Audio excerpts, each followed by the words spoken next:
The Power of Concentration by Theron Q. Dumont. Introductory.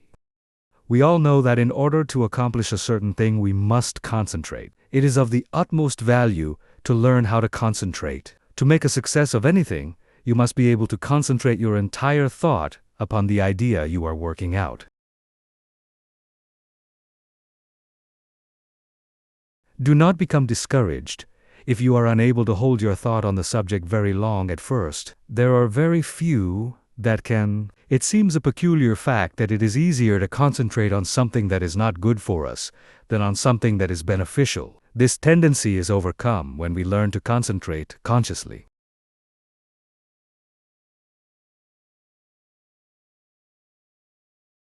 If you will just practice a few concentration exercises each day, you will find you will soon develop this wonderful power. Success is assured when you are able to concentrate, for you are then able to utilize for your good all constructive thoughts and shut out all the destructive ones. It is of the greatest value to be able to think only that which will be beneficial.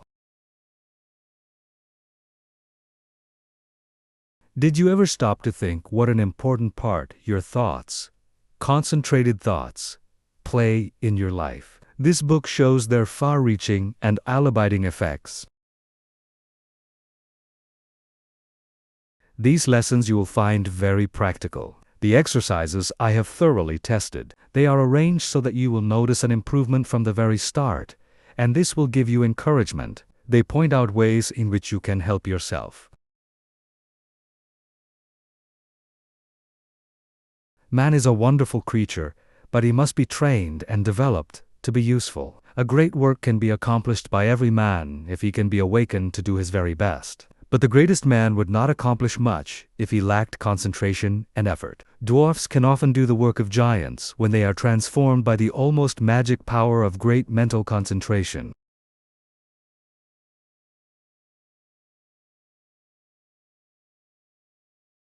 But giants will only do the work of dwarfs when they lack this power. We accomplish more by concentration than by fitness. The man that is apparently best suited for a place does not always fill it best. It is the man that concentrates on its every possibility that makes an art of both his work and his life.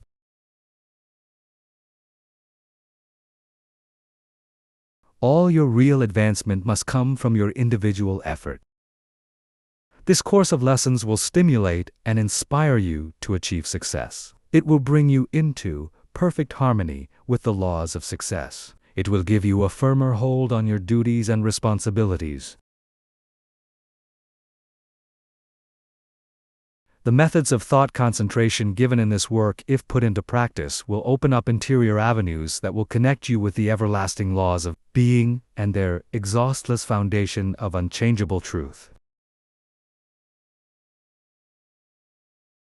As most people are very different, it is impossible to give instructions that will be of the same value to all. The author has endeavored in these lessons to awaken that within the soul which perhaps the book does not express. So study these lessons as a means of awakening and training that which is within yourself. Let all your acts and thoughts have the intensity and power of concentration.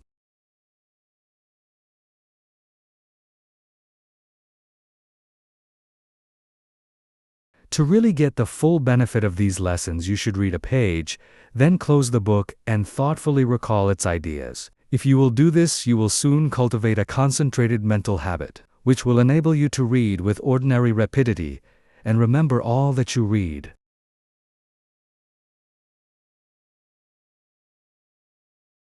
Lesson I: Concentration finds the way.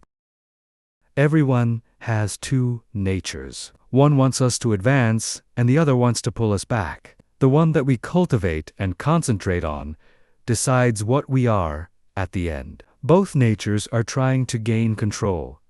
The will alone decides the issue. A man by one supreme effort of the will may change his whole career and almost accomplish miracles. You may be that man.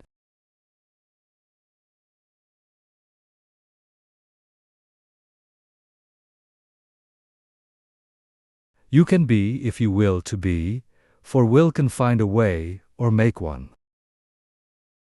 I could easily fill a book of cases where men, plodding along in a matter-of-fact way, were all at once aroused and, as if awakening from a slumber, they developed the possibilities within them.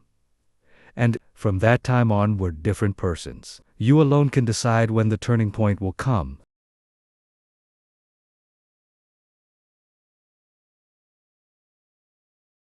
It is a matter of choice whether we allow our diviner self to control us, or whether we will be controlled by the brute within us. No man has to do anything he does not want to do. He is therefore the director of his life. If he wills to be, what we are to do is the result of our training. We are like putty, and can be completely controlled by our willpower.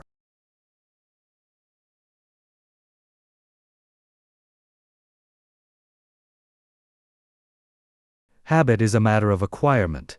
You hear people say, "He comes by this or that naturally," a chip off the old block, meaning that he is only doing what his parents did. This is quite often the case, but there is no reason for it. For a person can break a habit just the moment he masters the I will. A man may have been a good-for-nothing all his life up to this very minute, but from this time on he begins to amount to something. Even old men have suddenly changed and accomplished wonders. "I lost my opportunity," says one.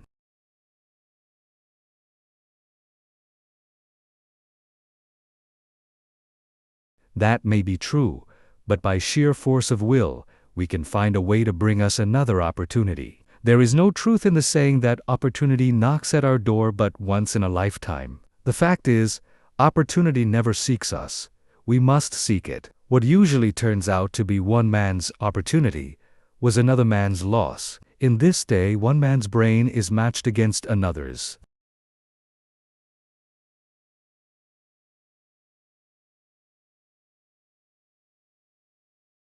It is often the quickness of brain action that determines the result. One man thinks, "I will do it," but while he procrastinates, the other goes ahead and does the work. They both have the same opportunity. The one will complain of his lost chance, but it should teach him a lesson, and it will, if he is seeking the path that leads to success.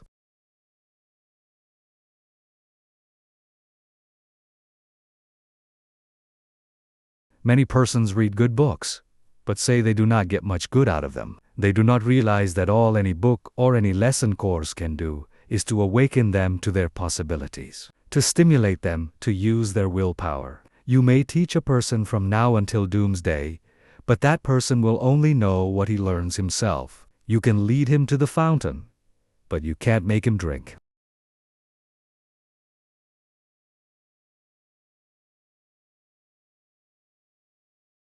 One of the most beneficial practices I know of is that of looking for the good in everyone and everything, for there is good in all things. We encourage a person by seeing his good qualities, and we also help ourselves by looking for them. We gain their good wishes, a most valuable asset sometimes. We get back what we give out. The time comes when most all of us need encouragement, need buoying up.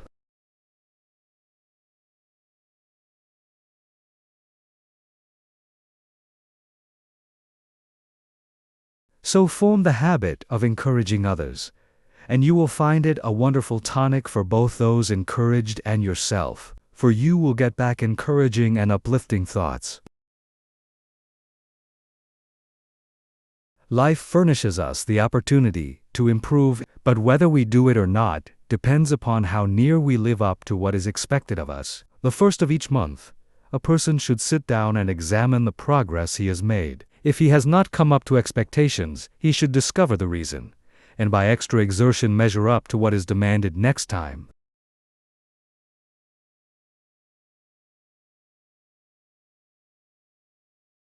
Every time that we fall behind what we plan to do, we lose just so much, for that time is gone forever. We may find a reason for doing it, but most excuses are poor substitutes for action. Most things are possible. Ours may be a hard task, but the harder the task, the greater the reward.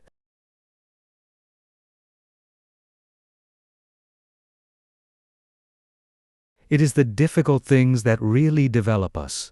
Anything that requires only a small effort utilizes very few of our faculties and yields a scanty harvest of achievement. So do not shrink from a hard task, for to accomplish one of these will often bring us more good than a dozen lesser triumphs.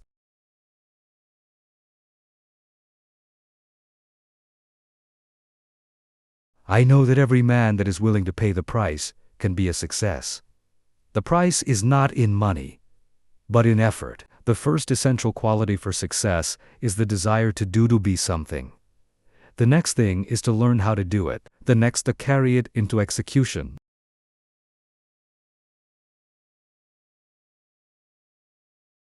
The man that is the best able to accomplish anything is the one with a broad mind. The man that has acquired knowledge that may, it is true, be foreign to this particular case, but is, nevertheless, of some value in all cases.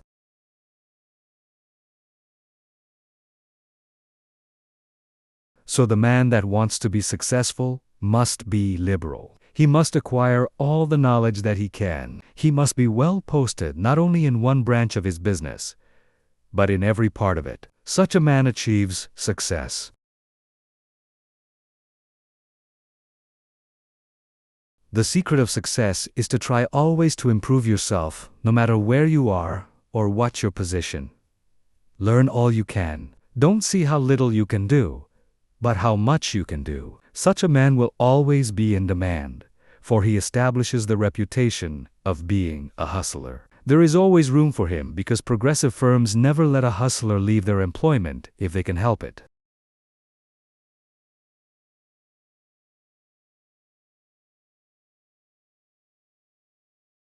The man that reaches the top is the gritty, plucky, hard worker and never the timid, uncertain, slow worker. An untried man is seldom put in a position of responsibility and power. The man selected is one that has done something, achieved results in some line, or taken the lead in his department.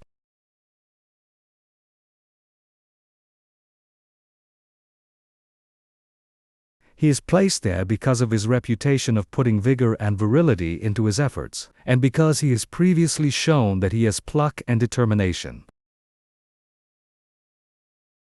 The man that is chosen at the crucial time is not usually a genius. He does not possess any more talent than others, but he has learned that results can only be produced by untiring concentrated effort, that miracles in business do not just happen. He knows that the only way they will happen is by sticking to a proposition and seeing it through.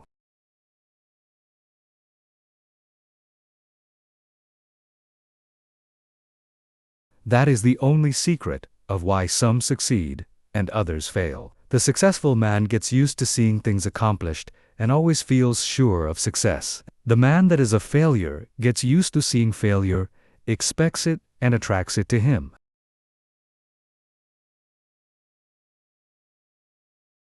It is my opinion that with the right kind of training every man could be a success. It is really a shame that so many men and women, rich in ability and talent, are allowed to go to waste, so to speak. Someday, I hope to see a millionaire philanthropist start a school for the training of failures. I am sure he could not put his money to a better use.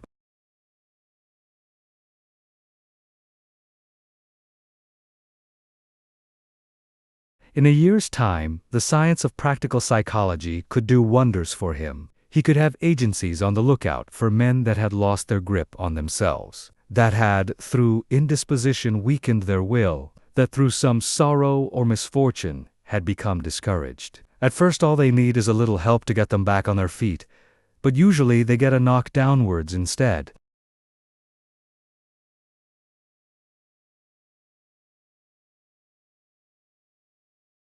The result is that their latent powers never develop and both they and the world are the losers. I trust that, in the near future, someone will heed the opportunity of using some of his millions in arousing men that have begun to falter. All they need to be shown is that there is within them an omnipotent source that is ready to aid them, providing they will make use of it.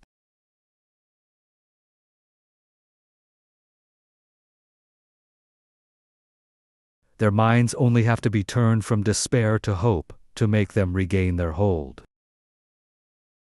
When a man loses his grip today, he must win his redemption by his own will. He will get little encouragement or advice of an inspiring nature.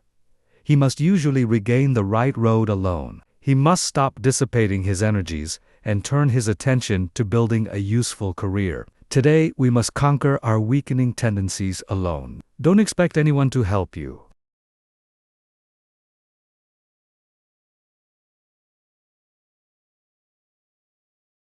Just take one big brace, make firm resolutions, and resolve to conquer your weaknesses and vices. Really, none can do this for you. They can encourage you, that is all. I can think of nothing but lack of health that should interfere with one becoming successful. There is no other handicap that you should not be able to overcome. To overcome a handicap, all that it is necessary to do is to use more determination and grit and will.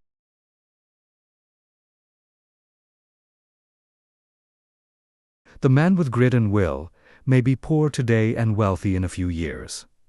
Willpower is a better asset than money. Will carry you over chasms of failure if you but give it the chance.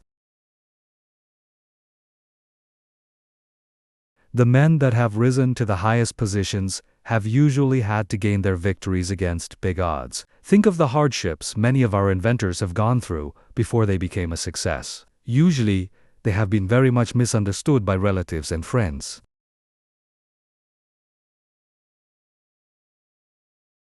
Very often they did not have the bare necessities of life, yet, by sheer determination and resolute courage, they managed to exist somehow until they perfected their inventions, which afterwards greatly helped in bettering the condition of others.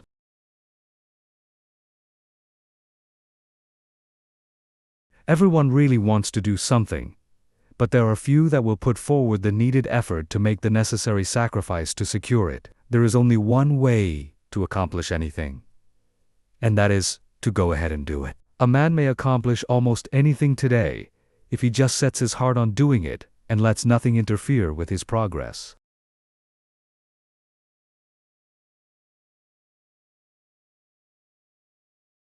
Obstacles are quickly overcome by the man that sets out to accomplish his heart's desire. The bigger the man, the smaller the obstacle appears. The smaller the man, the greater the obstacle appears. Always look at the advantage you gain by overcoming obstacles, and it will give you the needed courage for their conquest.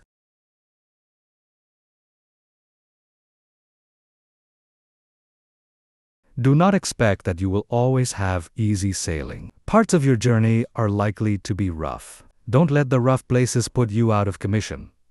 Keep on with the journey. Just the way you weather the storm shows what material you are made of. Never sit down and complain of the rough places, but think how nice the pleasant stretches were.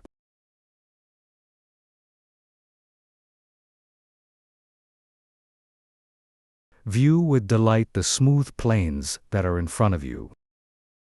Do not let a setback stop you. Think of it as a mere incident that has to be overcome before you can reach your goal. Lesson 2. The self-mastery, self-direction power of concentration. Man, from a psychological standpoint of development, is not what he should be. He does not possess the self-mastery, the self-directing power of concentration that is his by right. He has not trained himself in a way to promote his self-mastery. Every balanced mind possesses the faculties whose chief duties are to engineer, direct, and concentrate the operations of the mind, both in a mental and physical sense. Man must learn to control not only his mind but his bodily movements.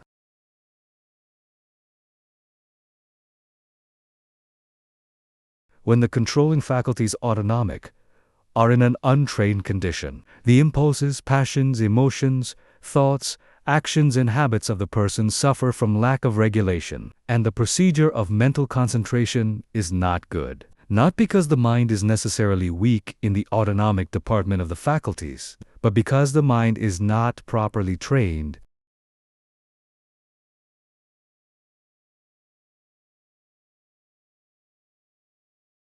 When the self-regulating faculties are not developed, the impulses, appetites, emotions, and passions have full swing to do as they please, and the mind becomes impulsive, restless, emotional, and irregular in its action. This is what makes mental concentration poor.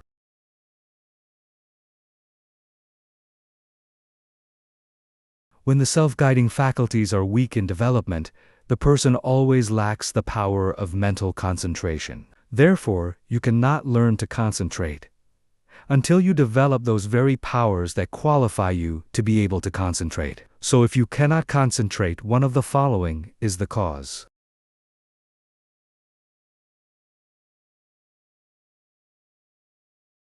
1. Deficiency of the motor centers. 2. An impulsive and emotional mind. 3. An untrained mind. The last fault can soon be removed by systematic practice. It is easiest to correct. The impulsive and emotional state of mind can best be corrected by restraining anger, passion and excitement, hatred, strong impulses, intense emotions, fretfulness, etc. It is impossible to concentrate when you are in any of these excited states.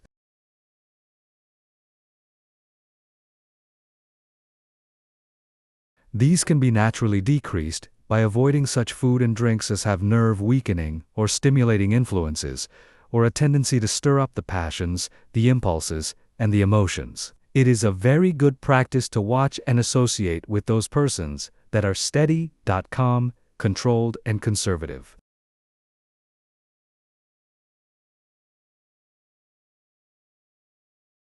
Correcting the deficiency of the motor centers is harder because, as the person's brain is undeveloped, he lacks willpower. To cure this takes some time. Persons so afflicted may benefit by reading and studying my course, The Master Mind. Asterisk. To be published by Advanced Thought Publishing, Co. Chicago. Many have the idea that when they get into a negative state they are concentrating, but this is not so. They may be meditating, though not concentrating. Those that are in a negative state a good deal of the time cannot, as a rule, concentrate very well. They develop instead abstraction of the mind or absence of mind.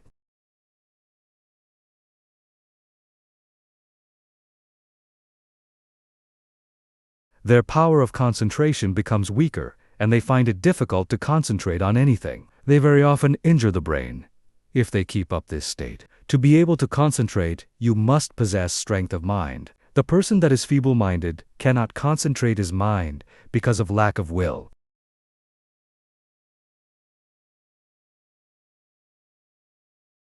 The mind that cannot center itself on a special subject or thought is weak. Also, the mind that cannot draw itself from a subject or thought is weak. But the person that can center his mind on any problem, no matter what it is, and remove any unharmonious impressions, has strength of mind. Concentration, first, last, and all the time, means strength of mind.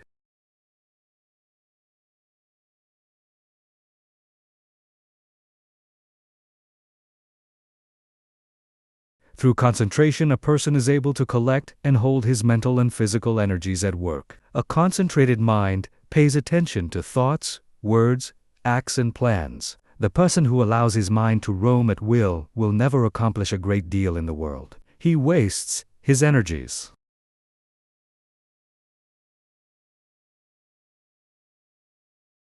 If you work, think, talk, and act aimlessly and allow your brain to wander from your subject to foreign fields, you will not be able to concentrate. You concentrate at the moment when you say, I want to, I can, I will.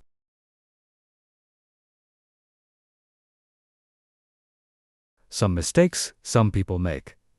If you waste your time reading sensational stories or worthless newspaper items, you excite the impulsive and the emotional faculties, and this means you are weakening your power of concentration. You will not be a free engineer, able to pilot yourself to success.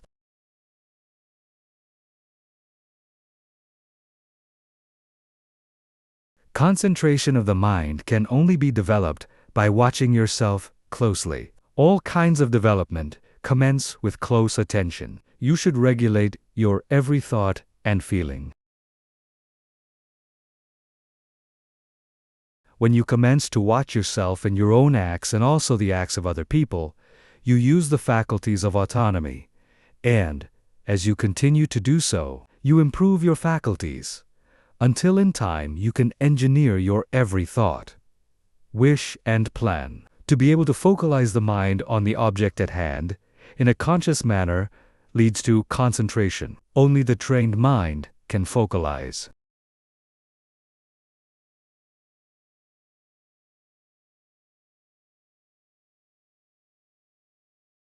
To hold a thought before it, until all the faculties shall have had time to consider that thought, is concentration. The person that cannot direct his thoughts, wishes, plans, resolutions, and studies cannot possibly succeed to the fullest extent. The person that is impulsive one moment and calm the next has not the proper control over himself. He is not a master of his mind, nor of his thoughts, feelings, and wishes. Such a person cannot be a success.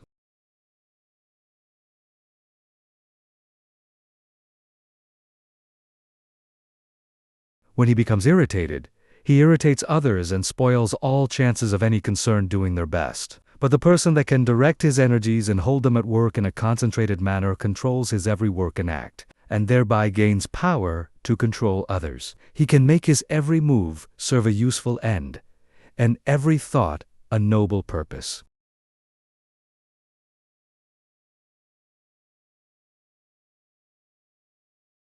In this day, the man that gets excited and irritable should be looked upon as an undesirable person. The person of good breeding now speaks with slowness and deliberation. He is cultivating more and more of a reposeful attitude. He is consciously attentive and holds his mind to one thing at a time. He shuts out everything else.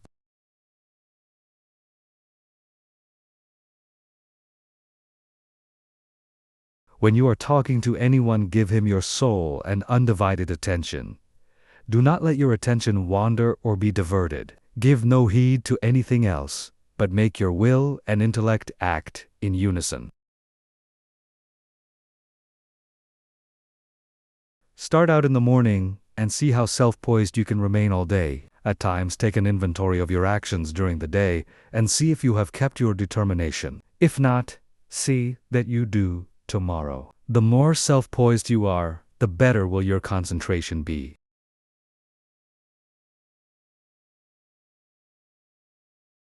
Never be in too much of a hurry, and remember, the more you improve your concentration, the greater are your possibilities. Concentration means success, because you are better able to govern yourself and centralize your mind. You become more in earnest in what you do, and this almost invariably improves your chances for success.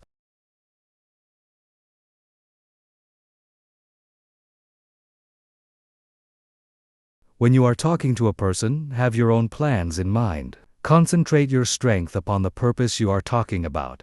Watch his every move, but keep your own plans before you. Unless you do, will waste your energy and not accomplish as much as you should.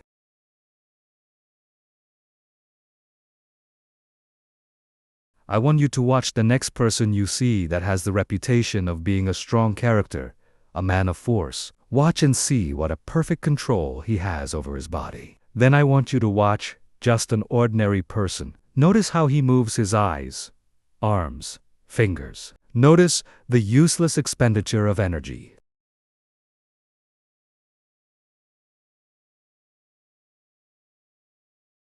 These movements all break down the vital cells and lessen the person's power in vital and nerve directions. It is just as important for you to conserve your nervous forces as it is the vital forces. As an example, we see an engine going along the track very smoothly. Someone opens all the valves and the train stops. It is the same with you.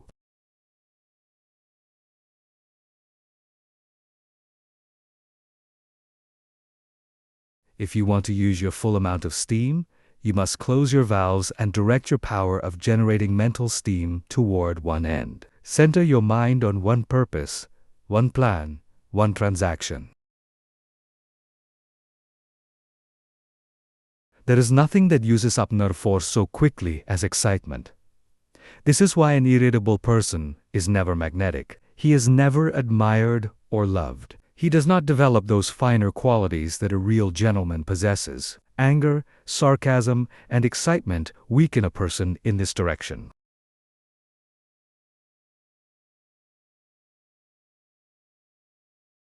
The person that allows himself to get excited will become nervous in time because he uses up his nerve forces and his vital energies. The person that cannot control himself and keep from becoming excited cannot concentrate. When the mind can properly concentrate, all the energy of every microscopic cell is directed into one channel. And then there is a powerful personal influence generated. Everyone possesses many millions of little trembling cells, and each one of these has a center where life and energy are stored up and generated.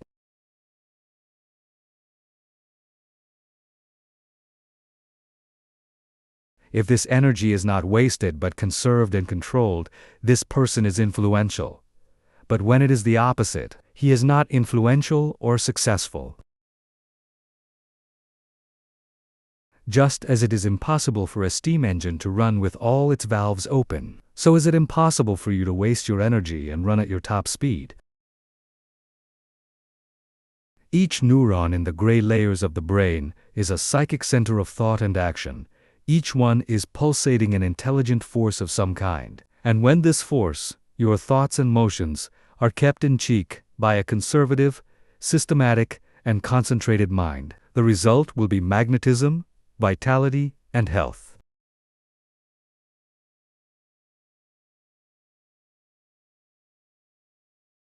The muscles, bones, ligaments, feet, hands, and nerves, etc., are agents for carrying out the mandates of the mind. The sole purpose of the volitional faculties is to move the physical mechanism as the energy travels along the wires of nerves and muscles.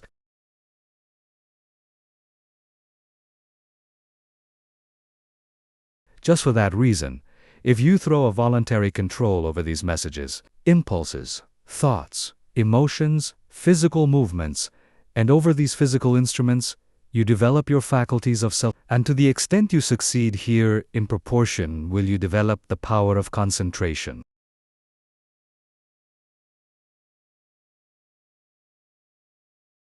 Any exercise or work that excites the mind, stimulates the senses, calls the emotions and appetites into action, confuses, terrifies or emotionalizes, weakens the power of concentration. This is why all kind of excitement is bad.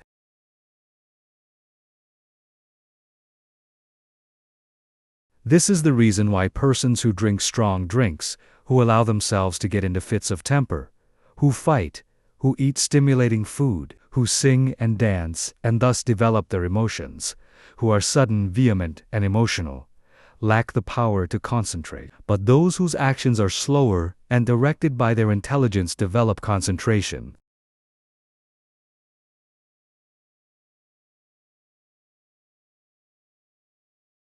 Sometimes, dogmatic, willful, excitable persons can concentrate.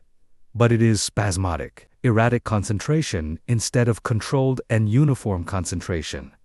Their energy works by spells. Sometimes they have plenty, other times very little. It is easily excited, easily wasted. The best way to understand it is to compare it with the discharge of a gun.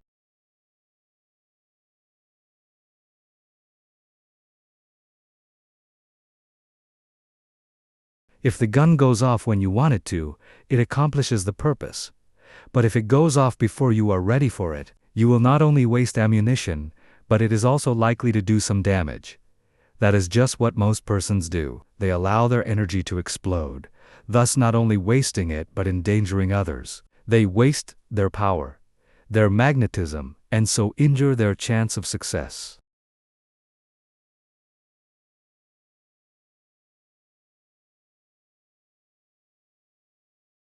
Such persons are never well liked and never will be until they gain control over themselves.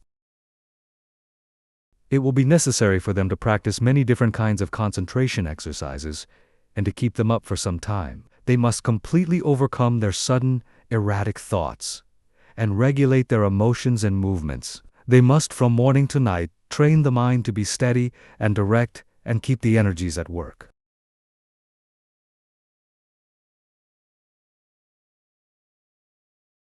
The lower area of the brain is the storehouse of the energy. Most all persons have all the dynamic energy they need if they would concentrate it. They have the machine, but they must also have the engineer, or they will not go very far. The engineer is the self-regulating, directing power. The person that does not develop his engineering qualities will not accomplish much in life.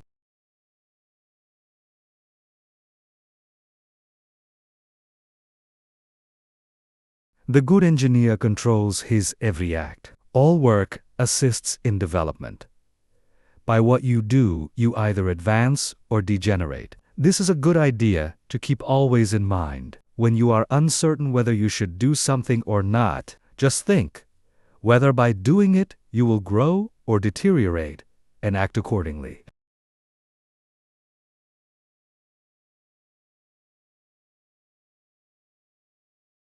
I am a firm believer in work when you work, and play when you play. When you give yourself up to pleasure, you can develop concentration by thinking of nothing else but pleasure. When your mind dwells on love, think of nothing but this, and you will find you can develop a more intense love than you ever had before.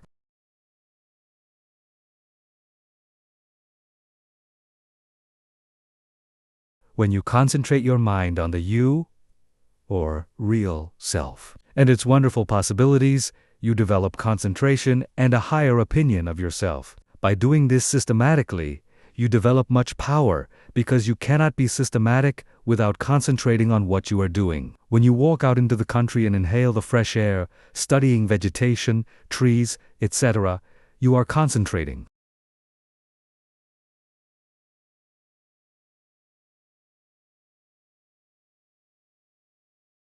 When you see that you are at your place of business at a certain time each morning, you are developing steadiness of habit and becoming systematic. If you form the habit of being on time one morning, a little late the next, and still later the following one, you are not developing concentration. But whenever you fix your mind on a certain thought and hold your mind on it at successive intervals, you develop concentration.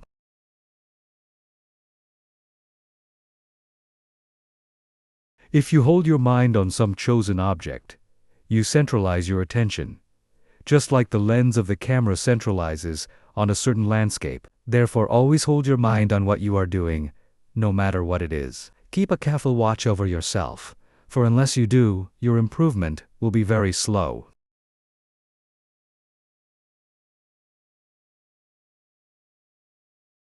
Practice inhaling long, deep breaths, not simply for the improvement of health, although that is no small matter, but also for the purpose of developing more power, more love, more life. All work assists in development.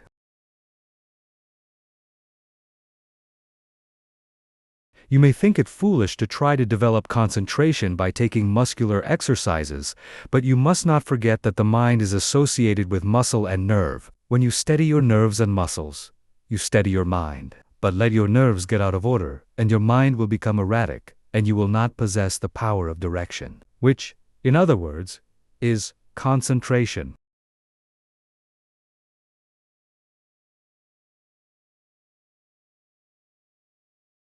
Therefore, you understand how important exercises that steady the nerves and muscles are in developing concentration.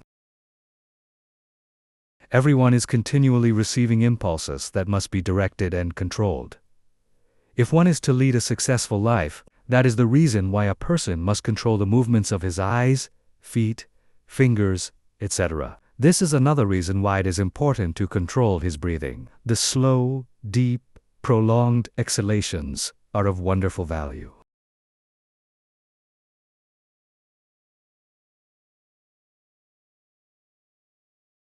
They steady the circulation, the heart action, muscles, and nerves of the mind. If the heart flutters, the circulation is not regular, and when the lung action is uneven, the mind becomes unsteady and not fit for concentration. This is why controlled breathing is very important as a foundation for physical health.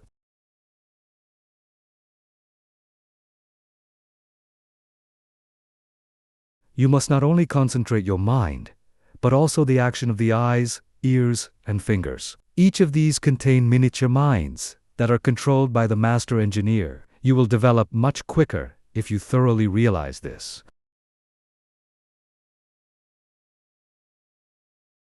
If you have ever associated with big men or read their biographies, you will find that they usually let the others do the talking. It is much easier to talk than it is to listen. There is no better exercise for concentration than to pay close attention when someone is talking. Besides learning from what they have to say, you may develop both mental and physical concentration.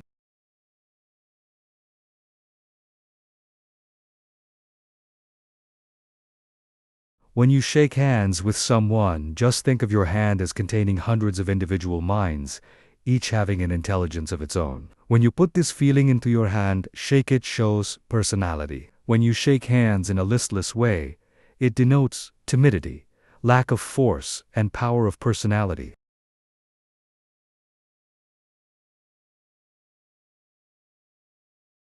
When the hand grip is very weak and stiff, the person has little love in his nature, no passion and no magnetism. When the handshake is just the opposite, you will find that the nature is also, the loveless person is non-magnetic, and he shows that he is by his non-magnetic handshake. When two developed souls shake hands, their clasps are never light.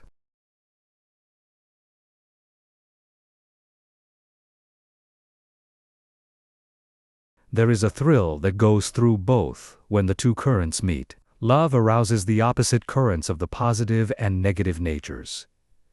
When there is no love, life loses its charm. The hand quickly shows when love is being aroused. This is why you should study the art of handshaking and develop your social affections.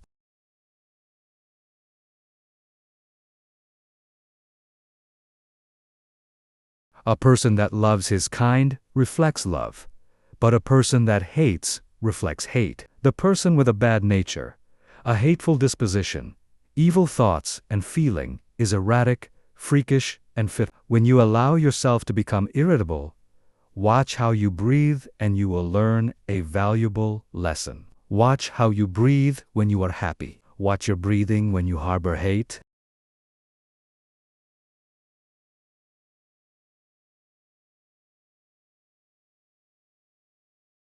Watch how you breathe when you feel in love with the whole world and noble emotions thrill you. When filled with good thoughts, you breathe a plentiful supply of oxygen into your lungs and love fills your soul. Love develops a person, physically, mentally, and socially.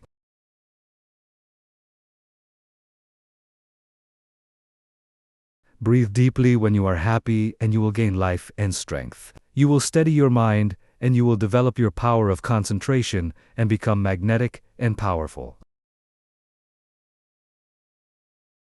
If you want to get more out of life, you must think more of love. Unless you have real affection for something, you have no sentiment, no sweetness, no magnetism. So arouse your love affections by your will and enter into a fuller life.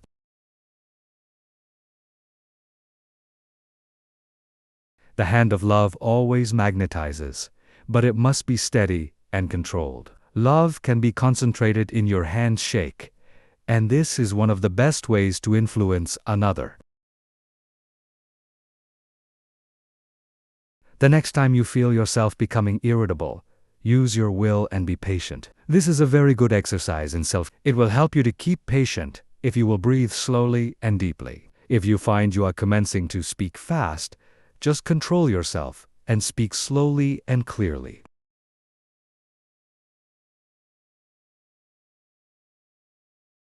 Keep from either raising or lowering your voice and concentrate on the fact that you are determined to keep your poise, and you will improve your power of concentration. When you meet people of some consequence, assume a reposeful attitude before them. Do this at all times. Watch both them and yourself. Static exercises develop the motor faculties and increase the power of concentration.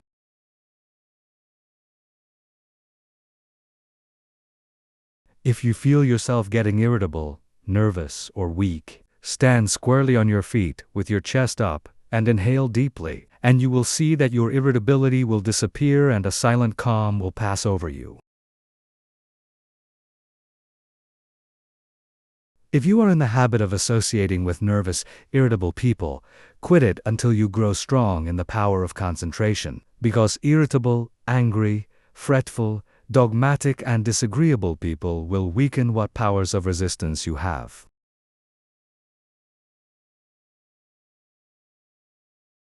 Any exercises that give you better control of the ears, fingers, eyes, feet help you to steady your mind. When your eye is steady, your mind is steady. One of the best ways to study a person is to watch his physical movements. For, when we study his actions, we are studying his mind, because actions are the expressions of the mind. As the mind is, so is the action.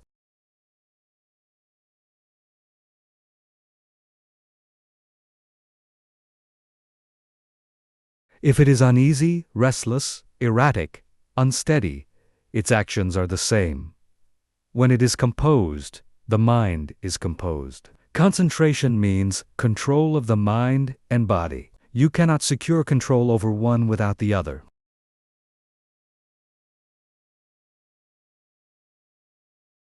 Many people who seem to lack ambition have sluggish minds. They are steady, patient, and seemingly have good control.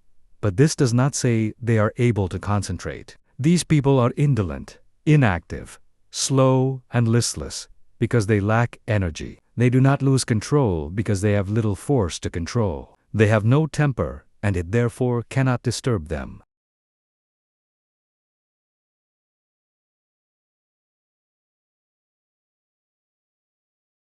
Their actions are steady because they possess little energy. The natural person is internally strong, energetic, and forceful, but his energy, force, and strength, thoughts, and physical movements are well under his control.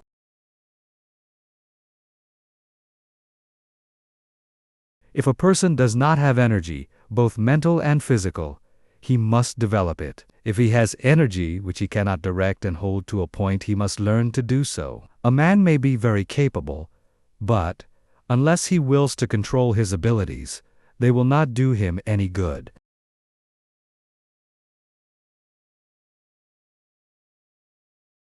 We hear so much talk about the benefit of physical culture, but the real benefit of this is really lost sight of. There is nothing that holds the faculties at work in a sustained and continuous manner as static exercises do. For, as stated before, when you learn to control the body, you are gaining control over the mind.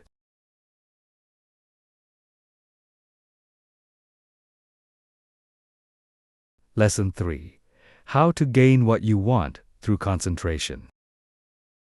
The ignorant person may say, "How can you get anything by merely wanting it?" I say that through concentration, you can get anything you want. Every desire can be gratified, but whether it is will depend upon you concentrating to have that desire fulfilled. Merely wishing for something will not bring it. Wishing you had something shows a weakness, and not a belief that you will really get it.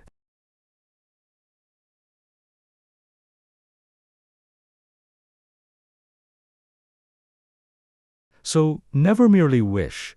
As we are not living in a fairy age, you use up just as much brain force in vain imaginings as you do when you think of something worthwhile.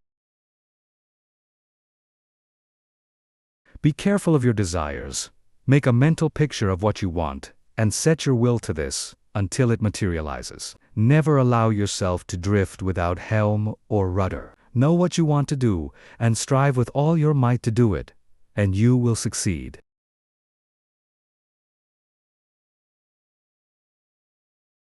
Feel that you can accomplish anything you undertake. Many undertake to do things, but feel when they start they are going to fail, and usually they do.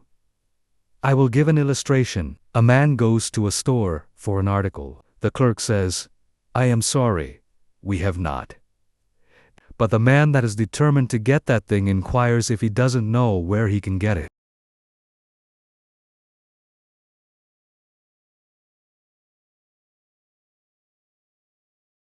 Again, receiving an unsatisfactory answer, the determined buyer consults the manager, and finally, he finds where the article can be bought. That is the whole secret of concentrating on getting what you want. And, remember, your soul is a center of all power, and you can accomplish what you will too. I'll find a way, or make one, is the spirit that wins. I know a man that is now head of a large bank. He started there as a messenger boy. His father had a button made for him with a P on it, and put it on his coat.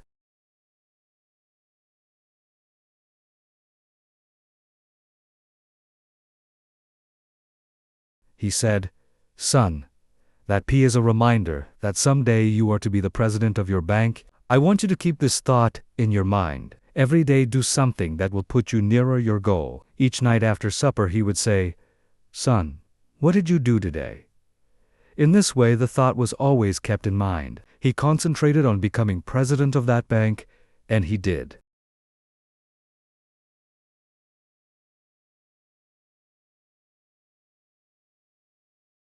His father told him never to tell anyone what that P stood for. A good deal of fun was made of it by his associates, and they tried to find out what it stood for, but they never did until he was made president, and then he told the secret.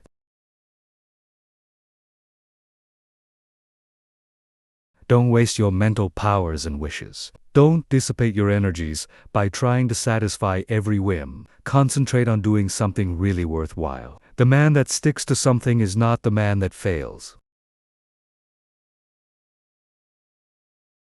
Power to him who power exerts. Emerson. Success today depends largely on concentrating on the interior law of force, for when you do this, you awaken those thought powers or forces, which, when used in business, ensures permanent results. Until you are able to do this, you have not reached your limit in the use of your forces. This great universe is interwoven with myriads of forces. You make your own place, and whether it is important depends upon you. Through the indestructible and unconquerable law, you can, in time, accomplish all right things, and therefore do not be afraid to undertake whatever you really desire to accomplish and are willing to pay for in effort. Anything that is right is possible. That which is necessary will inevitably take place. If something is right, it is your duty to do it, though the whole world thinks it to be wrong.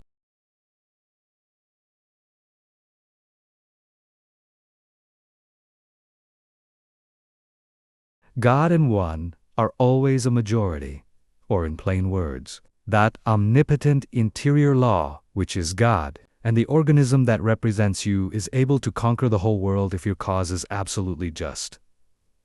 Don't say, "I wish I was a great man." You can do anything that is proper and you want to do.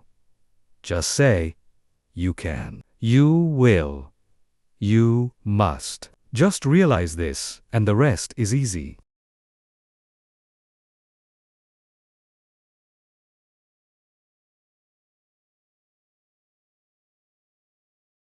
You have the latent faculties and forces to subdue anything that tries to interfere with your plans. Let dash troubles, dash and dash responsibilities, dash of dash life, dash come, dash stick, dash and dash ft. I am ready for them. My dash soul dash is dash UNCONQUERA BLE .I represent dash the dash infinite dash law dash of dash forcecom dash or dash of dash power. This dash God dash within dash is dash my dash all dash sufficient dash strength dash and dash ever dash present dash help the dash more dash difficulties dash the dash greater dash its dash triumphs dash through -me.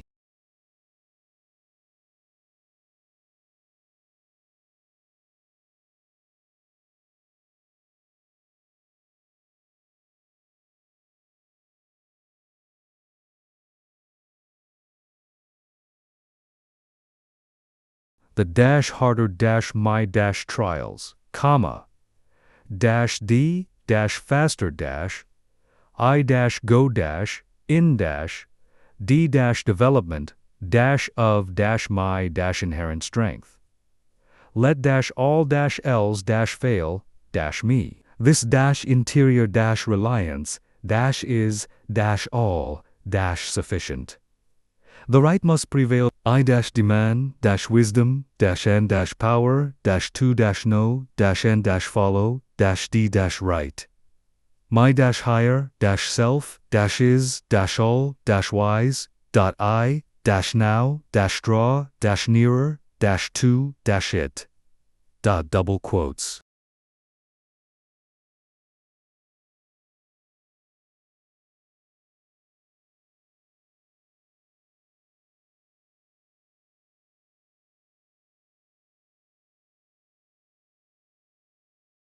Lesson IV.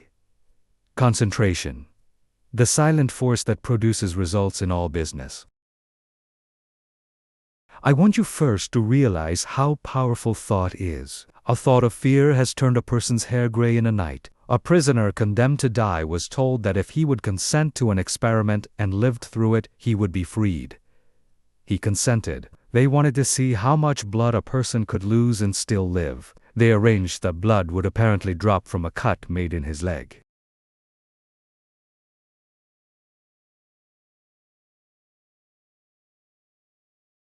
The cut made was very slight, from which practically no blood escaped. The room was darkened, and the prisoner thought the dropping he heard was really coming from his leg. The next morning he was dead through mental fear. The two above illustrations will give you a little idea of the power of thought. To thoroughly realize the power of thought is worth a great deal to you. Through concentrated thought power, you can make yourself whatever you please. By thought, you can greatly increase your efficiency and strength. You are surrounded by all kinds of thoughts, some good, others bad, and you are sure to absorb some of the latter. If you do not build up a positive mental attitude,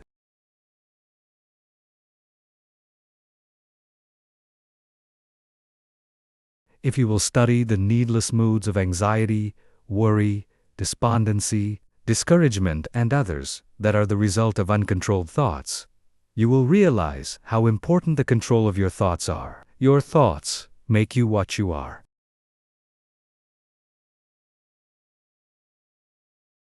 When I walk along the street and study the different people's faces, I can tell how they spent their lives. It all shows in their faces, just like a mirror reflects their physical countenances. In looking in those faces, I cannot help thinking how most of the people you see have wasted their lives.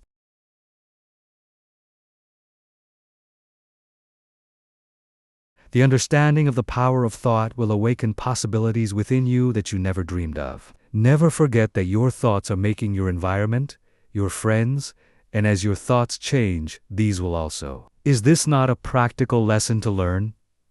Good thoughts are constructive, evil thoughts are destructive. The desire to do right carries with it a great power.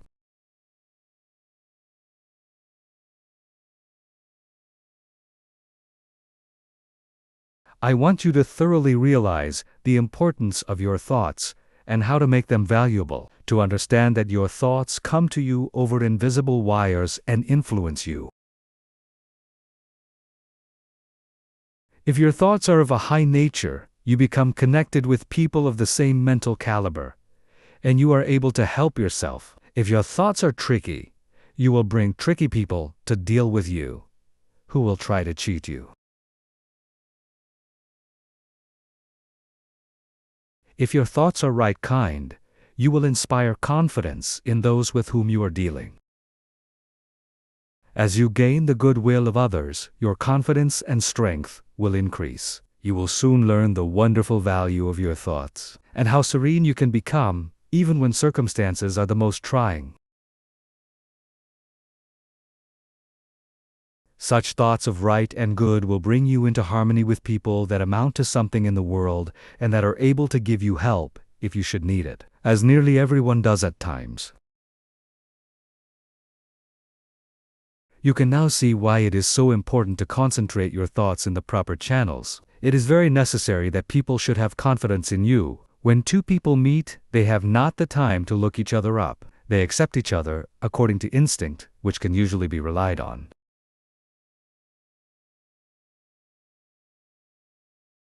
You meet a person, and his attitude creates a suspicion in you. The chances are you cannot tell why, but something tells you, have no dealings with him, for if you do, will be sorry. Thoughts produce actions. Therefore, be careful of your thoughts. Your life will be molded by the thoughts you have.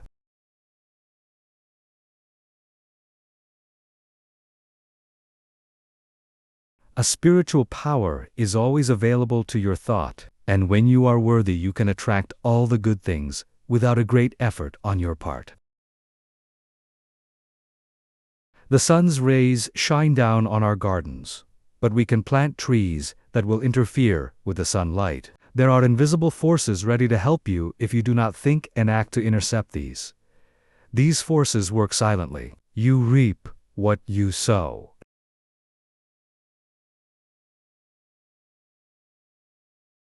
You have concentrated within powers that, if developed, will bring you happiness greater than you can even imagine. Most people go rushing through life, literally driving away the very things they seek. By concentration, you can revolutionize your life, accomplish infinitely more, and without a great effort.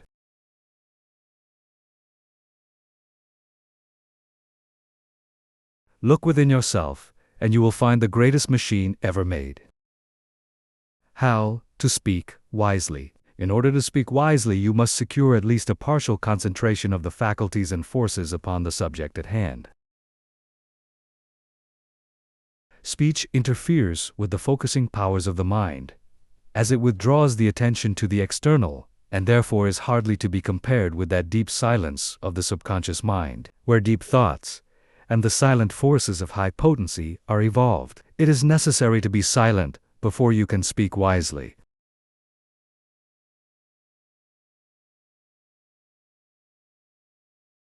The person that is really alert and well poised and able to speak wisely under trying circumstances is the person that has practiced in the silence. Most people do not know what the silence is and think it is easy to go into the silence, but this is not so. In the real silence, we become attached to that interior law, and the forces become silent, because they are in a state of high potency, or beyond the vibratory sounds to which our external ears are attuned. He who desires to become above the ordinary should open up for himself the interior channels, which lead to the absolute law of the omnipotent.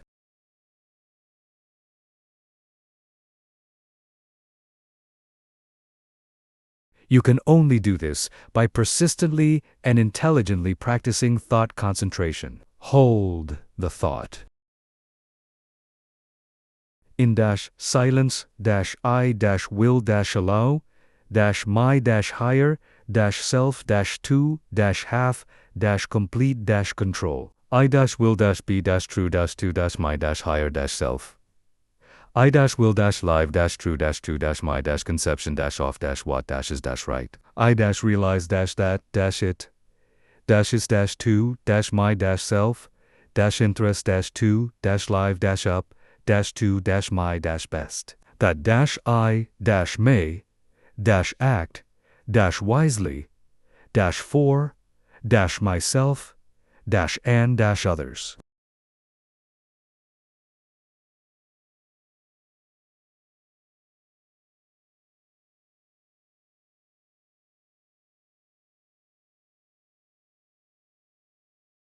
In the next chapter, I will tell you of the mysterious law, which links all humanity together by the powers of cooperative thought and chooses for us companionship and friends. Lesson V. How concentrated thought links all humanity together. It is within your power to gratify your every wish. Success is the result of the way you think. I will show you how to think to be successful.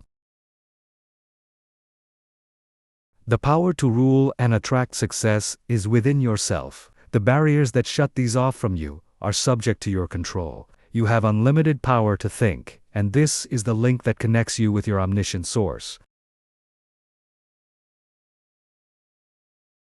Success is the result of certain moods of mind or ways of thinking. These moods can be controlled by you and produced at will. You have been evolved to what you are from a lowly atom, because you possessed the power to think. This power will never leave you, but will keep urging you on until you reach perfection. As you evolve, create new desires, and these can be gratified. The power to rule lies within you. The barriers that keep you from ruling are also within you. These are the barriers of ignorance.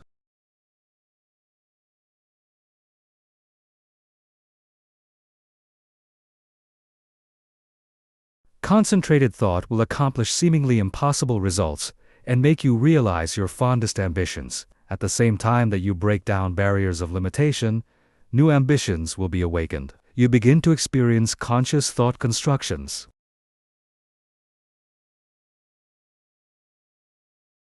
If you will just realize that through deep concentration you become linked with thoughts of omnipotence, you will kill out entirely your belief in your limitations, and at the same time will drive away all fear and other negative and destructive thought forces which constantly work against you. In the place of these, you will build up a strong assurance that your every venture will be successful.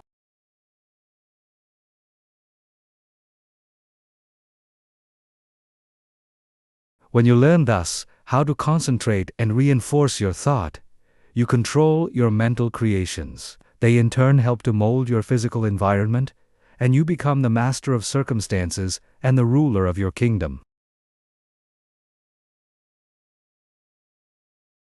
It is just as easy to surround your life with what you want as it is with what you don't want. It is a question to be decided by your will. There are no walls to prevent you from getting what you want, providing you want what is right. If you choose something that is not right, you are in opposition to the omnipotent plans of the universe and deserve to fail.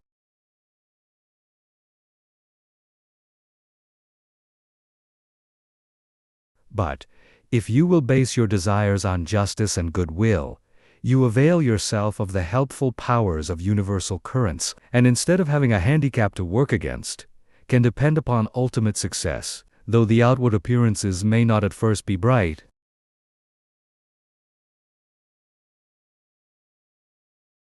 Never stop to think of temporary appearances, but maintain an unfaltering belief in your ultimate success. Make your plans carefully, and see that they are not contrary to the tides of universal justice. The main thing for you to remember is to keep at bay the destructive and opposing forces of fear and anger and their satellites.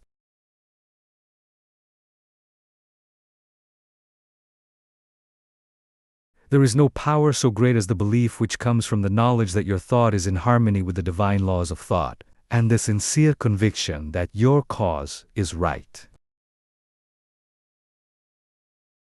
You may be able seemingly to accomplish results for a time, even if your cause is unjust, but the results will be temporary, and, in time, you will have to tear down your thought edifice and build on the true foundation of right. Plans that are not built on truth produce discordant vibrations and are therefore never try to build until you can build right. It is a waste of time to do anything else. You may temporarily put aside your desire to do right, but its true vibrations will interfere with your unjust plans, until you are forced back into righteous paths of power.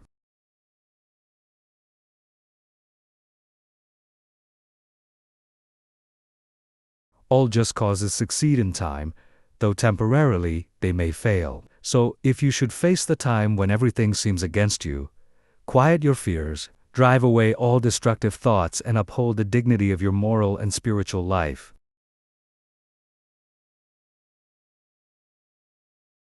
Where there is a will, there is a way. The reason this is so is that the will can make a way if given the chance to secure the assistance of aiding forces. The more it is developed, the higher the way to which it will lead. When everything looks gloomy and discouraging, then is the time to show what you are made of by rejoicing that you can control your moods by making them as calm, serene and bright as if prosperity were yours. Be faithful in sowing the thought seeds of success, in perfect trust that the sun will not cease to shine and bring a generous harvest in one season. It is not always necessary to think of the success of a venture when you are actually engaged in it, for when the body is inactive, the mind is most free to catch new ideas that will further the opportunity you are seeking. When you are actually engaged in doing something, you are thinking in the channels you have previously constructed, and the work does not have to be done over again.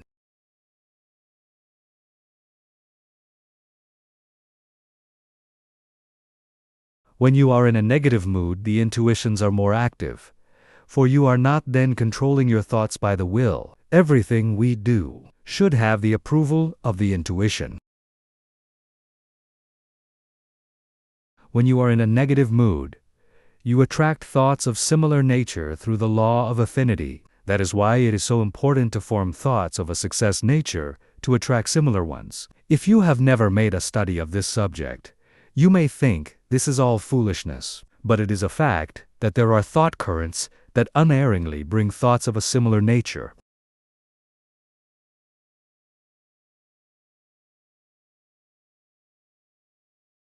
Many persons who think of failure actually attract failure by their worries, their anxieties, their overactivity. These thoughts are bound to bring failure. When you once learn the laws of thought and think of nothing but good, truth, success, you will make more progress with less effort than you ever made before.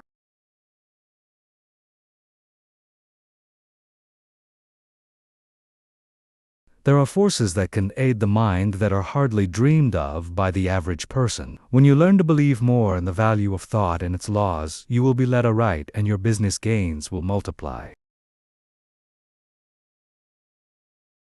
The following method may assist you in gaining better thought control. If you are unable to control your fears, just say to your faulty determination, "Do not falter or be afraid, for I am not really alone. I am surrounded by invisible forces that will assist me to remove the unfavorable appearances. Soon you will have more courage."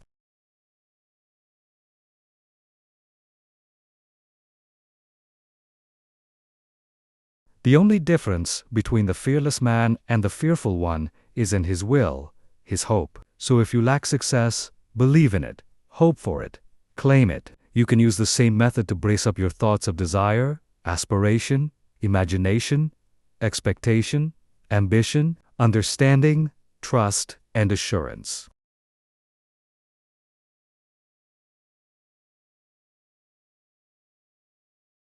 If you get anxious, angry, discouraged, undecided, or worried, it is because you are not receiving the cooperation of the higher powers of your mind. By your will, you can so organize the powers of the mind that your moods change only as you want them to, instead of as circumstances affect you.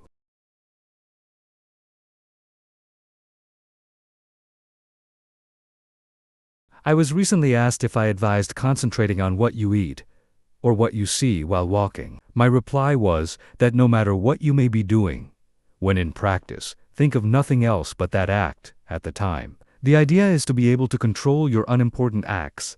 Otherwise, you set up a habit that it will be hard to overcome, because your faculties have not been in the habit of concentrating.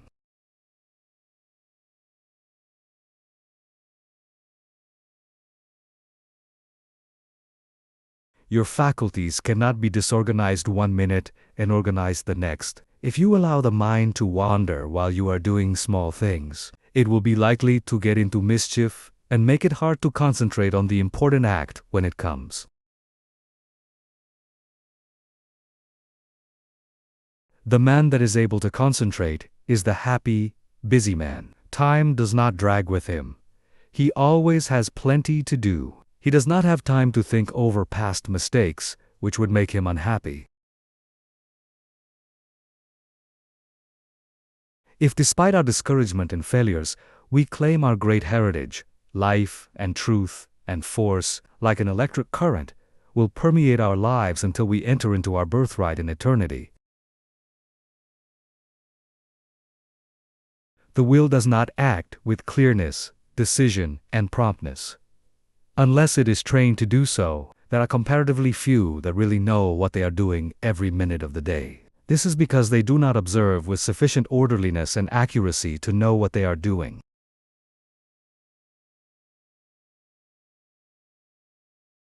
It is not difficult to know what you are doing all the time if you will just practice concentration and with a reposeful deliberation, and train yourself to think clearly, promptly, and decisively. If you allow yourself to worry or hurry in what you are doing, this will not be clearly photographed upon the sensitized plate of the subjective mind, and you, therefore, will not be really conscious of your actions. So practice accuracy and concentration of thought, and also absolute truthfulness, and you will soon be able to concentrate.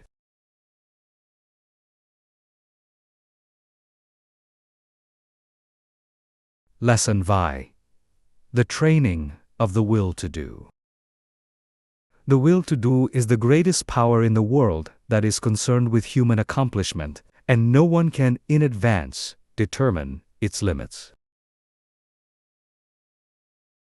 The things that we do now would have been a few ages ago impossibilities. Today the safe maxim is, all things are possible.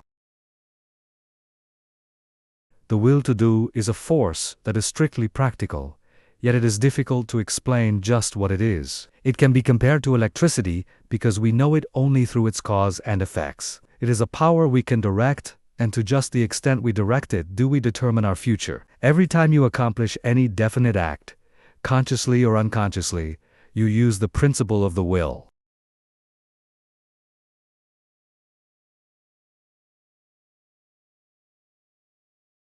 You can will to do anything whether it is right or wrong, and therefore the way you use your will makes a big difference in your life. Every person possesses some will to do. It is the inner energy which controls all conscious acts. What you will to do directs your life forces. All habits, good or bad, are the result of what you will to do. You improve or lower your condition in life by what you will to do. Your will has a connection with all avenues of knowledge, all activities, all accomplishment.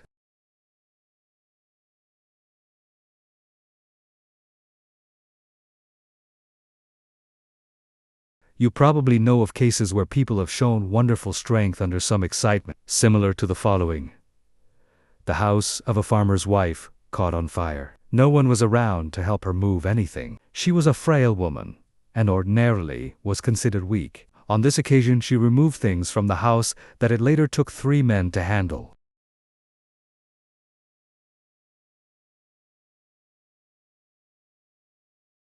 It was the will to do that she used to accomplish her task. Genius is but a will to do little things with infinite pains. Little things well done open the door of opportunity for bigger things. The will accomplishes its greater results through activities that grow out of great concentration in acquiring the power of voluntary attention to such an extent that we can direct it, where we will, and hold it steadily to its task until our aim is accomplished. When you learn so to use it, your willpower becomes a mighty force. Almost everything can be accomplished through its proper use.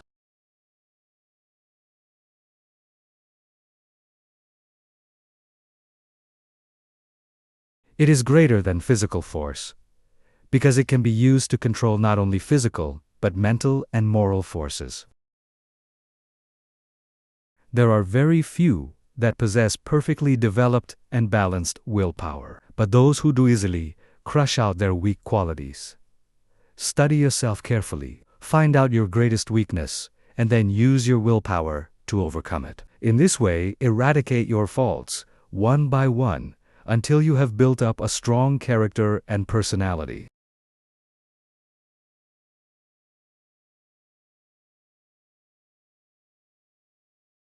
Rules for improvement. A desire arises. Now think whether this would be good for you. If it is not, use your willpower to kill out the desire. But, on the other hand, if it is a righteous desire, summon all your willpower to your aid. Crush all obstacles that confront you and secure possession of the coveted good.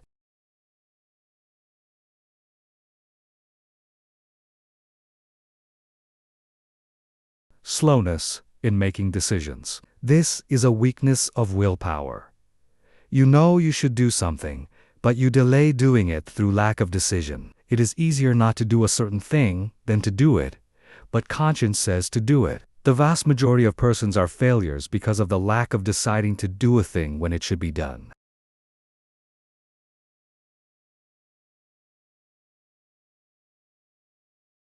Those that are successful have been quick to grasp opportunities by making a quick decision. This power of will can be used to bring culture, wealth, and health. Some special pointers. For the next week, try to make quicker decisions in your little daily affairs. Set the hour you wish to get up and arise exactly at the fixed time. Anything that you should accomplish, do on or ahead of time. You want, of course, to give due deliberation to weighty matters. But by making quick decisions on little things, you will acquire the ability to make quick decisions in bigger things. Never procrastinate. Decide quickly one way or the other, even at the risk of deciding wrong. Practice this for a week or two, and notice your improvement.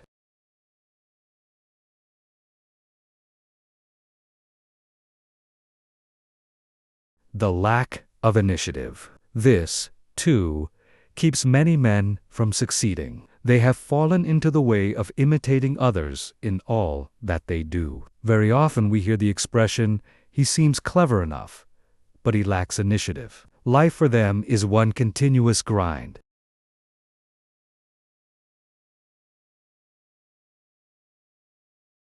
Day after day they go through the same monotonous round of duties, while those that are getting along are using their initiative to get greater fullness of life. There is nothing so responsible for poverty as this lack of initiative, this power to think and do for ourselves.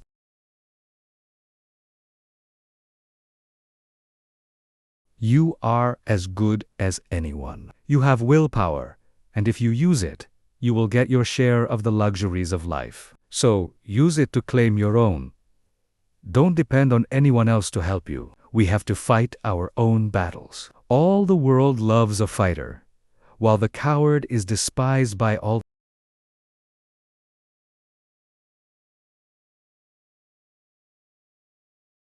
Every person's problems are different, so I can only say analyze your opportunities and conditions and study your natural abilities. Form plans for improvement, and then put them into operation. Now, as I said before, don't just say, "I am going to do so and so," but carry your plan into execution.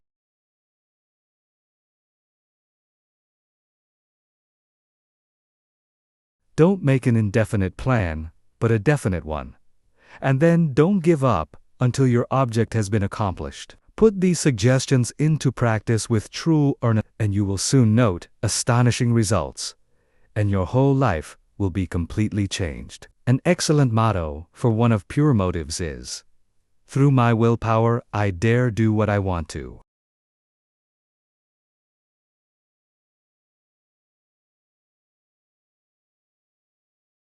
You will find this affirmation has a very strengthening effect.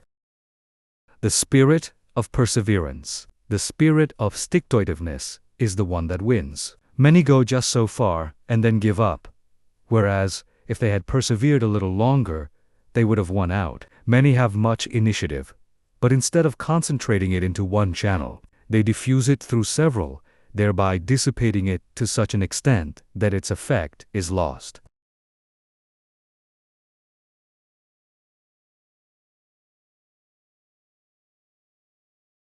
Develop more determination, which is only the will to do, And when you start out to do something, stick to it until you get results. Of course, before starting anything, you must look ahead and see what the finish leads to. You must select a road that will lead to somewhere rather than nowhere. The journey must be productive of some kind of substantial results.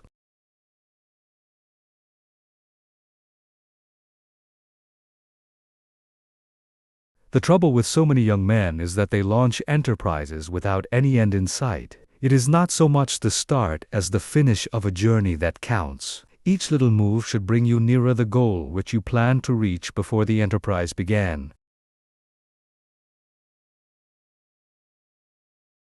Lack of perseverance is nothing but the lack of the will to do. It takes the same energy to say, "I will continue," as to say, "I give up." Just the moment you say the latter, you shut off your dynamo, and your determination is gone. Every time you allow your determination to be broken, you weaken it. Don't forget this.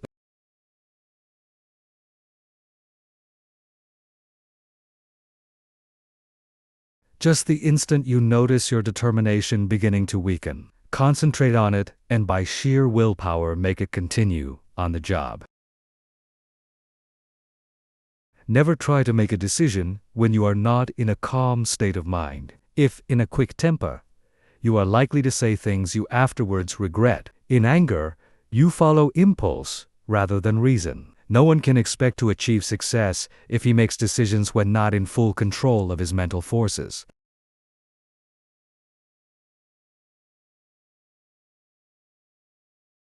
Therefore, make it a fixed rule to make decisions only when at your best. If you have a quick temper, you can quickly gain control over it by simple rule of counting backwards. To count backwards requires concentration, and you thus quickly regain a calm state. In this way, you can break the temper habit.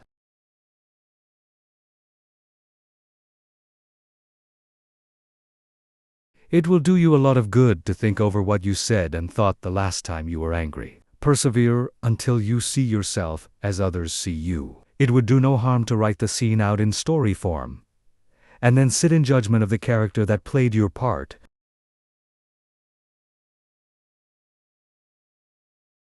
Special instructions to develop the will to do. This is a form of mental energy, but requires the proper mental attitude to make it manifest. We hear of people having wonderful willpower, which really is wrong. It should be said that they use their willpower while with many it is a latent force. I want you to realize that no one has a monopoly on willpower. There is plenty for all.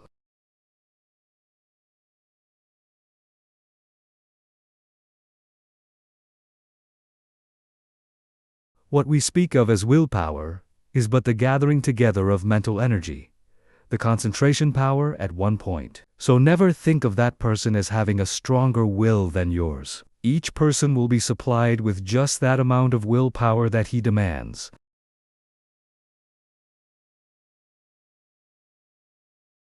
You don't have to develop willpower if you constantly make use of all you have, and remember the way in which you use it determines your fate, for your life is molded to great extent by the use you make of your will. Unless you make proper use of it, you have neither independence nor firmness. You are unable to control yourself and become a mere machine for others to use.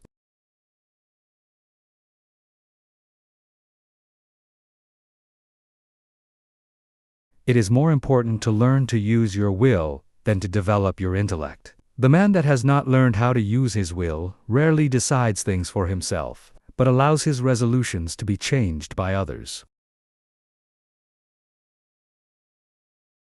He fluctuates from one opinion to another, and of course does not accomplish anything out of the ordinary, while his brother, with a trained will, takes his place among the world's leaders. Lesson 7. The concentrated mental demand. The mental demand is the potent force in achievement. The attitude of the mind affects the expression of the face, determines action, changes our physical condition, and regulates our lives.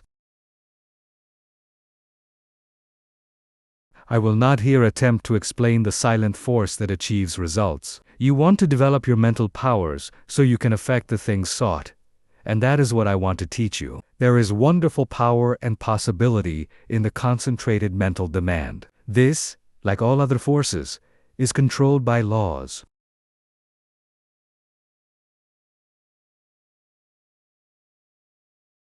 It can, like all other forces, be wonderfully increased by consecutive, systematized effort.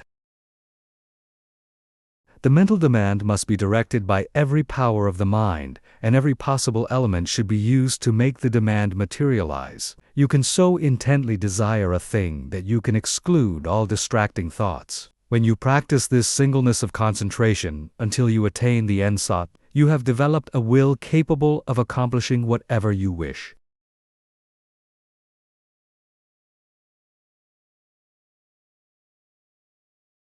As long as you can only do the ordinary things, you will be counted in the mass of mediocrity. But just as quick as you surpass others, by even comparatively small measure, you are classed as one of life's successes. So, if you wish to emerge into prominence, you must accomplish something more than the ordinary man or woman.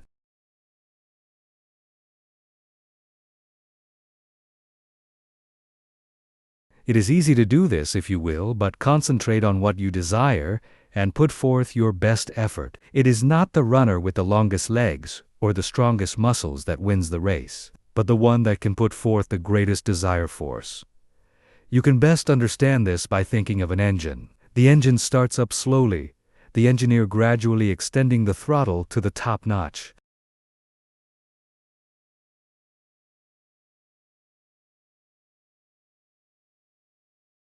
It is then keyed up to its maximum speed. The same is true of true runners. They start off together and gradually they increase their desire to go faster. The one that has the greatest intensity of desire will win. He may outdistance the other by only a fraction of an inch, yet he gets the laurels.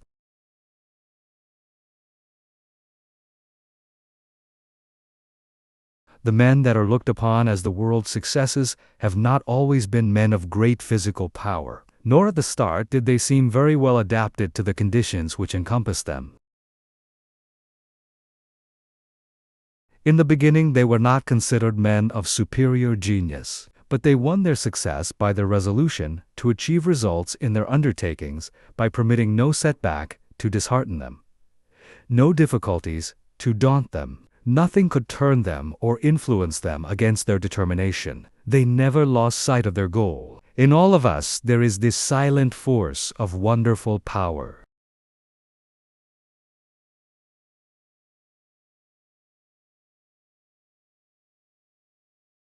If developed, it can overcome conditions that would seem insurmountable.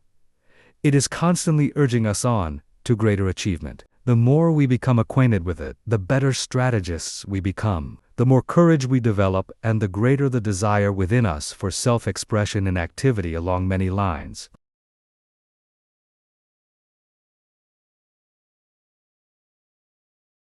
No one will ever be a failure if he becomes conscious of this silent force within that controls his destiny. But without the consciousness of this inner force, you will not have a clear vision, and external conditions will not yield to the power of your mind. It is the mental resolve that makes achievement possible.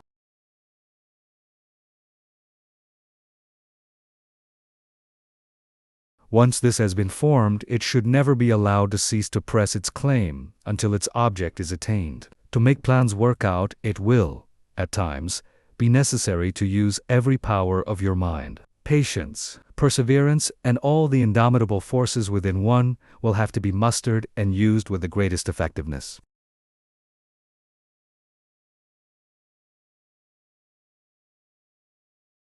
Perseverance is the first element of success. In order to persevere, you must be ceaseless in your application. It requires you to concentrate your thoughts upon your undertaking and bring every energy to bear upon, keeping them focused upon it until you have accomplished your aim. To quit short of this is to weaken all future efforts.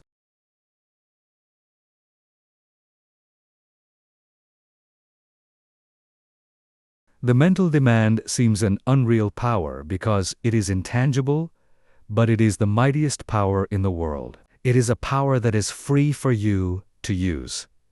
No one can use it for you. The mental demand is not a visionary one. It is a potent force, which you can use freely, without cost. When you are in doubt, it will counsel you. It will guide you when you are uncertain.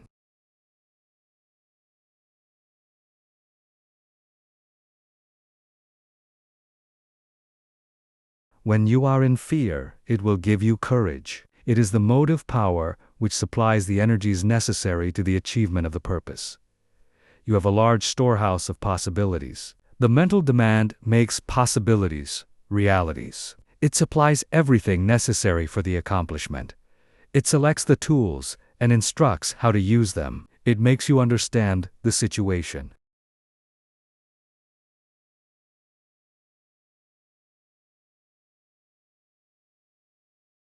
Every time you make a mental demand, you strengthen the brain centers by drawing to you external forces. Few realize the power of a mental demand. It is possible to make your demand so strong that you can impart what you have to say to another without speaking to him. Have you ever, after planning to discuss a certain matter with a friend, had the experience of having him broach the subject before you had a chance to speak of it?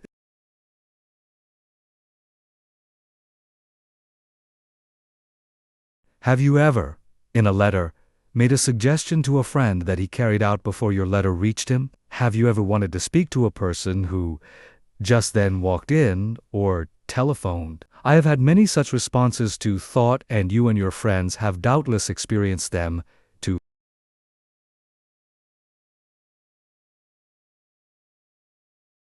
These two things are neither coincidences nor accidents, but are the results of mental demand launched by strong concentration. The person that never wants anything gets little. To demand resolutely is the first step toward getting what you want. The power of the mental demand seems absolute.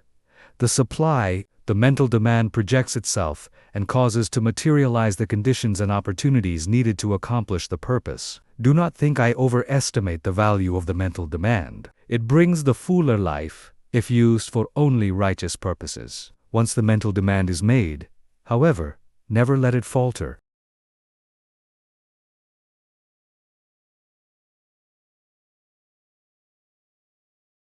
If you do, the current that connects you with your desire is broken. Take all the necessary time to build a firm foundation so that there need not be even an element of doubt to creep in. Just the moment you entertain doubt, you lose some of the demand force.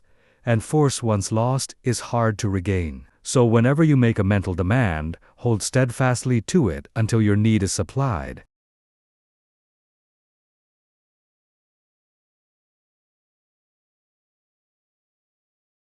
I want to repeat again that power of mental demand is not a visionary one. It is concentrated power only, and can be used by you. It is not supernatural power, but requires a development of the brain centers. The outcome is sure when it is given with a strong, resolute determination.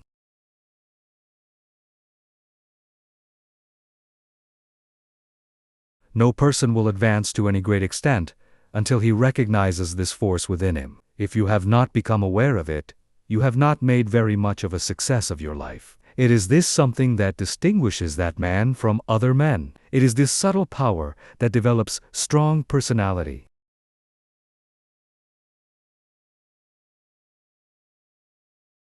If you want a great deal, you must demand a great deal. Once you make your demand, anticipate its fulfillment. It depends upon us.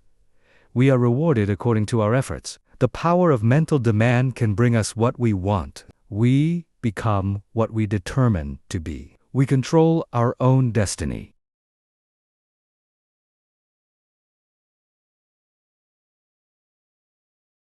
Get the right mental attitude. Then, in accordance with your ability, you can gain success. And every man of average ability, the ordinary man that you see about you, can be really successful, independent, free of worry, his own master, if he can manage to do just two things.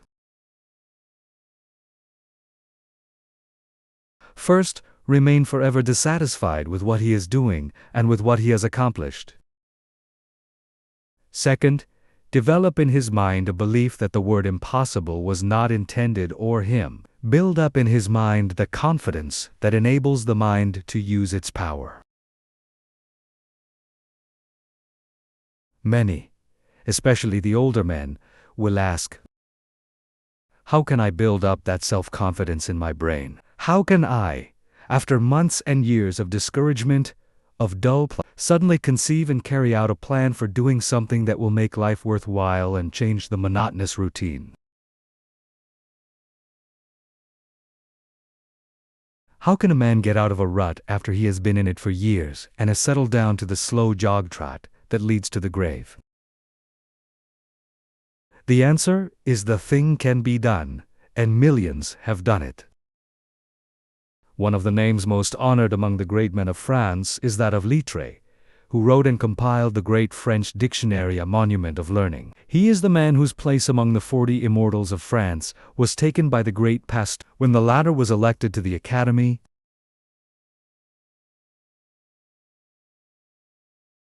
Littré began the work that makes him famous when he was more than 60 years old. Lesson de la concentration gives mental poise. You will find that the man that concentrates is well poised, whereas the man that allows his mind to wander is easily upset. When in this state wisdom does not pass from the subconscious storehouse into the consciousness, there must be mental quiet before the two consciousnesses can work in harmony. When you are able to concentrate, you have peace of mind.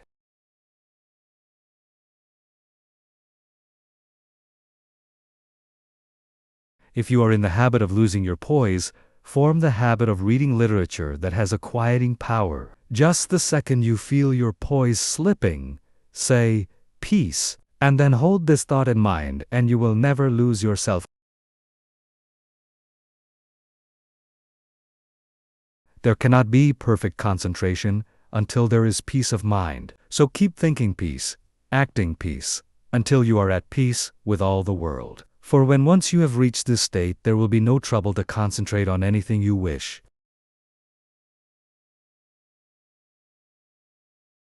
When you have peace of mind, you are not timid or anxious or fearful or rigid, and you will not allow any disturbing thought to influence you. You cast aside all fears, and think of yourself as a spark of the divine being, as a manifestation of the one universal principle that fills all space and time. Think of yourself thus as a child of the infinite, possessing infinite possibilities.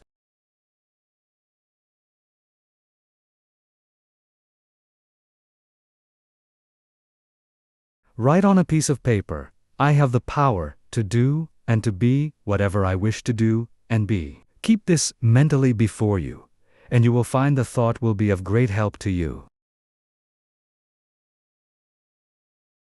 The mistake of concentrating on your business while away.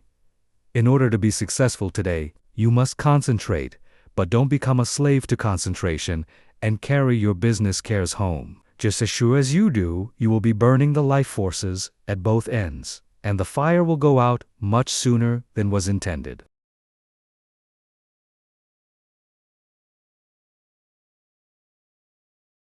Many men become so absorbed in their business that when they go to church they do not hear the preacher because their minds are on their business. If they go to the theater, they do not enjoy it because their business is on their minds. When they go to bed, they think about business instead of sleep, and wonder why they don't sleep. This is the wrong kind of concentration and is dangerous.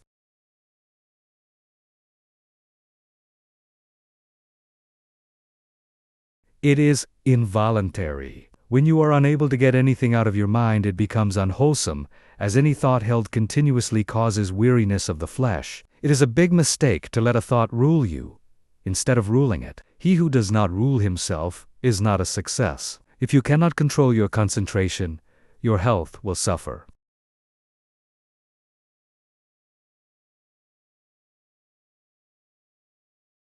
So never become so absorbed with anything that you cannot lay it aside and take up another. This is self-control. Concentration is paying attention to a chosen thought. Everything that passes before the eye makes an impression on the subconscious mind, but unless you pay attention to some certain thing, you will not remember what you saw. For instance, if you walked down a busy street without seeing anything that attracted your particular attention, you could not recall anything you saw.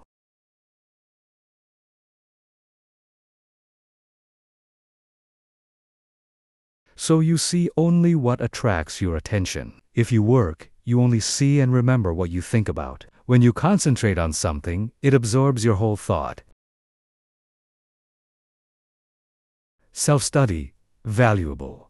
Everyone has some habits that can be overcome by concentration. We will say, for instance, you are in the habit of complaining or finding fault with yourself or others, or imagining that you do not possess the ability of others, or feeling that you are not as good as someone else, or that you cannot rely on yourself, or harboring any similar thoughts or thoughts of weakness.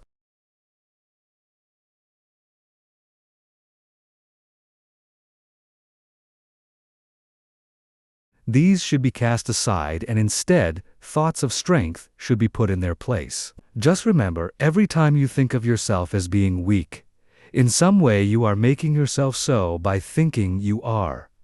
Our mental conditions make us what we are. Just watch yourself and see how much time you waste in worrying, fretting, and complaining. The more of it you do, the worse off you are.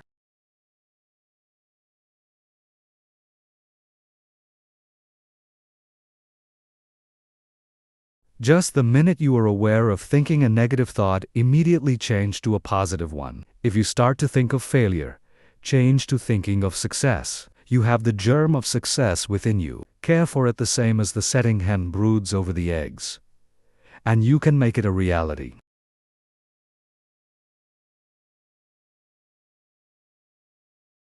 You can make those that you come in contact with feel as you do, because you radiate vibrations of the way you feel, and your vibrations are felt by others. When you concentrate on a certain thing, you turn all the rays of your vibrations on this. Thought is the directing power of all life's vibrations.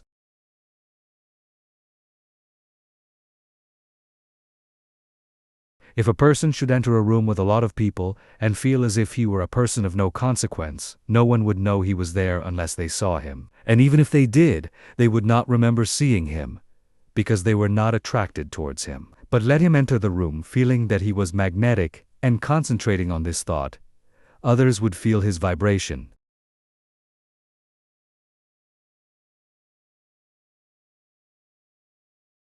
So remember, the way you feel, you can make others feel. This is the law. Make yourself a concentrated dynamo from which your thoughts vibrate to others. Then you are a power in the world. Cultivate the art of feeling. For as I said before, you can only make others feel what you feel.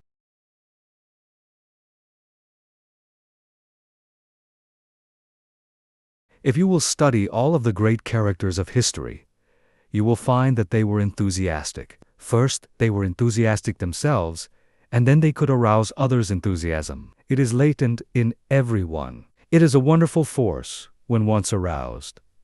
All public men, to be a success, have to possess it. Cultivate it by concentration.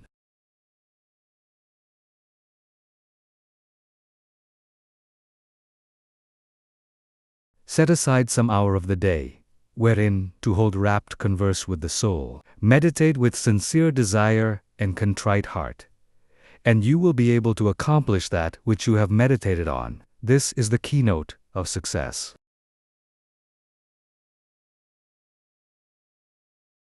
Think, speak, and act just as you wish to be, and you will be that which you wish to be.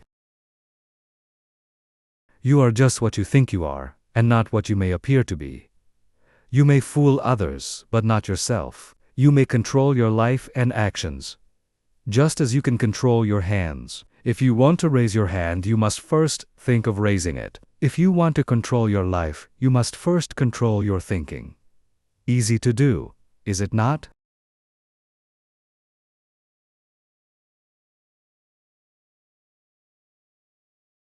Yes, it is, if you will but concentrate on what you think about.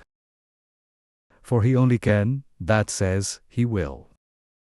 How can we secure concentration? To this question, the first and last answer must be by interest and strong motive. The stronger the motive, the greater the concentration. Eustace Miller, M.D.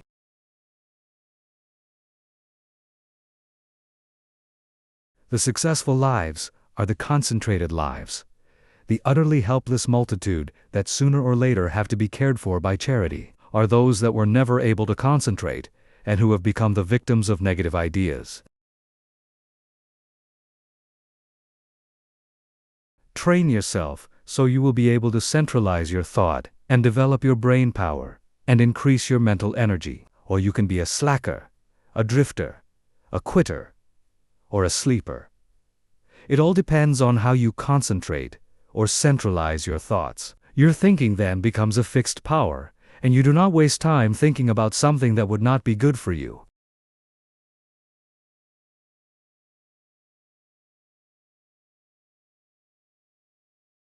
You pick out the thoughts that will be the means of bringing you what you desire, and they become a material reality. Whatever we create in the thought world will someday materialize. That is the law. Don't forget this.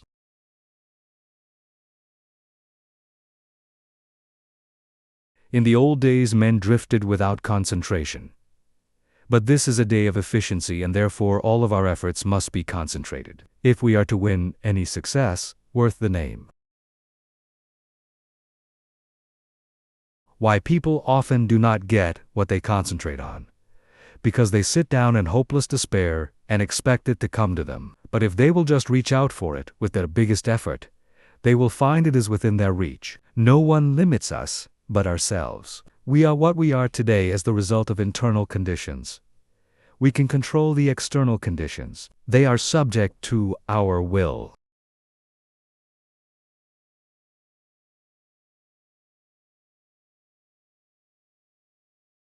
Through our concentration, we can attract what we want, because we became in rapport with the universal forces, from which we can get what we want. You have watched races, no doubt. They all line up together. Each has his mind set on getting to the goal before the others. This is one kind of concentration. A man starts to think on a certain subject. He has all kinds of thoughts come to him. But by concentration, he shuts out all these but the one he has chosen. Concentration is just a case of willing to do a certain thing and doing it.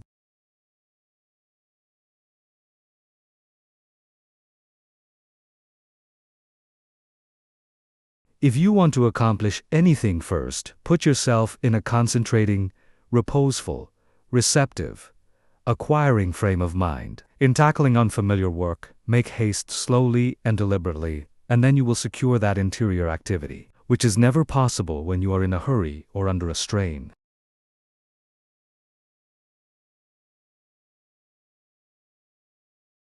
When you think hard or try to hurry results too quickly, you generally shut off the interior flow of thoughts and ideas. You have often, no doubt, tried hard to think of something, but could not. But just as soon as you stopped trying to think of it, it came to you.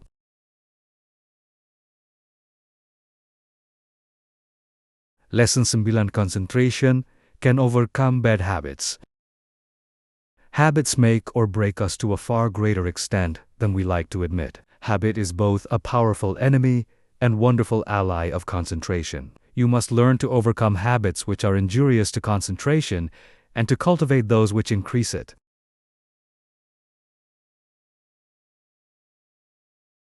The large majority of people are controlled by their habits and are buffeted around by them like waves of the ocean tossing a piece of wood. They do things in a certain way because of the power of habit. They seldom ever think of concentrating on why they do them this or that way, or study to see if they could do them in a better way.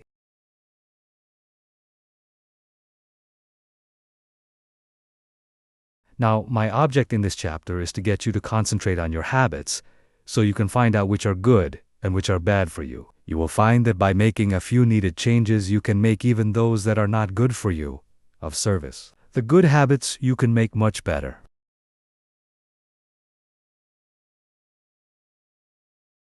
The first thing I want you to realize is that all habits are governed consciously or unconsciously by the will. Most of us are forming new habits all the time. Very often, If you repeat something several times in the same way, you will have formed the habit of doing it that way. But the oftener you repeat it, the stronger that habit grows, and the more deeply it becomes embedded in your nature.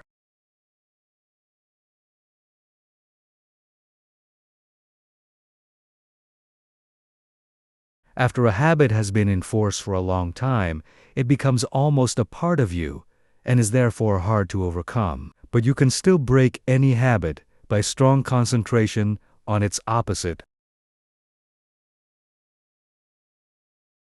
All our life, so far as it has definite form, is but a mass of habits, practical, emotional, and intellectual, systematically organized for our will or woe, and bearing us irresistibly toward our destiny, whatever the latter may be.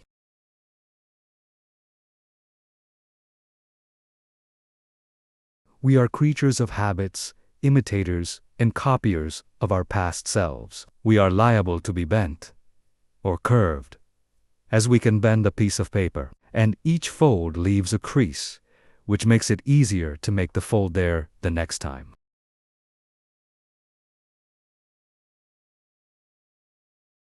The intellect and will are spiritual functions. Still, they are immersed in matter, and to every movement of theirs corresponds a movement in the brain, that is, in their material.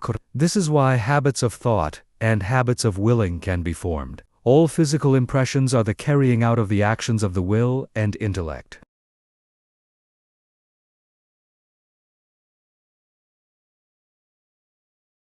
Our nervous systems are what they are today, because of the way they have been exercised. As we grow older, most of us become more and more like automatic machines. The habits we have formed increase in strength. We work in our old characteristic way. Your associates learn to expect you to do things in a certain way, so you see that your habits make a great difference in your life. And as it is just about as easy to form good habits as it is bad, you should form only the former.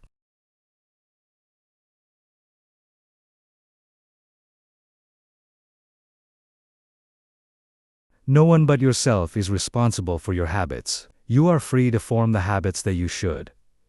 And if everyone could realize the importance of forming the right kind of habits, what a different world this would be. How much happier everyone would be. Then all, instead of the few, might win success.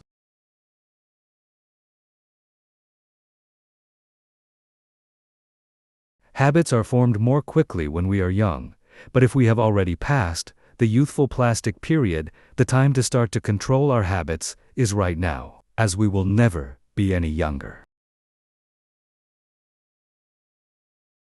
You will find the following maxims worth remembering. First maxim: we must make our nervous system our ally instead of our enemy. Second maxim: in the acquisition of a new habit, as in the leaving off of an old one, we must take care to launch ourselves with as strong and decided an initiative as possible.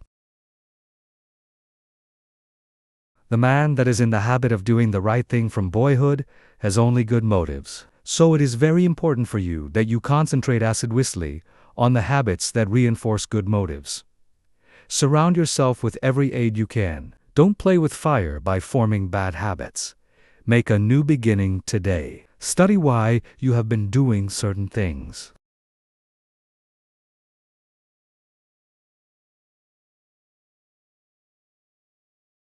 If they are not for your good, shun them henceforth. Don't give in to a single temptation, for every time you do, you strengthen the chain of bad habits. Every time you keep a resolution, you break the chain that enslaves you.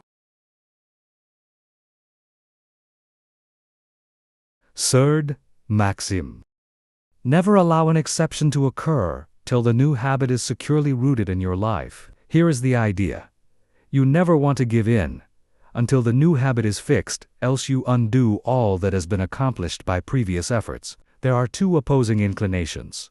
One wants to be firm, and the other wants to give in. By your will, you can become firm through repetition.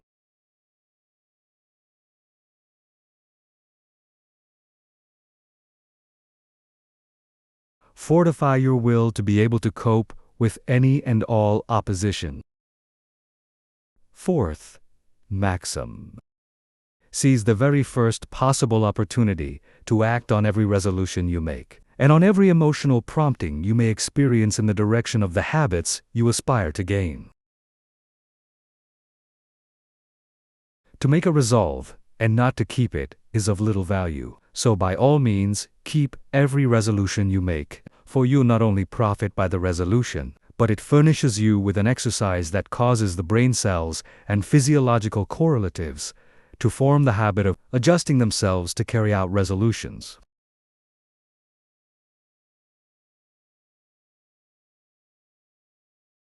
A tendency to act becomes effectively ingrained in us in proportion to the uninterrupted frequency with which the actions actually occur, and the brain grows to their use. When a resolve or a fine glow of feeling is allowed to evaporate without bearing fruit, it is worse than a chance lost.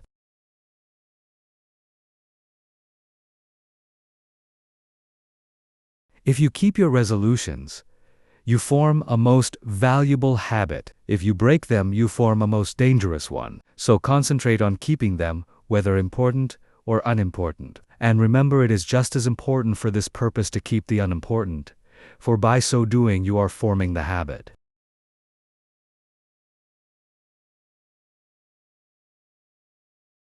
Fifth maxim. Keep the faculty of effort alive in you by a little gratuitous exercise every day. The more we exercise the will, the better we can control our habits. Every few days do something for no other reason than its difficulty, so that when the hour of dire need draws nigh, it may find you not unnerved or untrained to stand the test. Asceticism of this sort is like the insurance which a man pays on his house and goods.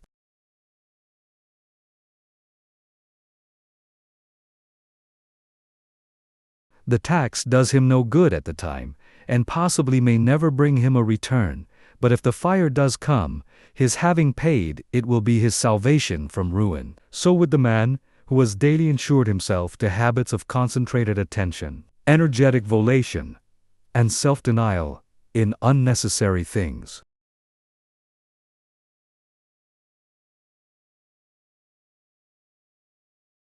He will stand like a tower when everything rocks around him, and his softer fellow mortals are winnowed, like chaff in the blast.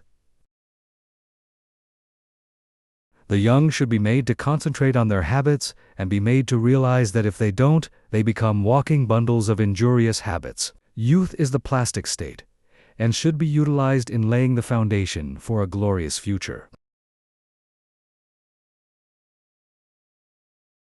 The great value of habit for good and evil cannot be overestimated. Habit is the deepest law of human nature. No man is stronger than his habits, because his habits either build up his strength or decrease it. Why we are creatures of habits. Habits have often been called a labor-saving invention, because when they are formed, they require less of both mental and material strength. The more deeply the habit becomes ingrained, the more automatic it becomes. Therefore, habit is an economizing tendency of our nature, for if it were not for habit, we should have to be more watchful.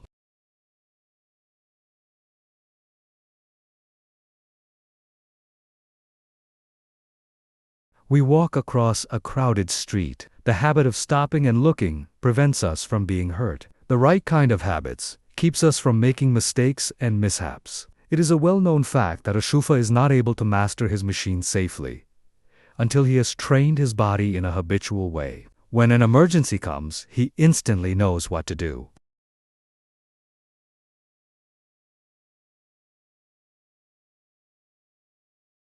Where safety depends on quickness, the operator must work automatically. Habits mean less risk, less fatigue, and greater accuracy. You do not want to become a slave to habits of a trivial nature. For instance, Wagner required a certain costume before he could compose corresponding parts of his opera. Schiller could never write with ease, unless there were rotten apples in the drawer of his desk from which he could now and then obtain an odor which seemed to him sweet.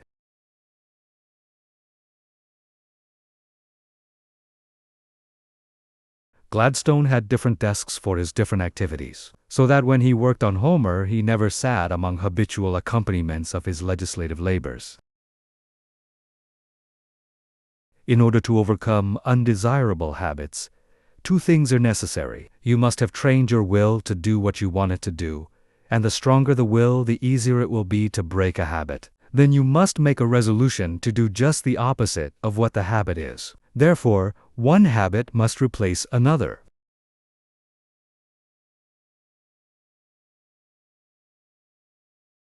If you have a strong will, you can tenaciously and persistently concentrate on removing the bad habit, and in a very short time, the good habit will gain the upper hand. I will bring this chapter to a close by giving Dr. Oppenheim's instructions for overcoming a habit.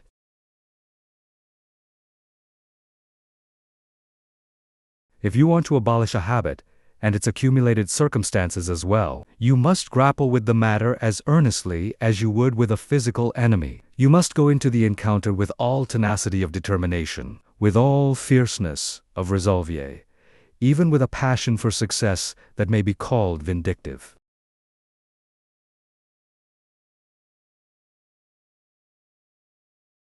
No human enemy can be as insidious, so persevering, as unrelenting as an unfavorable habit. It never sleeps, it needs no rest.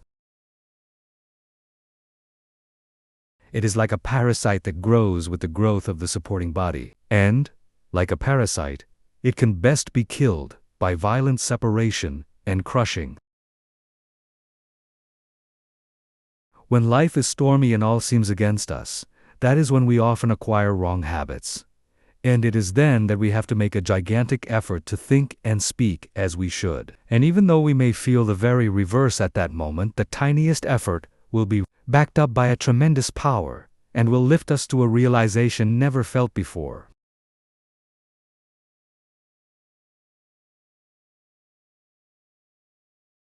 It is not in the easy, contented moments of our life that we make our greatest progress, for then it requires no special effort to keep in tune.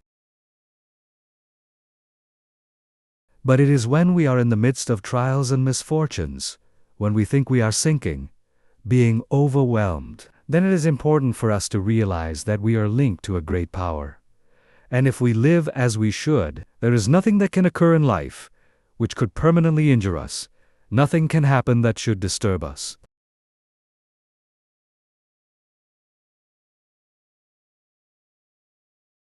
So always remember you have within you unlimited power, ready to manifest itself in the form which fills our need at the moment. If, when we have something difficult to solve, we would be silent like the child, we can get the inspiration when it comes, we will know how to act. We will find there is no need to hurry or disturb ourselves, that it is always wiser to wait for guidance from within than to act on impulse from without.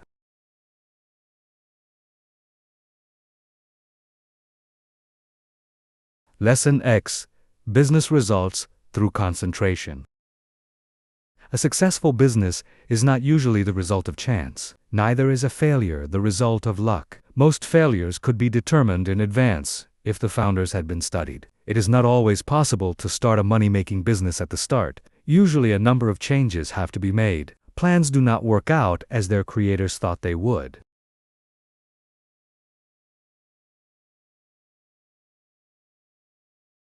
They may have to be changed a little, broadened, it may be, here and there, and as you broaden your business, you broaden your power to achieve. You gain an intense and sustained desire to make your business a success.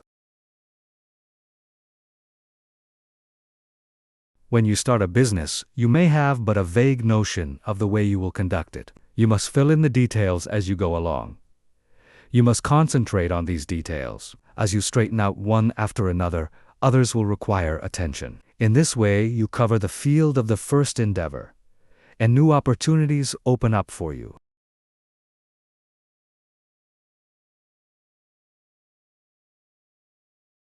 When you realize one desire, another comes. But if you do not fulfill the first desire, you will not the second. The person that does not carry his desires into action is only a dreamer. Desire is a great creative force.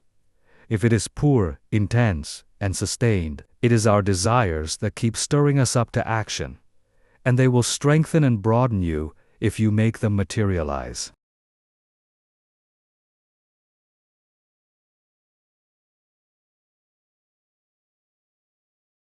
Every man who achieves success deserves it. When he first started out, he did not understand how to solve the problems that afterwards presented themselves. But he did each thing as it came up in the very best way that he could, and this developed his power of doing bigger things. We become masters of business by learning to do well whatever we attempt.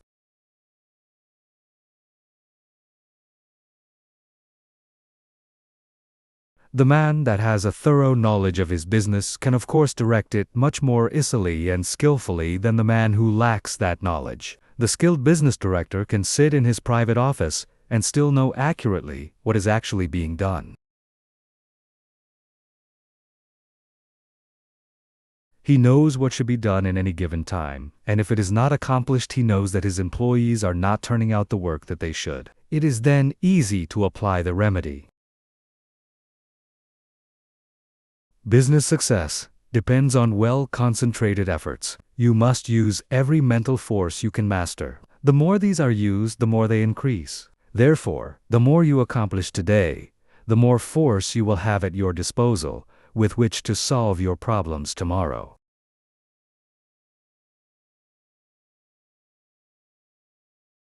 If you are working for someone else today and wish to start in a business for yourself, think over carefully what you would like to do. Then, when you have resolved what you want to do, you will be drawn towards it. There is a law that opens the way to the fulfillment of your desires.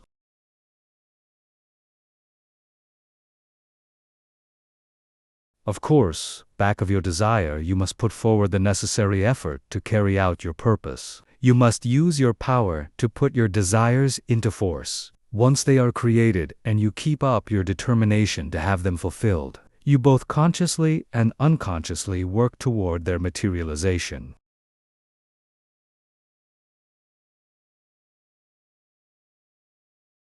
Set your heart on your purpose.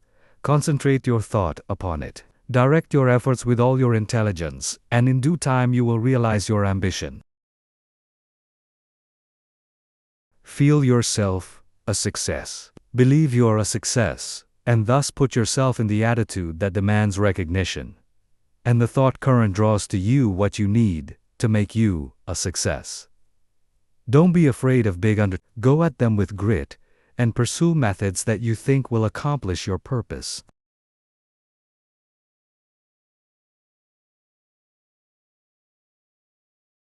You may not at first meet with entire success, but aim so high that if you fall a little short, you will still have accomplished much. What others have done, you can do. You may even do what others have been unable to do. Always keep a strong desire to succeed in your mind. Be in love with your aim and work, and make them as far as possible square with the rule of the greatest good to the greatest number, and your life cannot be a failure.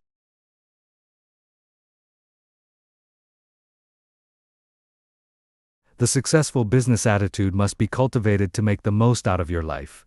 The attitude of expecting great things from both yourself and others. It alone will often cause men to make good, to measure up to the best that is in them. It is not the spasmodic spurts that count on a long journey, but the steady efforts. Spurts fatigue and make it hard for you to continue. Rely on your own opinion. It should be as good as anyone's else. When once you reach a conclusion, abide by it. Let there be no doubt or wavering in your judgment. If you are uncertain about every decision you make, you will be subject to harassing doubts and fears which will render your judgment of little value.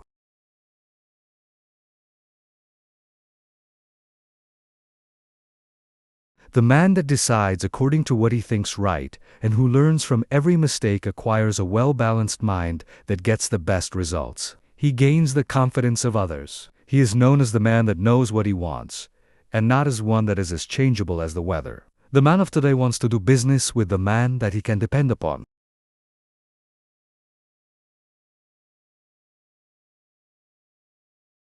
Uncertainties in the business world are meeting with more reliable firms want to do business with men of known qualities, with men of firmness, judgment, and reliability.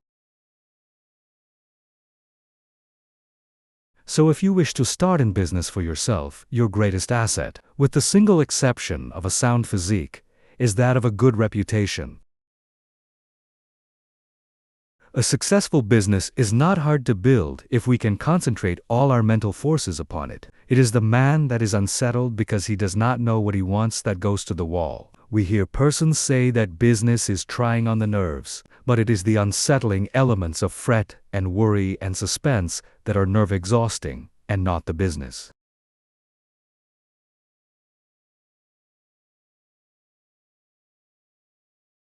Executing one's plans may cause fatigue. Enjoyment comes with rest. If there has not been any unnatural strain, the recuperative powers replace what energy has been lost. By attending to each day's work properly, you develop the capacity to do a greater work tomorrow. It is this gradual development that makes possible the carrying out of big plans. The man that figures out doing something each hour of the day gets somewhere. At the end of each day, you should be a step nearer your aim.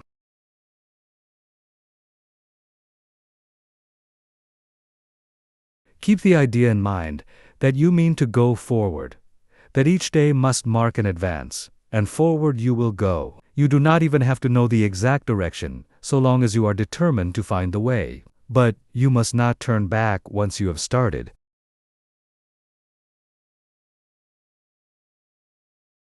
Even brilliant men's conceptions of the possibilities of their mental forces are so limited and below their real worth that they are far more likely to belittle their possibilities than they are to exaggerate them. You don't want to think that an aim is impossible because it has never been realized in the past. Every day someone is doing something that was never done before.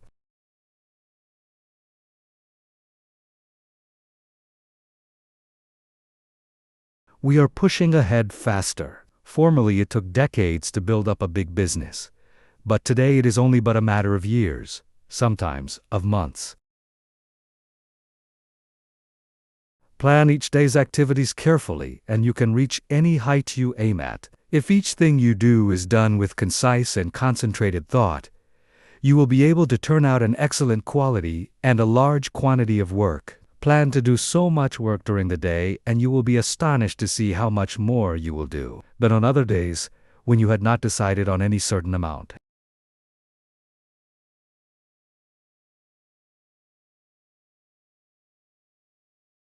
I have demonstrated that the average business working force could do the same amount of work in 6 hours that they now do in 8 without using up any more energy. Never start to accomplish anything in an indecisive, indefinite, uncertain way. Tackle everything with a positiveness and an earnestness that will concentrate your mind and attract the very best associated thoughts.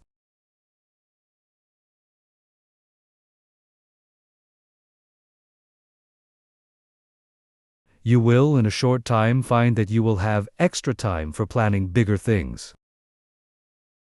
The natural leader always draws to himself, by the law of mental attraction, ideas in his chosen subject that have ever been conceived by others. This is of the greatest importance and help. If you are properly trained, you benefit much by others' thoughts, and, providing you generate from within yourself something of value, they will benefit from yours.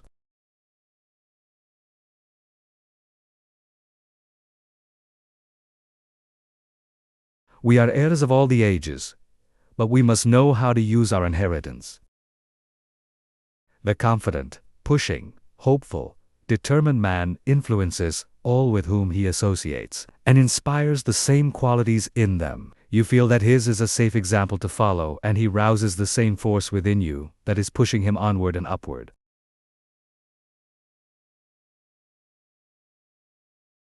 One seldom makes a success of anything that he goes at in a listless, spiritless way. To build up a business, you must see it expanding in your mind before it actually takes tangible shape. Every great task that has ever been accomplished has first been merely a vision in the mind of its creator. Detail after detail has had to be worked out in his mind from his first faint idea of the enterprise.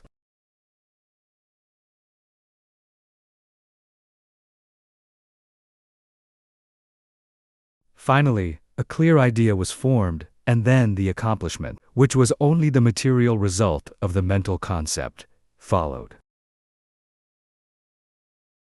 The up-to-date businessman is not content to build only for the present, but is planning ahead. If he does not, he will fall behind his competitor, who is what we are actually doing today was carefully thought out and planned by others in the past. All progressive businesses are conducted this way.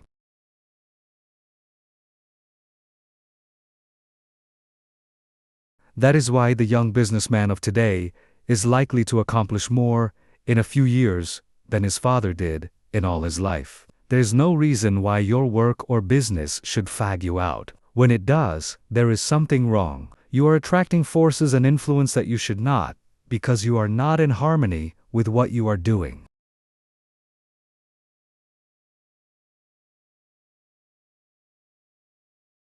There is nothing so tiring as to try to do the work for which we are unfitted, both by temperament and training. Each one should be engaged in a business that he loves. He should be furthering movements with which he is in sympathy. He will then only do his best work and take intense pleasure in his business. In this way, while constantly growing and developing his powers, he is at the same time rendering through his work genuine and devoted service to humanity.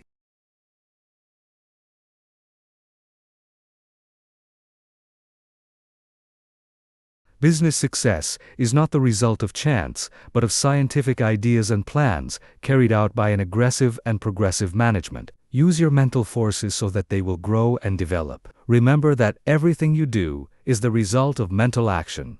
Therefore, you can completely control your every action. Nothing is impossible for you. Don't be afraid to tackle a difficult proposition.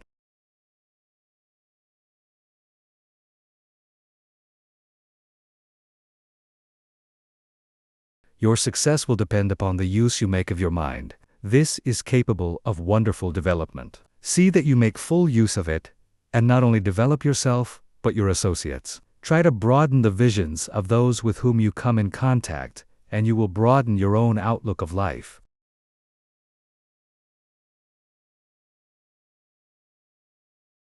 Are you afraid of responsibilities? In order for the individual soul to develop, you must have responsibilities. You must manifest the omnipotence of the law of supply. The whole world is your legitimate sphere of activity.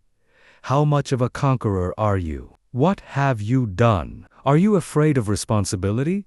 Or are you ever dodging, flinching, or sidestepping it?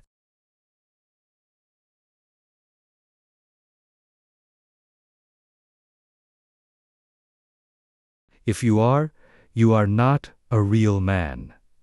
Your higher self never winces. So be a man and allow the powers of the higher self to manifest, and you will find you have plenty of strength and you will feel better when you are tackling difficult propositions.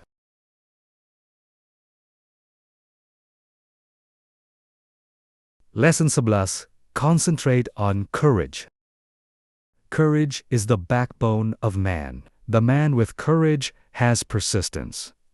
He states what he believes and puts it into execution. The courageous man has confidence. He draws to himself all the moral qualities and mental forces which go to make up a strong man. Whereas, the man without courage draws to himself all the qualities of a weak man: vacillation, doubt, hesitancy, and unsteadiness of purpose.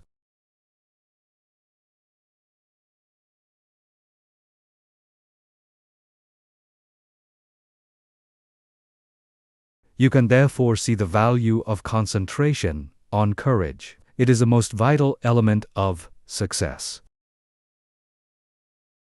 The lack of courage creates financial, as well as mental and moral difficulties. When a new problem comes, instead of looking upon it as something to be achieved, the man or woman without courage looks for reasons why it cannot be done, and failure is naturally the almost inevitable result. This is a subject well worthy of your study.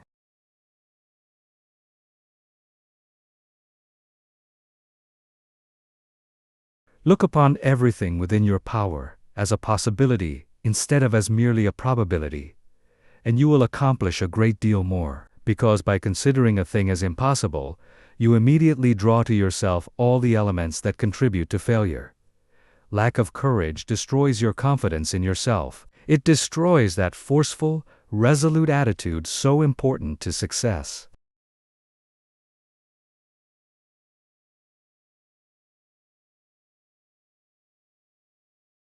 The man without courage unconsciously draws to himself all that is contemptible, weakening, demoralizing, and destructive. He then blames his luck when he does not secure the things he weakly desires. We must first have the courage to strongly desire something. A desire to be fulfilled must be backed by the strength of all our mental forces.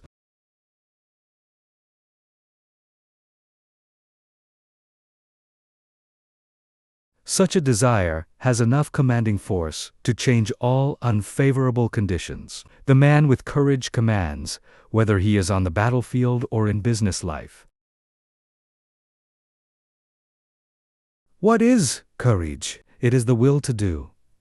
It takes no more energy to be courageous than to be cowardly. It is a matter of the right training in the right way. Courage concentrates the mental forces on the task at hand. It then directs them thoughtfully, steadily, deliberately, while attracting all the forces of success toward the desired end.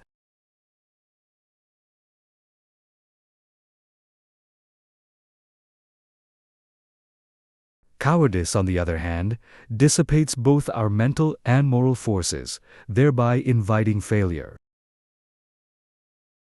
As we are creatures of habits, we should avoid persons that lack courage. They are easy to discover because of their habits of fear in attacking new problems. The man with courage is never afraid. Start out today with the idea that there is no reason why you should not be courageous. If any fear thoughts come to you, cast them off as you would the deadly viper. Form the habit of never thinking of anything unfavorable to yourself or anyone else. In dealing with difficulties, new or old, hold ever the thought, I am courageous. Whenever a doubt crosses the threshold of your mind, banish it.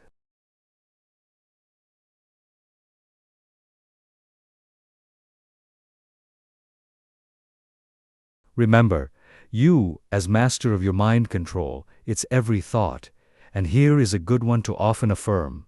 I have courage because I desire it, because I need it, because I use it, and because I refuse to become such a weakling as cowardice produces.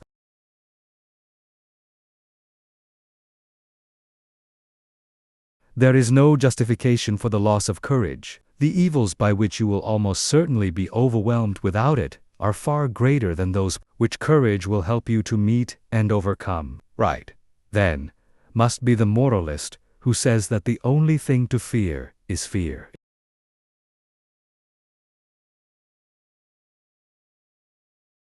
Never let another's opinion affect you. He cannot tell what you are able to do. He does not know what you can do with your forces. The truth is, you do not know yourself until you put yourself to the test. Therefore, how can someone else know? Never let anyone else put a valuation on you.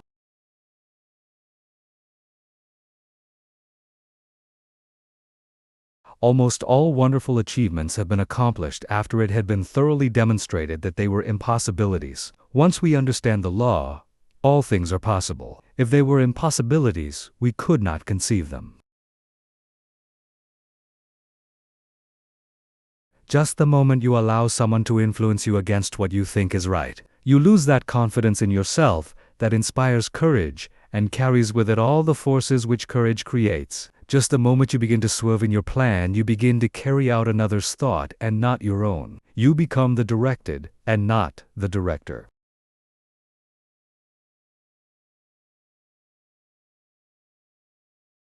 You forsake the courage and resolution of your own mind, and you therefore lack the very forces that you need to sustain and carry out your work. Instead of being self-reliant, you become timid, and this invites failure. When you permit yourself to be influenced from your plan by another, you are unable to judge as you should, because you have allowed another's influence to deprive you of your courage and determination without absorbing any of his in return. So you are in much the same predicament as you would be in if you turned over all your worldly possessions to another without getting value received.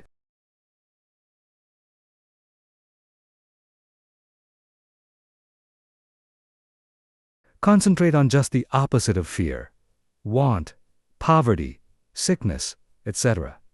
Never doubt your own ability. You have plenty if you will just use it. A great many men are failures because they doubt their own capacity. Instead of building up strong mental forces which would be of the greatest use to them, their fear thoughts tear them down. Fear paralyzes energy.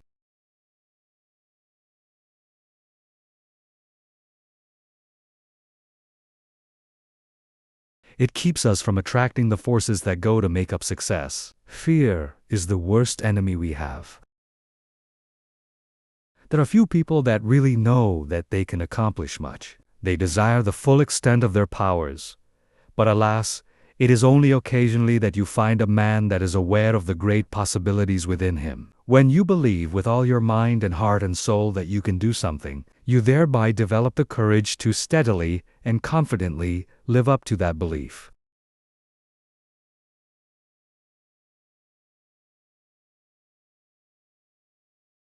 You have now gone a long way towards accomplishing it. The chances are that there will be obstacles, big and little, in your way. But resolute courage will overcome them, and nothing else will. Strong courage eliminates the injurious and opposing forces by summoning their masters, the yet stronger forces that will serve you.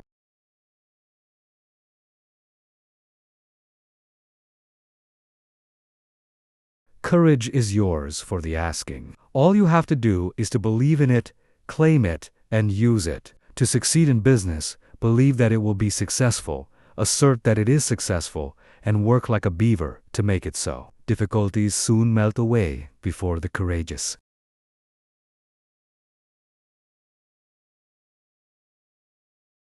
One man of courage can fire with his spirit a whole army of men, whether it be military or industrial, because courage, like cowardice, is contagious. The man of courage overcomes the trials and temptations of life. He commands success. He renders sound judgment. He develops personal influence and a forceful character and often becomes the mentor of the community which he serves. How to overcome depression and melancholia. Both of the former are harmful and make you unhappy. These are states that can be quickly overcome through concentrating more closely on the higher self. For when you do, you cut off the connection with the harmful force currents. You can also drive away moods by simply choosing and fully concentrating on an agreeable subject.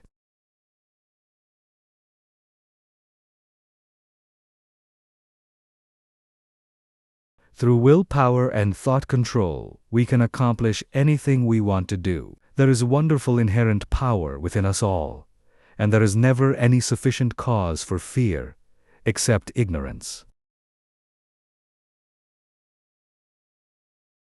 Every evil is but the product of ignorance, and everyone that possesses the power to think has the power to overcome ignorance and evil. The pain that we suffer from doing evil are but the lessons of experience, and the object of the pain is to make us realize our ignorance.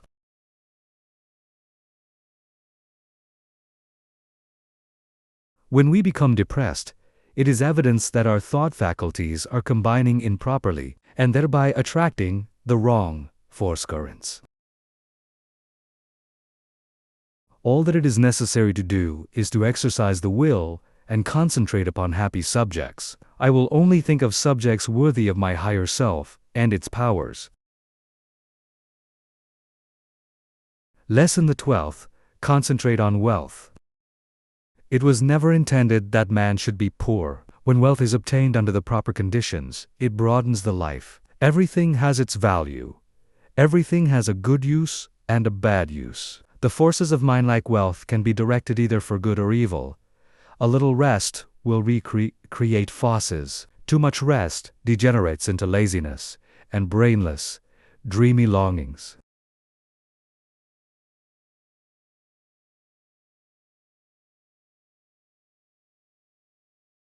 If you acquire wealth unjustly from others, you are misusing your forces. But if your wealth comes through the right sources, you will be blessed. Through wealth, we can do things to uplift ourselves and humanity. Wealth is many persons' goal. It therefore stimulates their endeavor. They long for it in order to dress and live in such a way as to attract friends. Without friends, they would not be so particular of their support. The fact is, the more attractive we make ourselves and our surroundings, the more inspiring are their influences.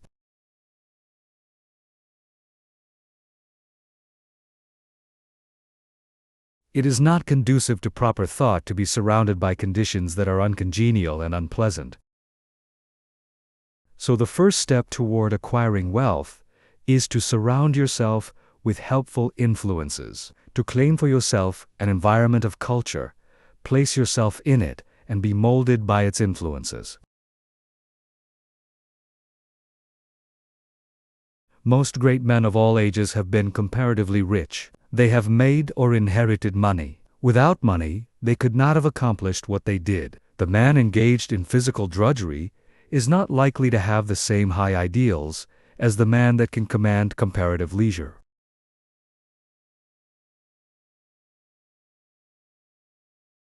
Wealth is usually the fruit of achievement. It is not, however, altogether the result of being industrious. Thousands of persons work hard, who never grow wealthy. Others, with much less effort, acquire wealth. Seeing possibilities is another step toward acquiring wealth.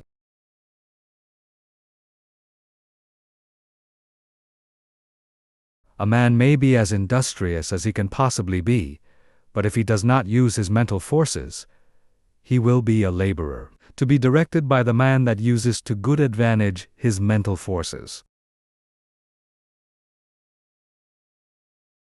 No one can become wealthy in an ordinary lifetime by mere savings from earnings. Many scrimp and economize all their lives, but by so doing waste all their vitality and energy. For example, I know a man that used to walk to work. It took him an hour to go and an hour to return. He could have taken a car and gone in 20 minutes. He saved 10 cents a day, but wasted an hour and a half.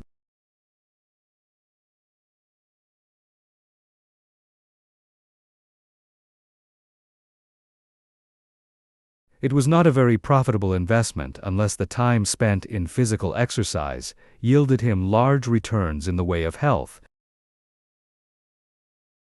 The same amount of time spent in concentrated effort to overcome his unfavorable business environment might have firmly planted his feet in the path of prosperity. One of the big mistakes made by many persons of the present generation is that they associate with those who failed to call out or develop the best that is in them. When the social side of life is developed too exclusively, as it often is, and recreation or entertainment becomes the leading motive of a person's life, he acquires habits of extravagance instead of economy, habits of wasting his resources, physical, mental, moral, and spiritual, instead of conserving them.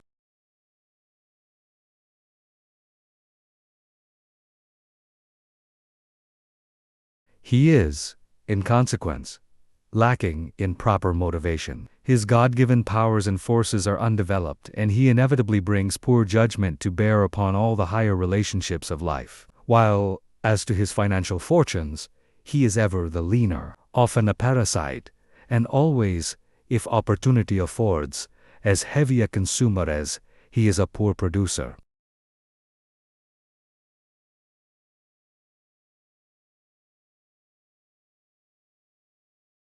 It seems a part of the tragedy of life that these persons have to be taught such painful lessons before they can understand the forces and laws that regulate life. Few profit by the mistakes of others. They must experience them for themselves, and then apply the knowledge so gained in reconstructing their lives.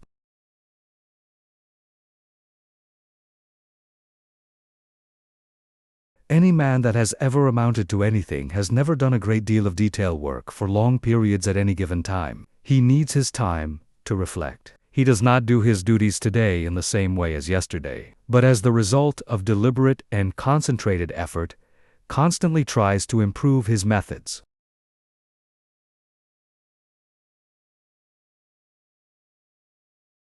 The other day I attended a lecture on prosperity. I knew the lecturer had been practically broke for 10 years. I wanted to hear what he had to say.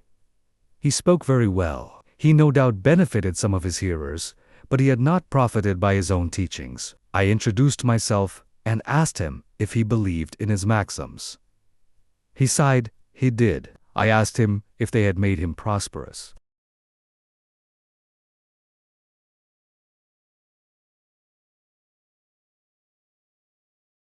He said, "Not exactly." I asked him why. He answered that he thought he was fated not to experience prosperity. In half an hour, I showed that man why poverty had always been his companion.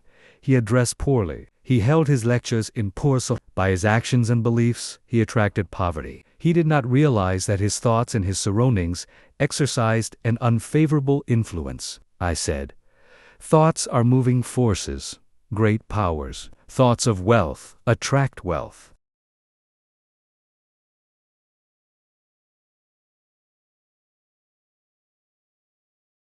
Therefore, if you desire wealth, you must attract the forces that will help you to secure it. Your thoughts attract a similar kind of thoughts. If you hold thoughts of poverty, you attract poverty. If you make up your mind you are going to be wealthy, you will instill this thought into all your mental forces, and you will at the same time use every external condition to help you.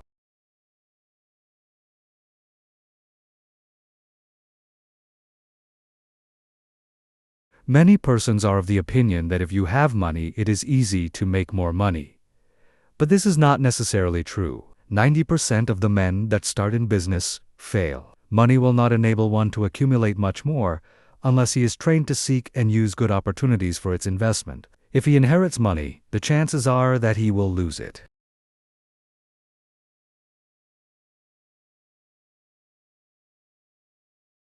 While, if he has made it, he not only knows its value, but has developed the power to use it as well as to make more if he loses it. Business success today depends on foresight, good judgment, grit, firm resolution, and settled purpose. But never forget that thought is as real a force as electricity. Let your thoughts be such that you will send out as good as you receive. If you do not, are not enriching others, and therefore deserve not to be enriched.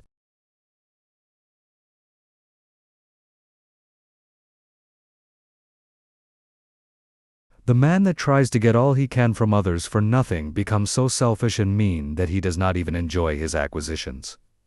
We see examples of this every day. What we take from others will in turn be taken from us. All obligations have to be met fairly and squarely. We cannot reach perfection until we discharge every obligation of our lives.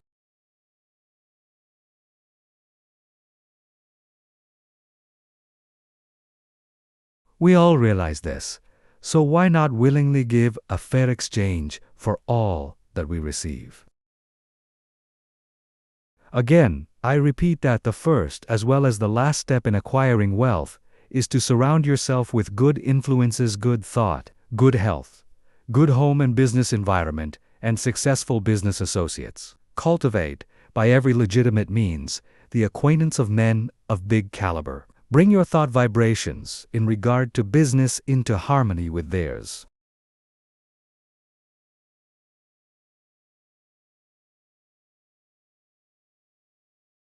This will make your society not only agreeable, but sought after. And, when you have formed intimate friendships with clean, reputable men of wealth, entrust to them, for investment, your surplus earnings, however small, until you have developed the initiative and business acumen to successfully manage your own investments.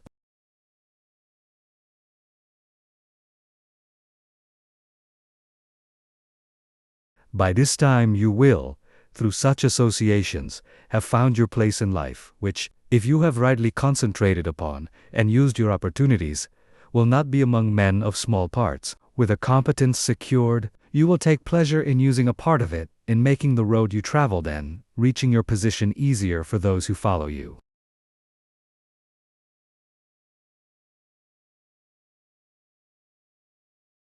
There is somewhere in every brain the energy that will get you out of that rut and put you far up on the mountain of success if you can only use the energy. You know that gasoline in the engine of an automobile doesn't move the car until the spark comes to explode the gasoline. So it is with the mind of man. We are not speaking now of men of great genius, but of average, able citizens. Each one of them has in his brain the capacity to climb over the word impossible and get into the successful country beyond. And hope, self-confidence, and the determination to do something supply this spark that makes the energy work. Lesson 13. You can concentrate, but will you? All have the ability to concentrate. But will you? You can.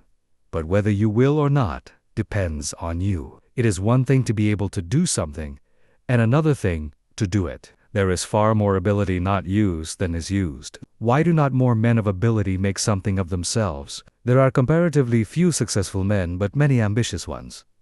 Why do not more get along?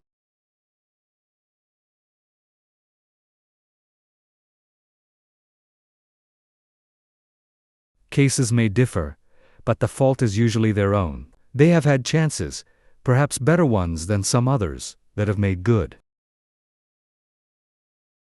What would you like to do that you are not doing? If you think you should be getting on better, why don't you? Study yourself carefully.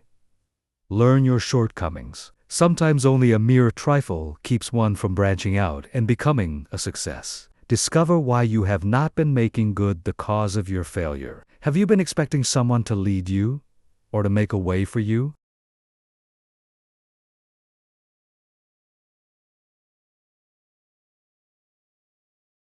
If you have, concentrate on a new line of thought.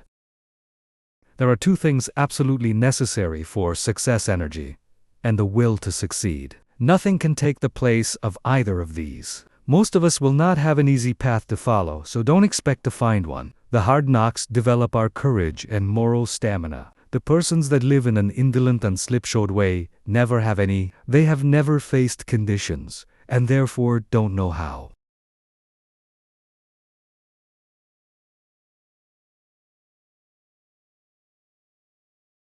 The world is no better for their living. We must make favorable conditions and not expect them to shape themselves. It is not the man that says, "It can't be done," but the man that goes ahead in spite of adverse advice and shows that it can be done that gets there today. "The Lord helps those that help themselves," is a true saying. We climb the road to success by overcoming obstacles.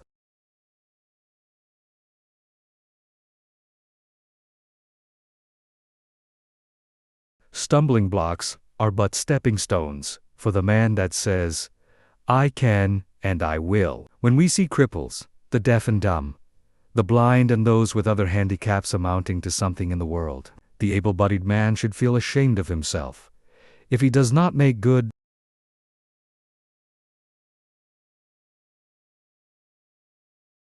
There is nothing that can resist the force of perseverance. The way ahead of all of us is not clear sailing. But all hard passages can be bridged, if you just think they can, and concentrate on how to do it. But if you think the obstacles are unsurmountable, you will not of course try.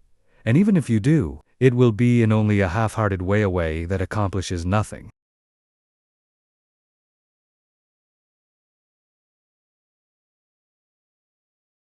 Many men will not begin an undertaking unless they feel sure they will succeed in it. What a mistake! This would be right if we were sure of what we could and could not do. But who knows? There may be an obstruction there now that might not be there next week. There may not be an obstruction there now that will be there next week.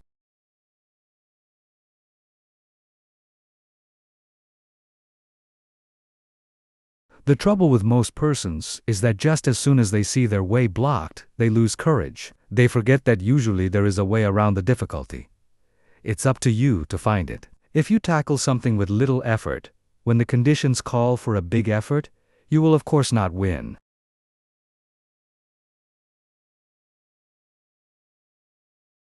Tackle everything with a feeling that you will utilize all the power within you to make it a success. This is the kind of concentrated effort that succeeds. Most people are beaten before they start. They think they are going to encounter obstacles, and they look for them instead of for means to overcome them. The result is that they increase their obstacles instead of diminishing them. Have you ever undertaken something that you thought would be hard, but afterwards found it to be easy? That is the way a great many times.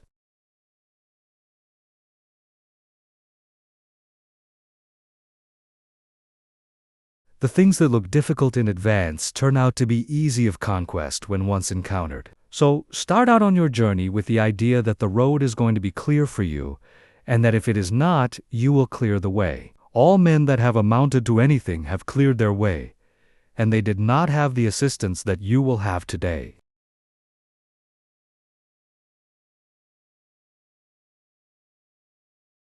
The one great keynote of success is to do whatever you have decided on. Don't be turned from your path, but resolve that you are going to accomplish what you set out to do. Don't be frightened at a few rebuffs, for they cannot stop the man that is determined, the man that knows in his heart that success is only bought by tremendous resolution, by concentrated and wholehearted effort.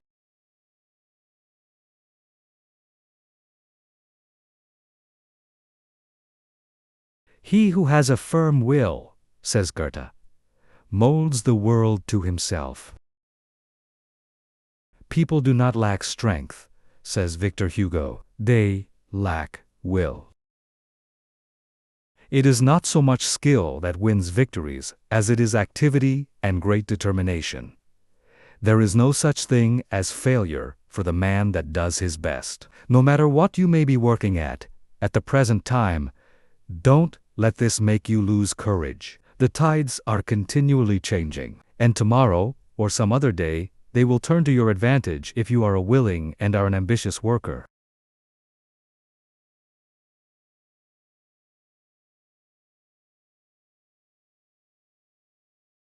There is nothing that develops you and increases your courage like work. If it were not for work, how monotonous life would at last become.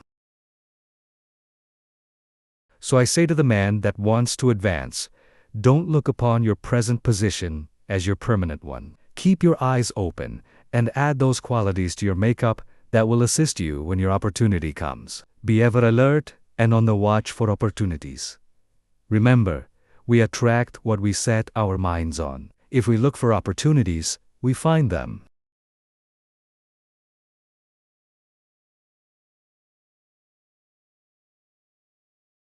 If you are the man you should be, someone is looking for you to fill a responsible position. So when he finds you, don't let your attention wander. Give it all to him. Show that you can concentrate your powers, that you have the makeup of a real man. Show no signs of fear, uncertainty, or doubt. The man that is sure of himself is bound to get to the front. No circumstances can prevent him.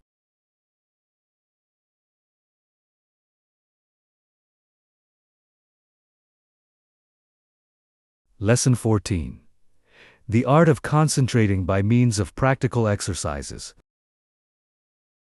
Select some thought, and see how long you can hold your mind on it. It is well to have a clock at first, and keep track of the time. If you decide to think about health, you can get a great deal of good from your thinking besides developing concentration. Think of health as being the greatest blessing there is in the world. Don't let any other thought drift in.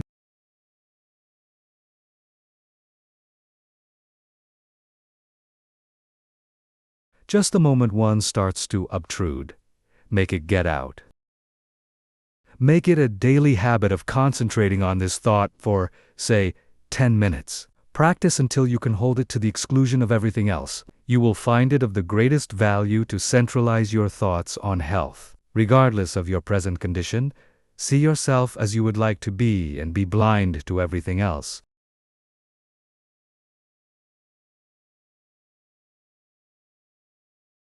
You will find it hard at first to forget your ailments, if you have any, but after a short while, you can shut out these negative thoughts and see yourself as you want to be. Each time you concentrate, you form a more perfect image of health. And, as you come into its realization, you become healthy, strong, and wholesome.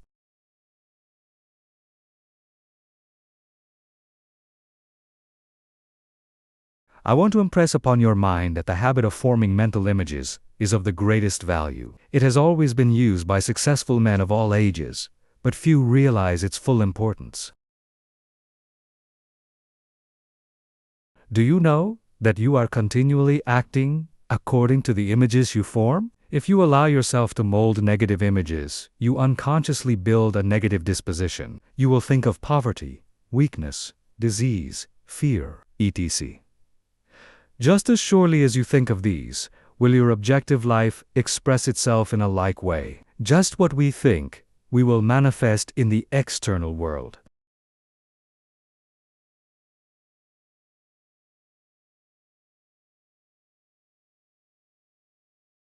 In deep concentration, you become linked with the great creative spirit of the universe, and the creative energy then flows through you, vitalizing your creations into form. In deep concentration, your mind becomes attuned with the infinite and registers the cosmic intelligence and receives its messages. You become so full of the cosmic energy that you are literally flooded with divine power.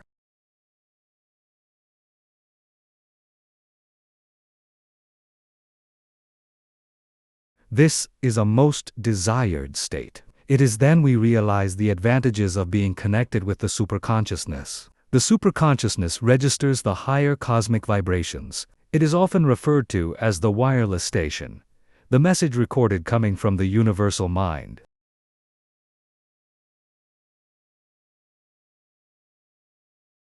There are very few that reach this stage of concentration. Very few even know that it is possible. They think concentration means limitation to one subject. But this deeper concentration that brings us into harmony with the infinite is that which produces and maintains health.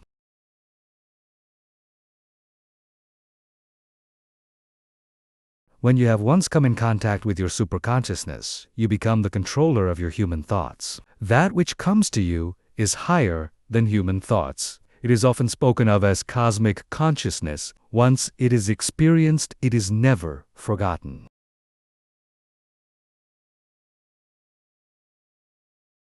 Naturally, it requires a good deal of training to reach this state. But once you do, it becomes easier each time to do. And in the course of time, you can become possessed of power which was unknown to you before. You are able to direct the expression of almost infinite power. While in this deeper state of concentration,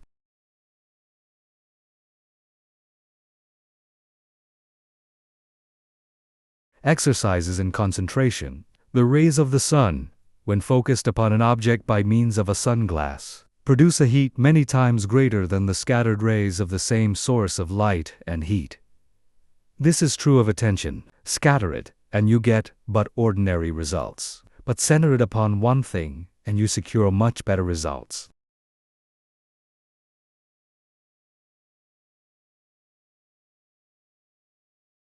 When you focus your attention upon an object, your every action, voluntary and involuntary, is in the direction of attaining that object. If you will focus your energies upon a thing to the exclusion of everything else, you generate the force that can bring you what you want.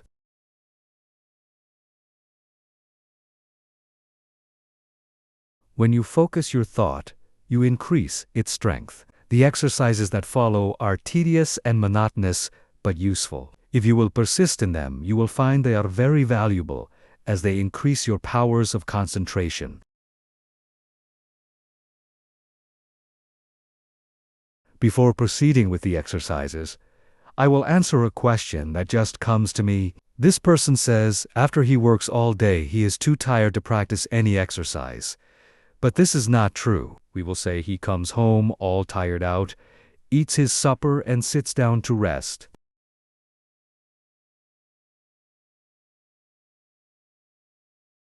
If his work has been mental, the thought which has been occupying his mind returns to him, and this prevents him from securing the rest he needs. It is an admitted fact that certain thoughts call into operation a certain set of brain cells. The other cells, of course, are not busy at that time and are rested. Now, if you take up something that is just different from what you have been doing during the day, you will use the cells that have not done anything and give those that have had work to do a rest.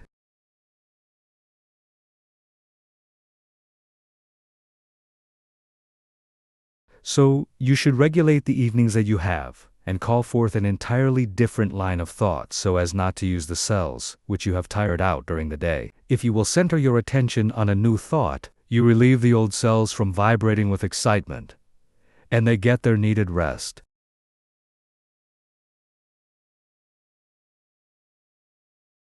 The other cells that have been idle all day want to work, and you will find you can enjoy your evenings while securing needed rest. When once you have learned to master your thoughts, you will be able to change them just as easily as you change your clothes. Remember, the real requisite of centering is to be able to shut out outside thoughts anything foreign to the subject. Now, in order to control your intention, first gain control over the body. This must be brought under direct control of the mind under the control of the will. Your will is strong enough to do anything you wish, but you must realize that it is.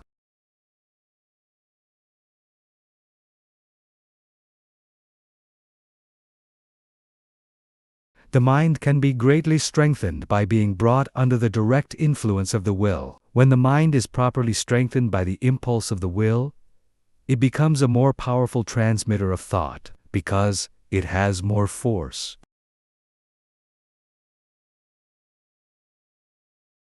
The best time to concentrate is after reading something that is inspiring, as you are then mentally and spiritually exalted in the desired realm. Then is the time you are ready for deep concentration. If you are in your room, first see that your windows are up and the air is good. Lie down flat on your bed without a pillow. See that every muscle is relaxed.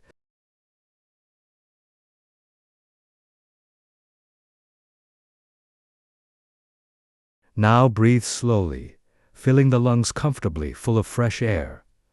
Hold this as long as you can without straining yourself. Then, exhale slowly.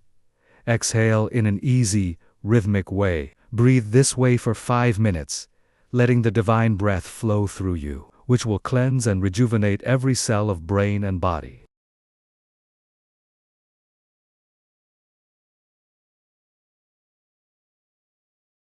You are then ready to proceed. Now think how quiet and relaxed you are.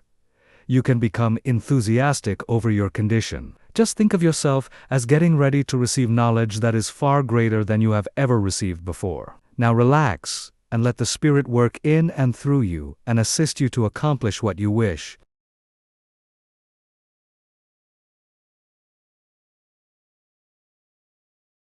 Don't let any doubts or fears enter. Just feel that what you wish is going to manifest. Just feel it already has. In reality it has. For just the minute you wish a thing to be done, it manifests in the thought world. Whenever you concentrate, just believe it is a success. Keep up this feeling and allow nothing to interfere, and you will soon find you have become the master of concentration.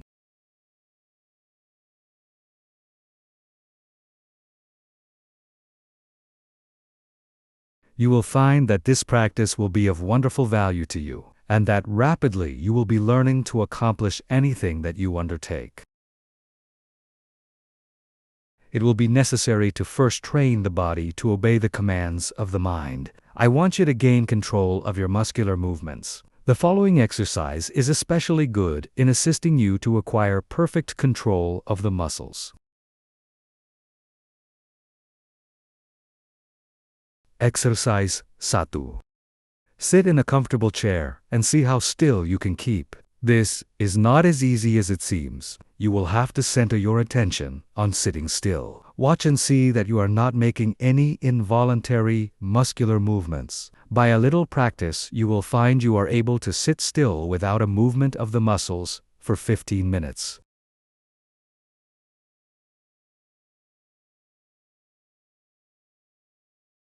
At first, I advise sitting in a relaxed position for 5 minutes. After you are able to keep perfectly still, increase the time to 10 minutes and then to 15. This is as long as it is necessary. But never strain yourself to keep still. You must be relaxed completely. You will find this habit of relaxing is very good.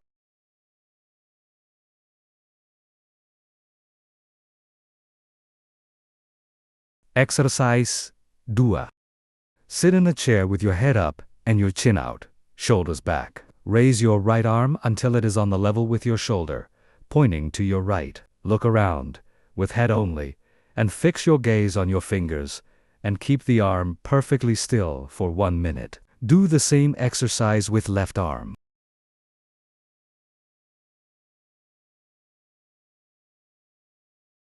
When you are able to keep the arm perfectly steady, increase the time until you are able to do this 5 minutes with each arm. Turn the palm of the hand downward when it is outstretched, as this is the easiest position. If you will keep your eyes fixed on the tips of the fingers, you will be able to tell if you are keeping your arm perfectly still.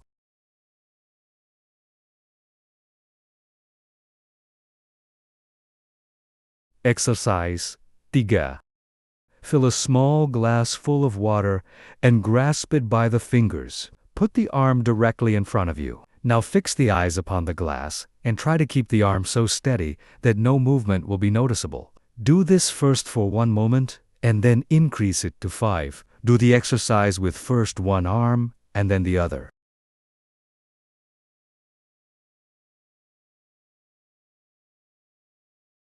Exercise 4. Watch yourself during the day and see that your muscles do not become tense or strained. See how easy and relaxed you can keep yourself. See how poised you can be at all times. Cultivate a self-poised manner instead of a nervous, strained appearance. This mental feeling will improve your carriage and demeanor. Stop all useless gestures and movements of the body.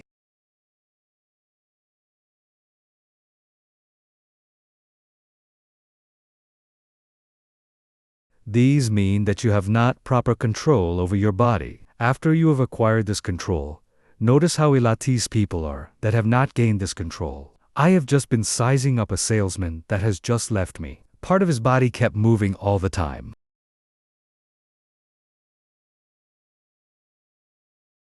I just felt like saying to him, "Do you know how much better appearance you would make if you would just learn to speak with your voice, instead of trying to express what you say with your whole body? Just watch those that interview you and see how they lack poise."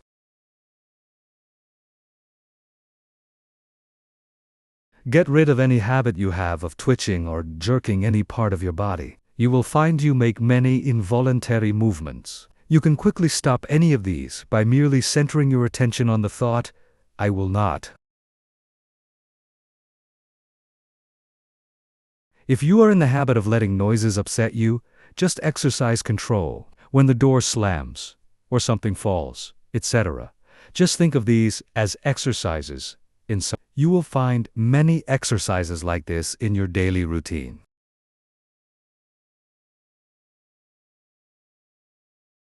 The purpose of the above exercises is to gain control over the involuntary muscular movement, making your actions entirely voluntary. The following exercises are arranged to bring your voluntary muscles under the control of the will, so that your mental forces may control your muscular movements.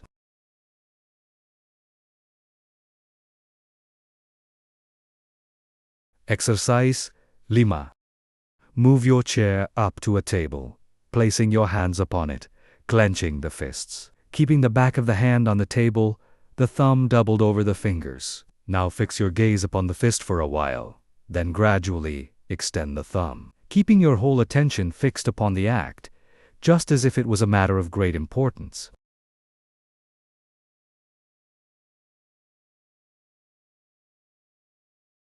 Then gradually extend your first finger, then your second, and so on until you open the rest. Then reverse the process, closing first, the last one opened, and then the rest. And finally, you will have the fist again in the original position, with the thumb closed over the finger. Do this exercise with the left hand.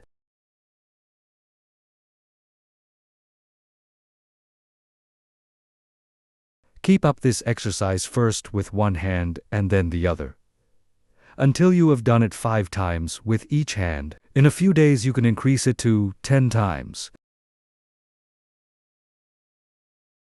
The chances are that the above exercises will at first make you tired, but it is important for you to practice these monotonous exercises so you can train your attention. It also gives you control over your muscular movement. The attention, of course, must be kept closely on each movement of the hand. If it is not, you of course lose the value of the exercise.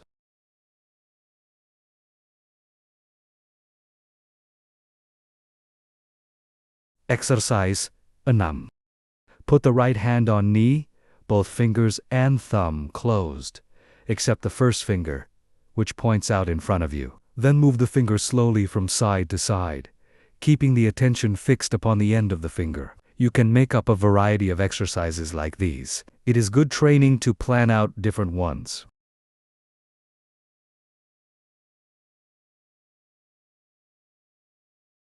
The main point you should keep in mind is that the exercise should be simple and that the attention should be firmly fixed upon the moving part of the body. You will find your attention will not want to be controlled and will try to drift to something more interesting.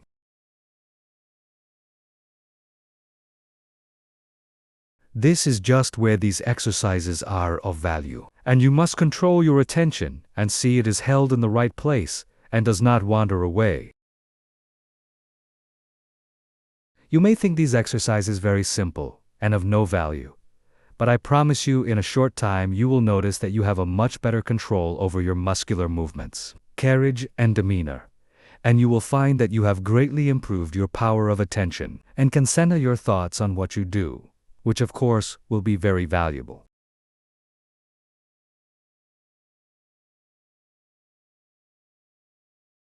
No matter what you may be doing, imagine that it is your chief object in life. Imagine you are not interested in anything else in the world but what you are doing. Do not let your attention get away from the work you are at. Your attention will no doubt be rebellious, but control it and do not let it control you.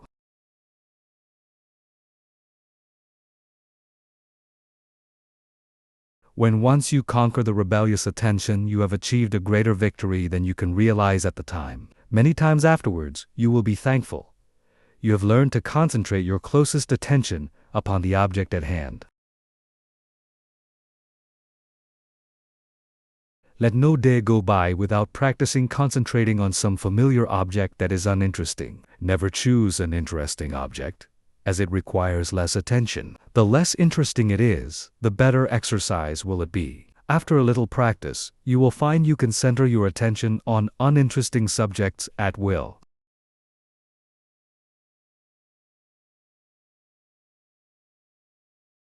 The person that can concentrate can gain full control over his body and mind and be the master of his inclinations, not their slave. When you can control yourself, you can control others. You can develop a will that will make you a giant compared with the man that lacks willpower.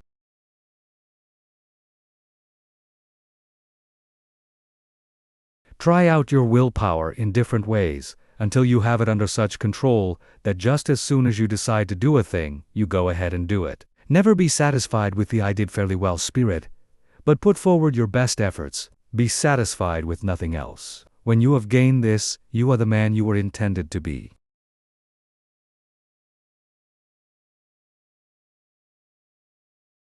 Exercise 7. Concentration increases the sense of smell. When you take a walk, or drive in the country, or pass a flower garden, concentrate on the odor of flowers and plants. See how many different kinds you can detect. Then choose one particular kind and try to sense only this. You will find that this strongly intensifies the sense of smell.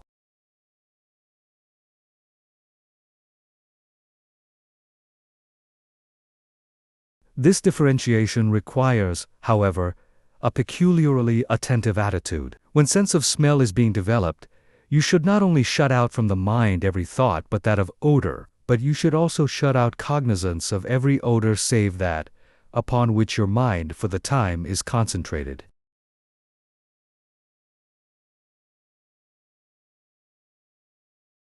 You will find plenty of opportunity for exercises for developing the sense of smell. When you are out in the air, be on the alert for the different odors. You will find the air laden with all kinds, but let your concentration upon the one selected be such that a scent of its fragrance and after years will vividly recall the circumstances of this exercise.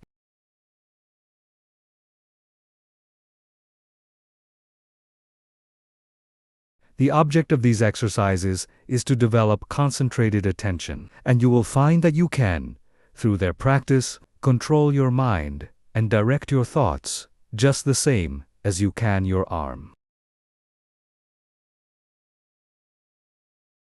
Exercise 8. Concentration on the within. Lie down and thoroughly relax your muscles. Concentrate on the beating of your heart. Do not pay any attention to anything else. Think how this great organ is pumping the blood to every part of the body. Try to actually picture the blood leaving the great reservoir and going in one stream right down to the toes.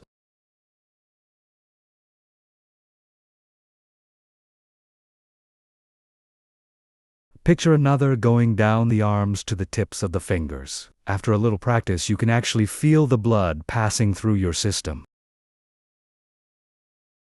If, at any time, you feel weak in any part of the body, will that an extra supply of blood shall go there? For instance, if your eyes feel tired, picture the blood coming from the heart, passing up through the head and out to the eyes. You can wonderfully increase your strength by this exercise.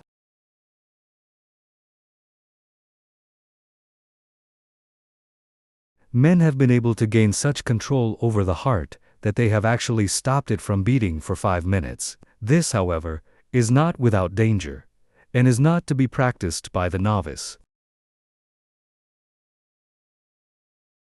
I have found the following a very helpful exercise to take just before going to bed and on rising in the morning. Say to yourself, "Every cell in my body thrills with life. Every part of my body is strong and healthy." I have known a number of people to greatly improve their health in this way. You become what you picture yourself to be.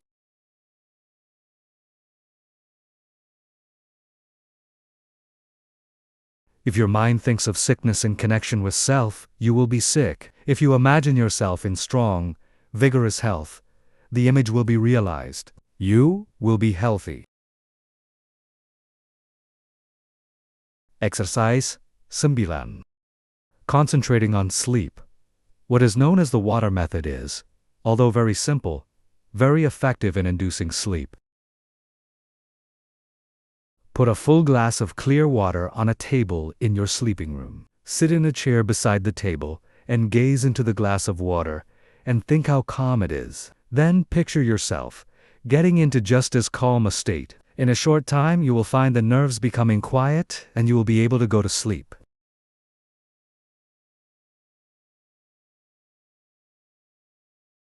Sometimes it is good to picture yourself becoming drowsy to induce sleep, and, again, the most persistent insomnia has been overcome by one thinking of himself as some inanimate object, for instance, a hollow log in the depths of the cool, quiet forest.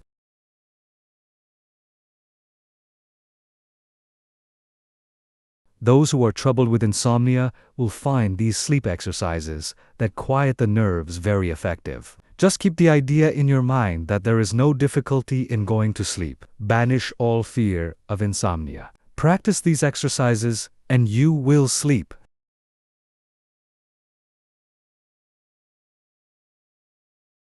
By this time, you should have awakened to the possibilities of concentration and have become aware of the important part it plays in your life. Exercise 10. Concentration will save energy and appearance. Watch yourself and see if you are not in the habit of moving your hands, thumping something with your fingers or twirling your mustache. Some have the habit of keeping their feet going, as, for instance, tapping them on the floor.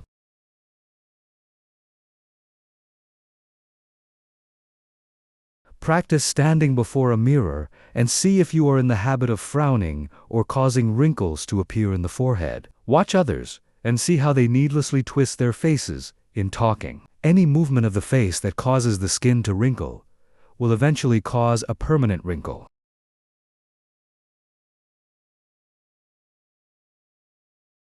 As the face is like a piece of silk, you can make a fold in it a number of times and it will straighten out of itself. But if you continue to make a fold in it, it will in time be impossible to remove it. By concentration, you can stop the worry habit. If you are in the habit of worrying over the merest trifles, just concentrate on this a few minutes and see needless it is. If you are also in the habit of becoming irritable or nervous at the least little thing, check yourself instantly when you feel yourself becoming so.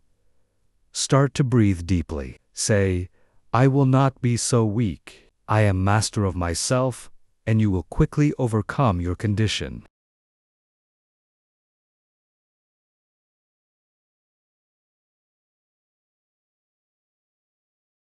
Exercise 11. By concentration, you can control your temper. If you are one of those that flare up at the slightest provocation and never try to control yourself, just think this over a minute. Does it do you any good? Do you gain anything by it? Doesn't it put you out of poise for some time? Don't you know that this grows on you and will eventually make you despised by all that have any dealings with you?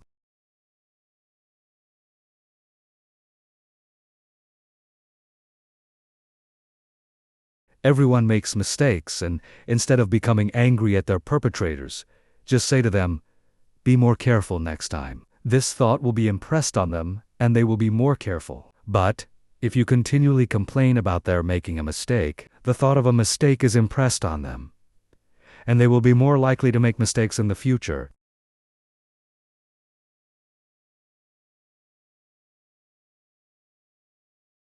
All lack of self-control can be conquered if you will, but learn to concentrate.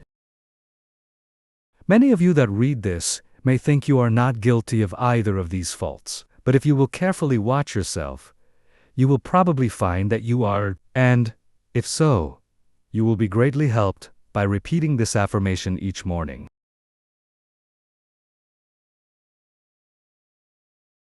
I am going to try today not to make a useless gesture or to worry over trifles, or become nervous or irritable. I intend to be calm, and, no difference what may be the circumstances, I will control myself. Henceforth I resolve to be free from all signs that show lack of self.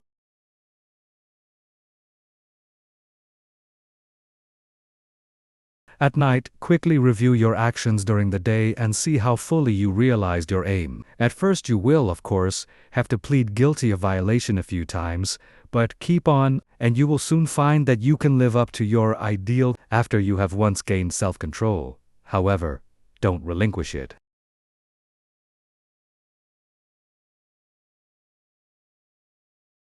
For some time, it will still be necessary to repeat the affirmation in the morning and square your conduct with it in the evening. Keep up the good work until, at last, the habit of self-control is so firmly fixed that you could not break it even though you tried.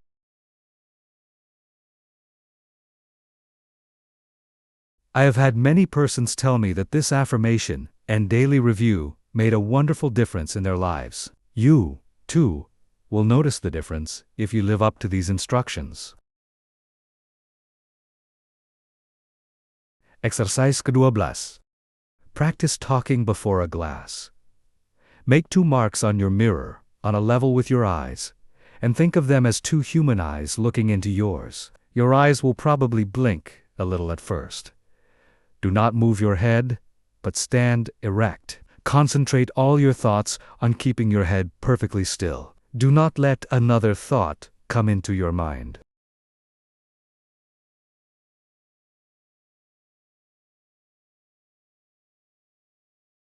Then, still keeping the head, eyes and body still, think that you look like a reliable man or woman should, like a person that anyone would have confidence in. Do not let your appearance be such as to justify the remark, "I don't like his appearance. I don't believe he can be trusted."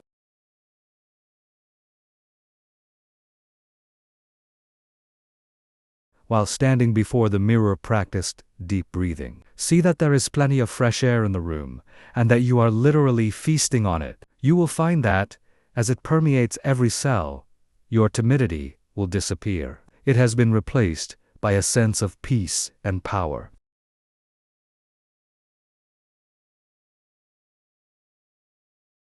The one that stands up like a man and has control over the muscles of his face and eyes always commands attention. In his conversation, he can better impress those with whom he comes in contact. He acquires a feeling of calmness and strength that causes opposition to melt away before it.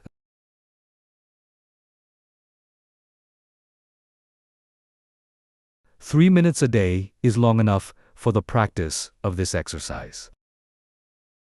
Look at the clock before you commence the exercise, and if you find you can prolong the exercise for more than 5 minutes, do so. The next day, sit in a chair and, without looking at the picture, concentrate on it and see if you cannot think of additional details concerning it. The chances are you will be able to think of many more.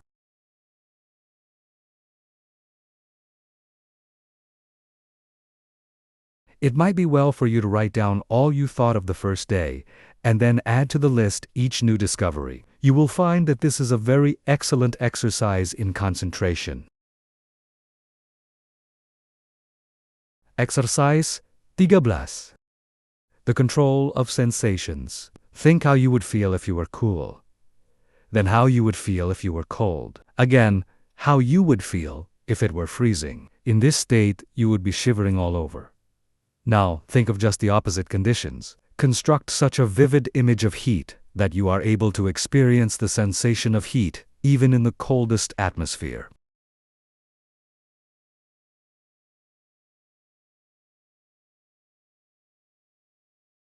It is possible to train your imagination until you do this, and it can then be turned to practical account in making undesirable conditions bearable. You can think of many very good exercises like this. For instance, if you feel yourself getting hungry or thirsty, and for any reason you do not wish to eat, do not think of how hungry or thirsty you are, but just visualize yourself as finishing a hearty meal.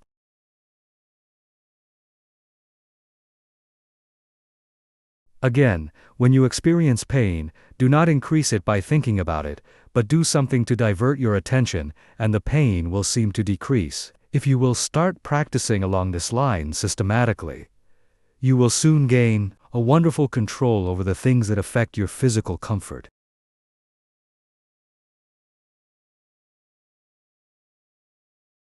Exercise 14.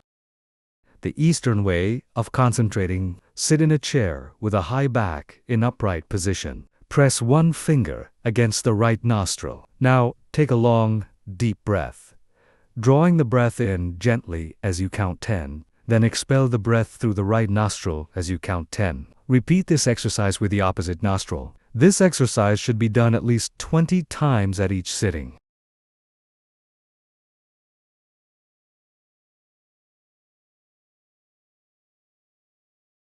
Exercise 15.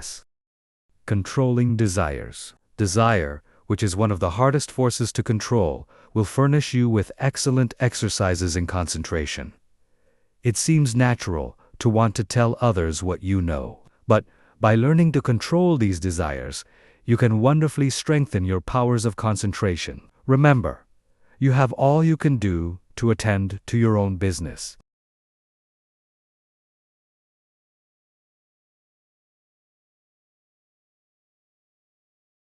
Do not waste your time in thinking of others or in gossiping about them.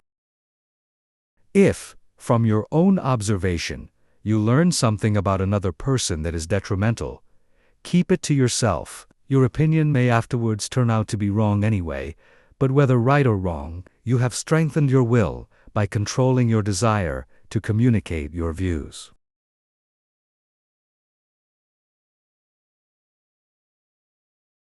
If you hear good news, resist the desire to tell it to the first person you meet, and you will be benefited thereby. It will require the concentration of all your powers of resistance to prohibit the desire to tell. After you feel that you have complete control over your desires, you can then tell your news.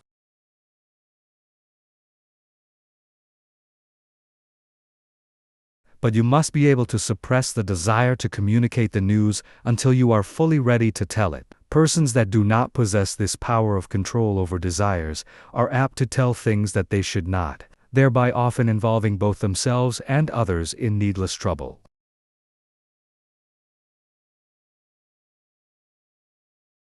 If you are in the habit of getting excited when you hear unpleasant news, just control yourself and receive it without any exclamation of surprise. Say to yourself, "Nothing is going to cause me to lose my sight." You will find from experience that this self-control will be worth much to you in business.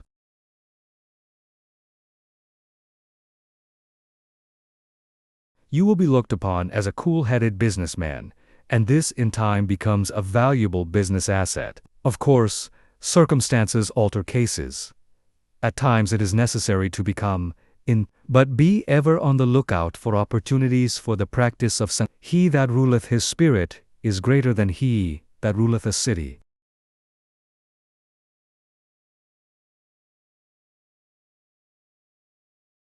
Exercise 16.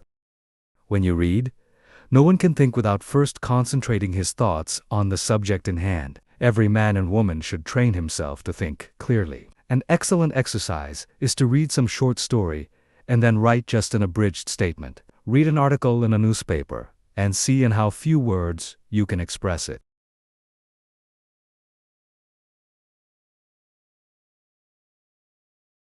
Reading an article to get only the essentials requires the closest concentration. If you are unable to write out what you read, you will know you are weak in concentration. Instead of writing it out, you can express it orally if you wish. Go to your room and deliver it as if you were talking to someone.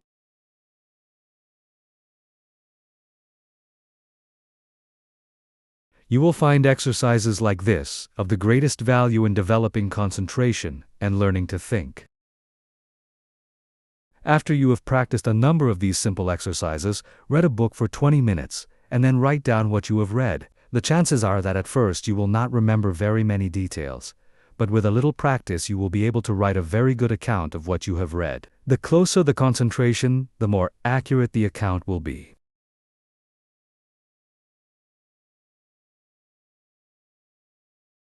It is a good idea when time is limited to read only a short sentence, and then try to write it down word for word. When you are able to do this, read 2 or more sentences and treat similarly. The practice will produce very good results if you keep it up until the habit is fixed.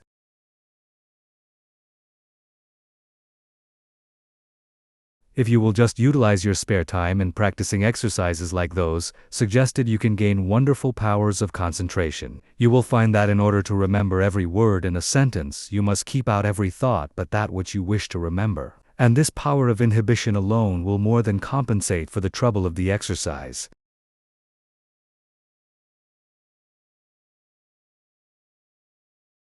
Of course, success in all of the above depends largely upon cultivating, through the closest concentration, the power to image or picture what you read, upon the power, as one writer expresses it, of letting the mountains of which we hear loom before us, and the rivers of which we read roll at our feet.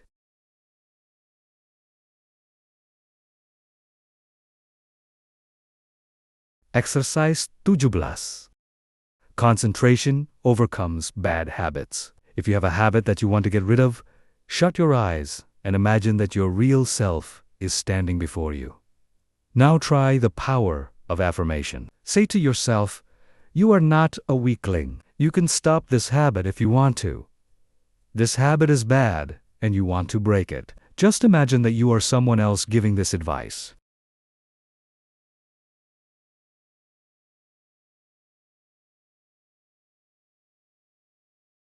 This is very valuable practice. You, in time, see yourself as others see you. The habit loses its power over you, and you are free.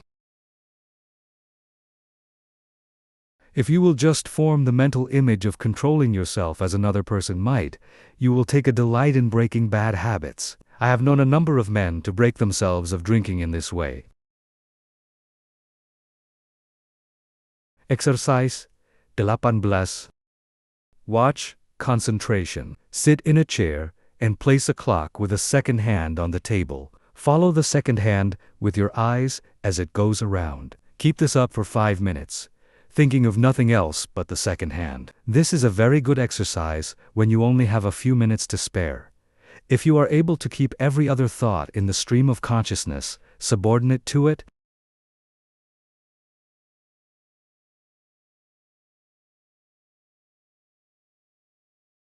as there is little that is particularly interesting about the second hand, it is hard to do this, but in the extra effort of willpower required to make it successful lies its value. Always try to keep as still as possible during these exercises. In this way, you can gain control over nerves, and this quieting effect is very good for them. Exercise 19. Faith, concentration. A belief in the power to concentrate is, of course, very important. I purposely did not put this exercise in the beginning where it naturally belongs, because I wanted you to know that you could learn to concentrate.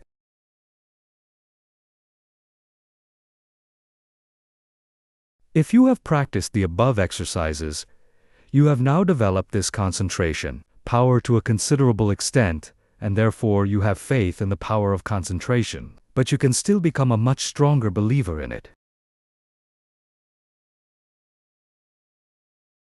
We will say that you have some desire or wish you want fulfilled, or that you need some special advice. You first clearly picture what is wanted, and then you concentrate on getting it. Have absolute faith that your desires will be realized. Believe that it will, according to your belief, be fulfilled. Never, at this time, attempt to analyze the belief.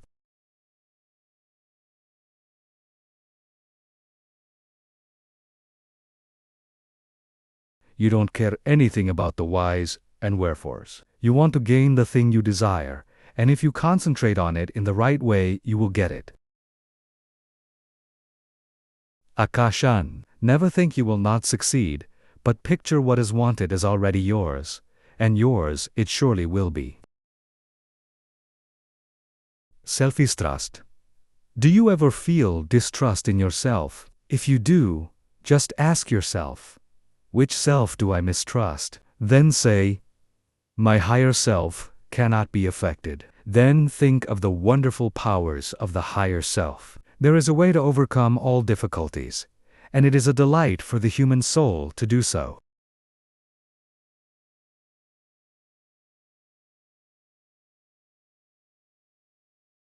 Instead of wasting precious thought force by dreading or fearing a disagreeable interview or event, instead devote the time and concentrated thought in how to make the best of the interview or event, and you will find that it will not be as unpleasant as you thought it would be.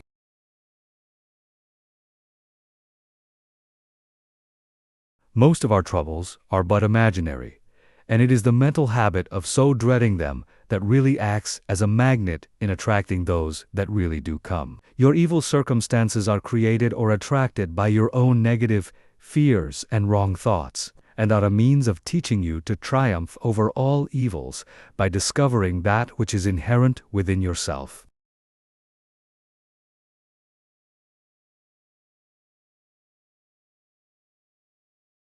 You will find it helpful in overcoming to stop and think why you are concentrating your forces, and by so doing you become more closely attached to the higher self, which never does. Lesson 15. Concentrate so you will not forget. A man forgets because he does not concentrate his mind on his purpose, especially at the moment he conceives it. We remember only that which makes a deep impression. Hence we must first deepen our impressions by associating in our minds certain ideas that are related to them.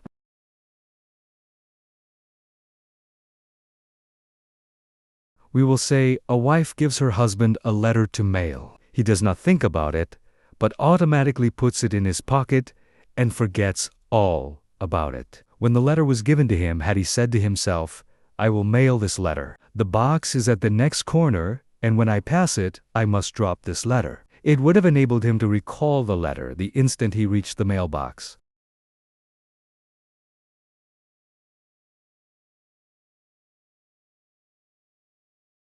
The same rule holds good in regard to more important things. For example, if you are instructed to drop in and see Mr. Smith while out to luncheon today, you will not forget it. If, at the moment the instruction is given, you say to yourself something similar to the following: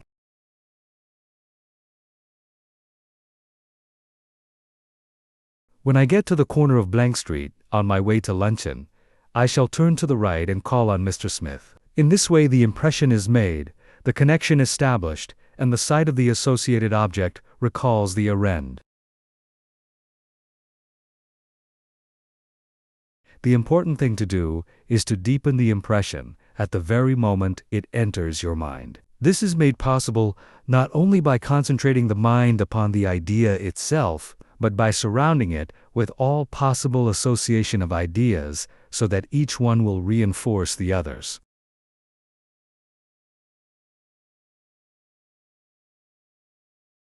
The mind is governed by laws of association, such as the law that ideas which enter the mind at the same time emerge at the same time, one assisting in recalling the others.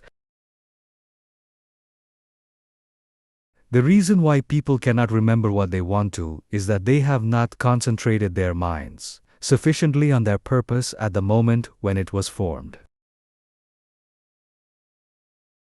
You can train yourself to remember in this way by the concentration of the attention on your purpose, in accordance with the laws of association. When once you form this habit, the attention is easily centered and the memory easily trained. Then your memory, instead of failing you at crucial moments, becomes a valuable asset in your everyday work. Exercise in memory concentration. Select some picture, put it on a table, and then look at it for 2 minutes. Concentrate your attention on this picture.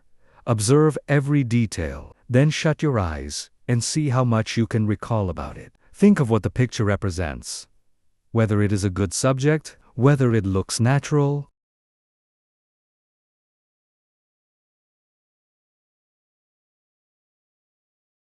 Think of objects in foreground, middle ground, background, of details, of color and form. Now open your eyes and hold yourself rigidly to the correction of each and every mistake. Close eyes again and notice how much more accurate your picture is, practiced until your mental image corresponds in every particular to the original.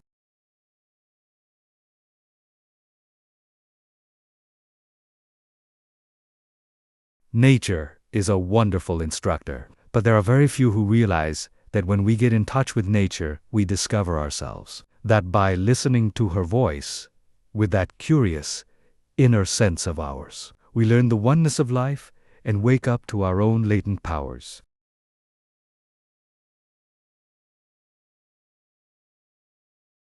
Few realize that the simple act of listening and concentrating is our best interior power, for it brings us into close contact with the highest, just as our other senses bring us into touch with the coarser side of human nature. The closer we live to nature, the more developed is this sense. So-called civilization has overdeveloped our other senses at the expense of this one.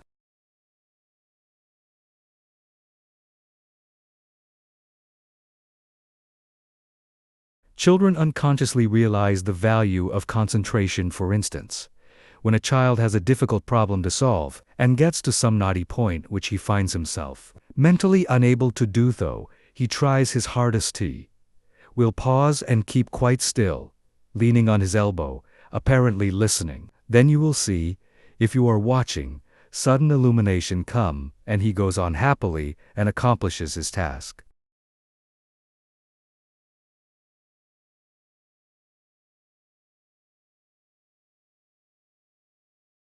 A child instinctively but unconsciously knows when he needs help. He must be quiet and concentrate.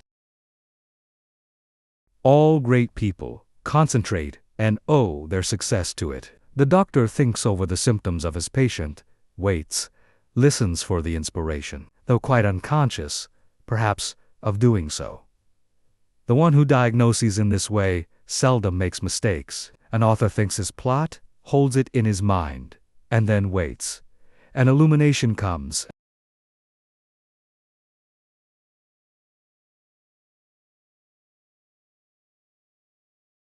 If you want to be able to solve difficult problems, you must learn to do the same. Lesson 16. How concentration can fulfill your desire. It is a spiritual law that the desire to do necessarily implies the ability to do. You have all read of Aladdin's lamp, which accomplished such wonderful things. This, of course, is only a fairy story, but it illustrates the fact that man has within him the power, if he is able to use it, to gratify his every wish.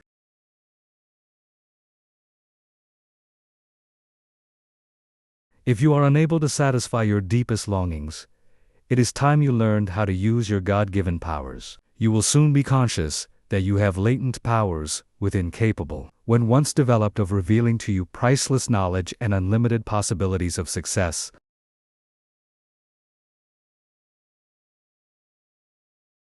Man should have plenty of everything, and not merely substance, to live on as so many have.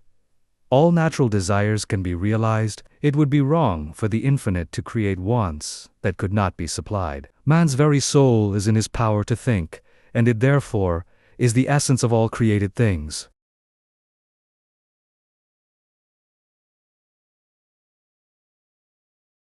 Every instinct of man leads to thought, and in every thought there is great possibility, because true thought development, when allied to those mysterious powers which perhaps transcend it, has been the cause of all the world's true progress.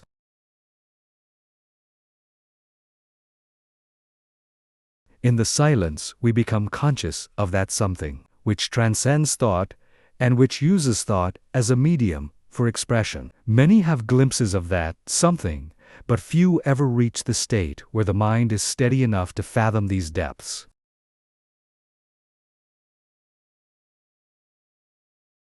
Silent, concentrated thought is more potent than spoken words, for speech distracts from the focusing power of the mind by drawing more and more attention to the without. Man must learn more and more to depend on himself, to seek more for the infinite within. It is from this source alone that he ever gains the power to solve his practical difficulties. No one should give up when there is always the resources of infinity.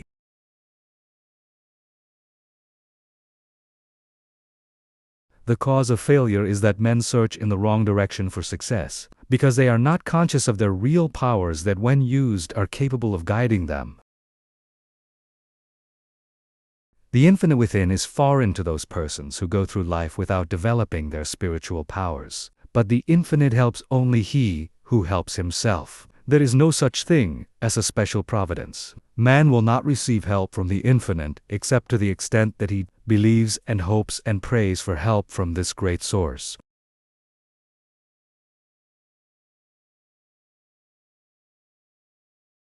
Concentrate on what you want and get it. The weakling is controlled by conditions. The strong man controls conditions. You can be either the conqueror or the conquered. By the law of concentration, you can achieve your heart's desire. This law is so powerful that that which at first seems impossible becomes attainable.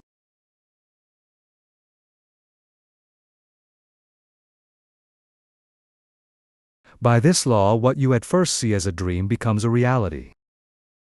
Remember that the first step in concentration is to form a mental image of what you wish to accomplish. This image becomes a thought seed that attracts thoughts of a similar nature.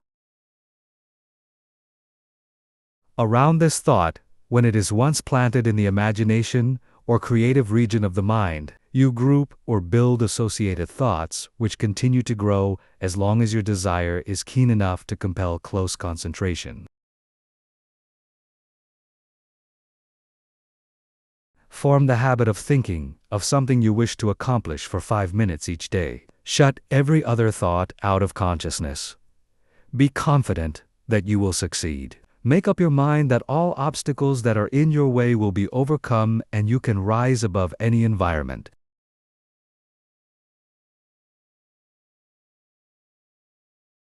You do this by utilizing the natural laws of the thought world, which are all powerful. A great aid in the development of concentration is to write out your thoughts on that which lies nearest your heart, and to continue, little by little, to add to it until you have as nearly as possible exhausted the subject.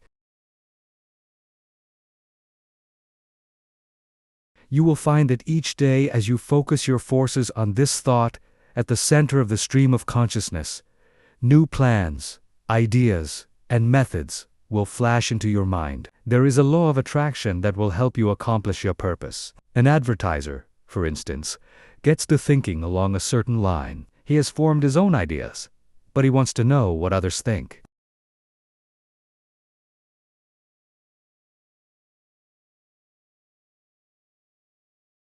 He starts out to seek ideas, and he soon finds plenty of books, plans, designs, etc. on the subject, although when he started he was not aware of their existence.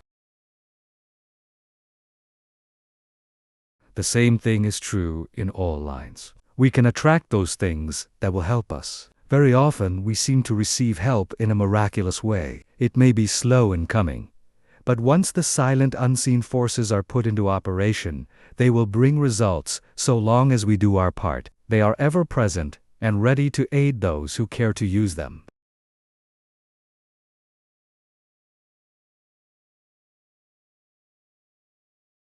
By forming a strong mental image of your desire, you plant the thought seed which begins working in your interest and, in time, that desire, if in harmony with your higher nature, will materialize. It may seem that it would be unnecessary to caution you to concentrate only upon achievement that will be good for you and work no harm to another, but there are many who forget others and their rights in their anxiety to achieve success.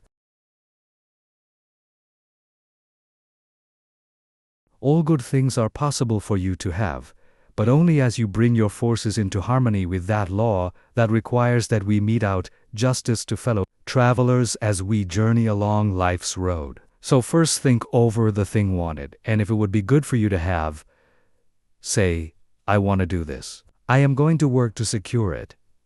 The way will be open for me.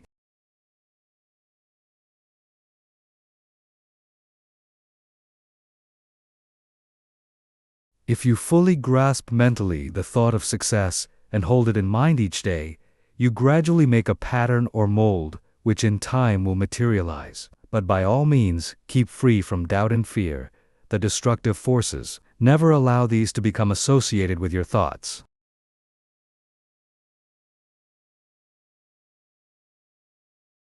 At last you will create the desired conditions and receive help in many unlooked-for ways that will lift you out of the undesired environment. Life will then seem very different to you, for you will have found happiness through awakening within yourself the power to become the master of circumstances instead of their slave.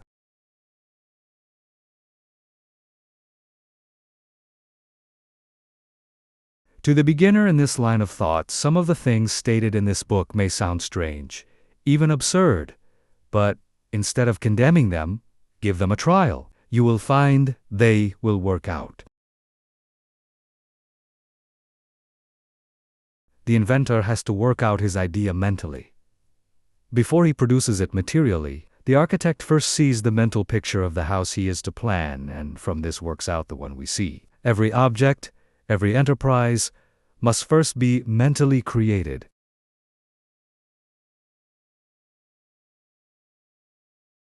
I know a man that started in business with 13 cents and not a dollar's worth of credit. In 10 years, he has built up a large and profitable business. He attributes his success to two things: belief that he would succeed and hard work. There were times when it did not look like he could weather the storm. He was being pressed by his creditors who considered him bankrupt.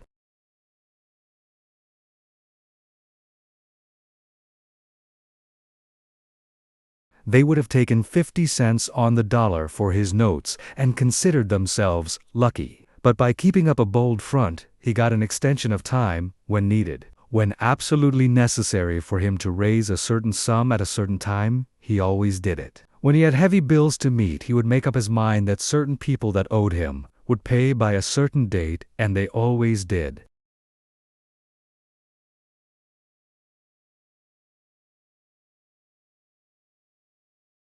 Sometimes he would not receive their check until the last mail of the day of the extension. And I have known him to send out a check with the prospect of receiving a check from one of his customers the following day. He would have no reason other than his belief in the power of affecting the mind of another by concentration of thought for expecting that check. But rarely has he been disappointed.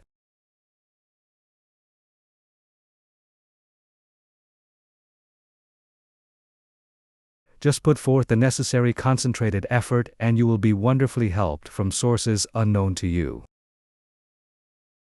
Remember the mystical words of Jesus, the Master. Whatsoever thing ye desire when ye pray, pray as if ye had already received, and ye shall have. Lesson 17. Ideals developed by concentration. Through our paltry stir and strife, glows the wished ideal, and longing molds in clay, what life carves in the marble real Lord.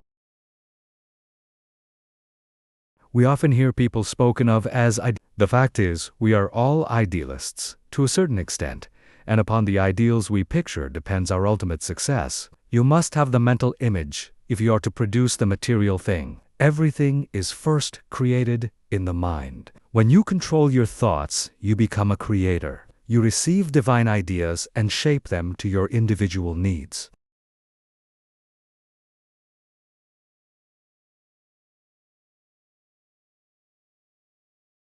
All things of this world are to you just what you think they are. Your happiness and success depend upon your ideals. You are responsible for every condition you go through, either consciously or unconsciously. The next step you take determines the succeeding step. Remember this, it is a valuable lesson. By concentrating on each step as you go along, you can save a lot of waste steps, and will be able to choose a straight path instead of a roundabout road.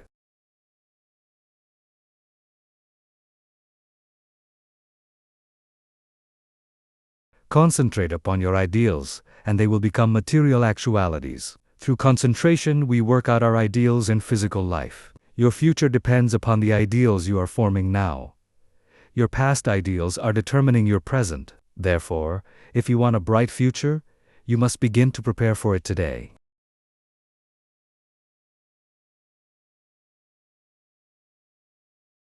If persons could only realize that they can only injure themselves, that when they are apparently injuring others, they are really injuring themselves, what a different world this would be. We say, a man is as changeable as the weather. What is meant is his ideals change. Every time you change your ideal, you think differently. You become like a rudderless boat on an ocean. Therefore, realize the importance of holding to your ideal until it becomes a reality.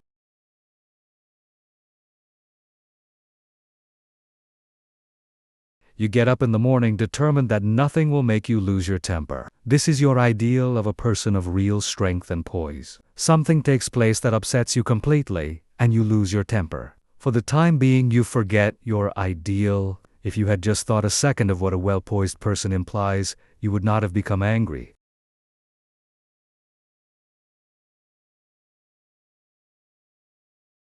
You lose your poise when you forget your ideal. Each time we allow our ideals to be shattered, we also weaken our willpower. Holding to your ideals develops willpower.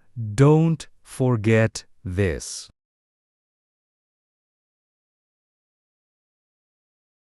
Why do so many men fail? Because they don't hold to their ideal until it becomes a mental habit. When they concentrate on it to the exclusion of all other things, it becomes a reality.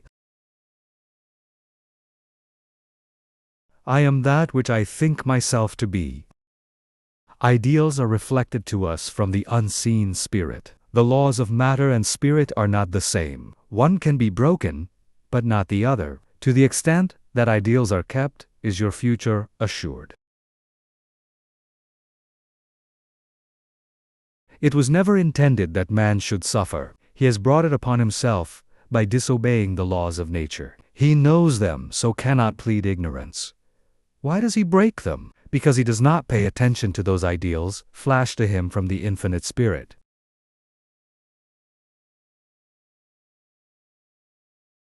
Life is but one continuous unfoldment, and you can be happy every step of the way or miserable, as you please. It all depends upon how we entertain those silent whisperings that come from we know not where. We cannot hear them with mortal ear, but from the silence they come, as if they were dreams, not to you or me alone, but to everyone.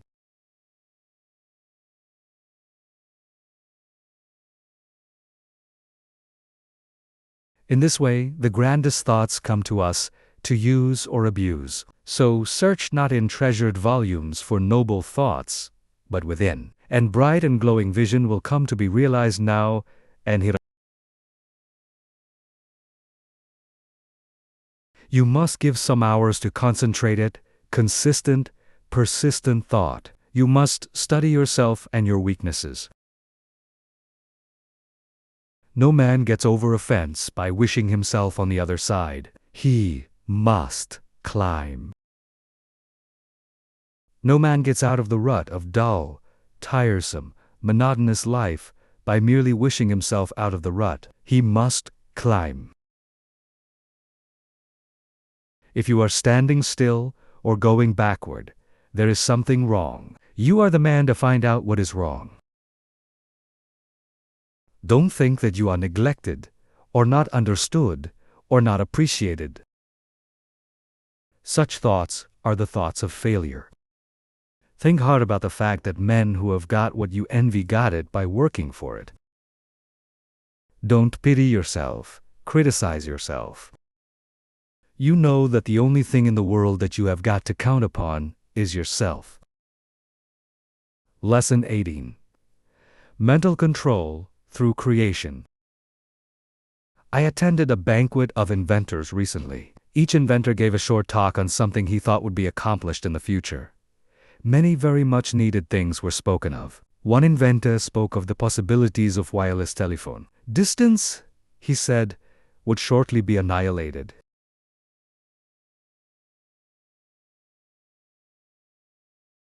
He thought we would soon be able to talk to the man in the submarine 40 fathoms below the surface and 1,000 miles away. When he got through, he asked if there were any that doubted what he said.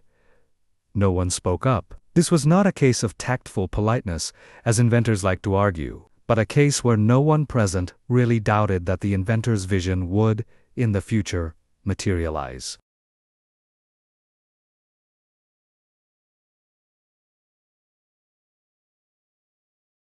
These shrewd men, some real geniuses, all thought we would in time be able to talk to those 1,000 miles away without media. Now, if we can make an instrument so wonderful that we can send wireless messages 1,000 miles, is there any reason why we should not, through mental control, transmit messages from one person to another?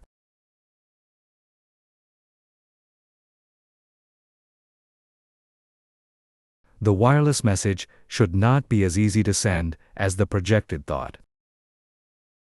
The day will come when all business will employ highly developed persons to send out influences. These influences will be so dominating that employees will be partly controlled by them, and so you will profit more and more by your mental powers and depend on them to draw to you all forces of a helpful nature. You will be constantly sending out suggestions to your employees and friends.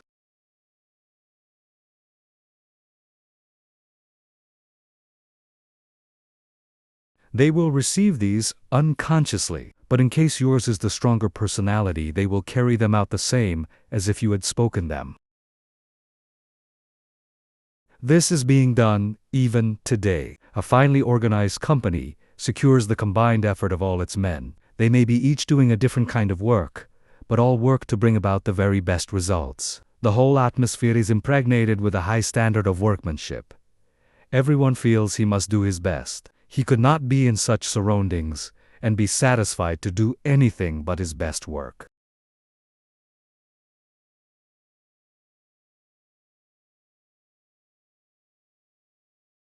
A business will succeed only to the extent that the efforts of all are coordinated towards one result. At least one person is needed to direct all toward the desired end. The person at the head does not have to exactly outline to the others what steps to take, but he must possess the mental power of control over others.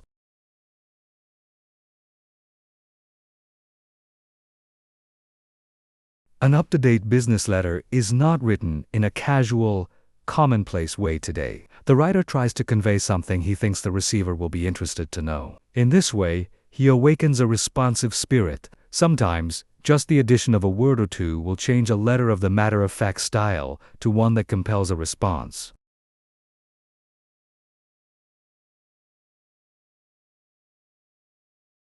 It is not always what is actually in a letter, but the spirit which it breathes that brings results. That intangible something that defies analysis is the projected thought of the master that brings back the harvest that it claims.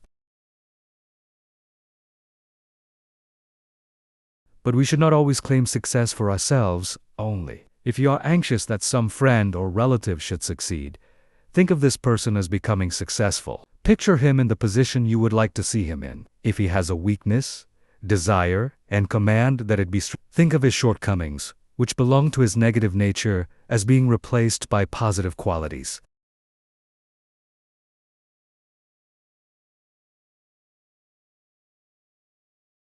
Take a certain part of the day to send him thoughts of an upbuilding nature. You can, in this way, arouse his mental powers into activity, and once aroused, they will assert themselves and claim their own.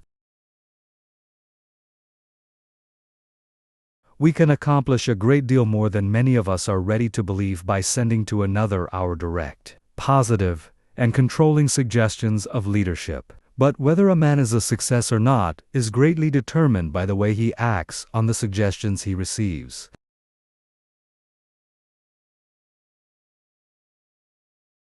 We either advance or decline. We never stand still. Every time we accomplish something, it gives us ability to do greater things. The bigger the attempt undertaken, the greater the things accomplished in the future. As a business grows, the head of the business also has to grow. He must advance and be ever the guiding influence.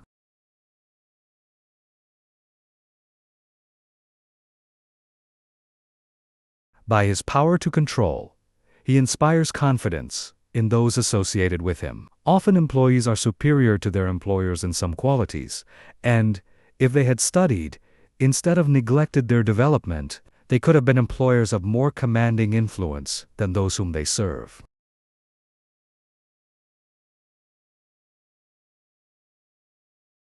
Through your mental power, you can generate in another enthusiasm and the spirit of success, which somehow furnishes an impetus to do something worthwhile.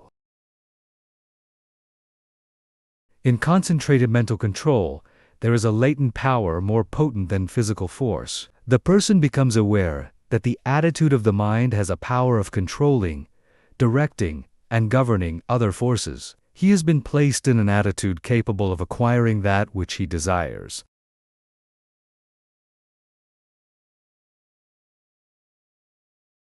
All of us, no matter how strong we are affected by the mental forces of our environment. There is no one that can remain neutral to influences. The mind cannot be freed from the forces of a place. If the environment of your place of business is not helpful, it will be harmful. That is why a change of position will often do a person a great deal of good.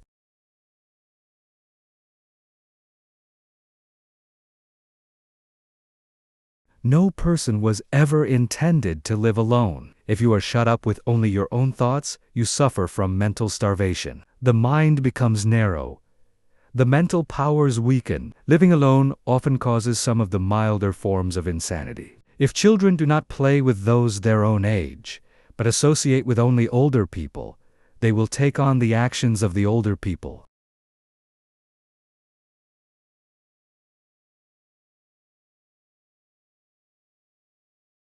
The same is true of older persons, if they associate with people younger than they are.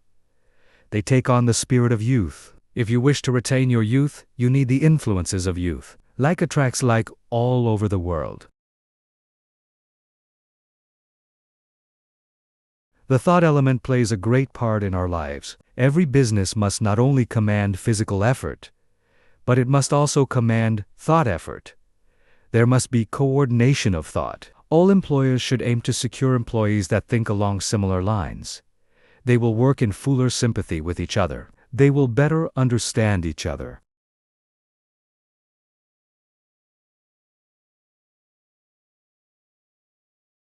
This enables them to help each other, which would be utterly impossible if they were not in sympathy with each other. It is this that goes to make up a perfect organization, which directs and influences them toward the one end. Instead of each person being a separate unit, each one is like a spoke in a big wheel. Each member carries his own load, and he would not think of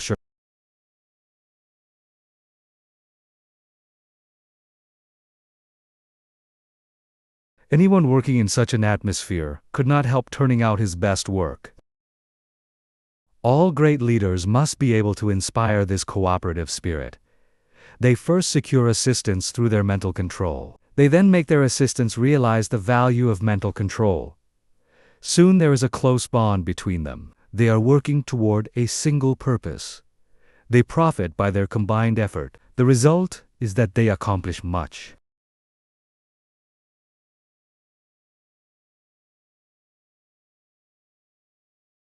If your business is conducted in the right spirit, you can instill your thoughts and your ideas into your employees. Your methods and ideas become theirs. They don't know it, but your mental forces are shaping their work. They are just as certain to produce results as any physical force in nature.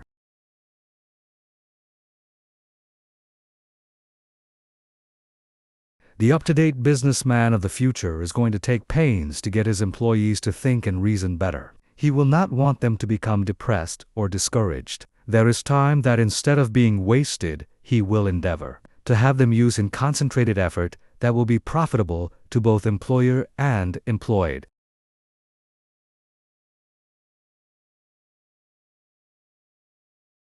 There must be more of the spirit of justice enter into the business of the future. There is a firm I know that will not hire an employee until he has filled out an application blank. No doubt those that fill it out think it is foolishness. But it is not. A capable manager can look over this application blank and pretty nearly tell if this person will fit into his management. The main thing he wants to know is the applicant's capacity for efficient cooperative effort.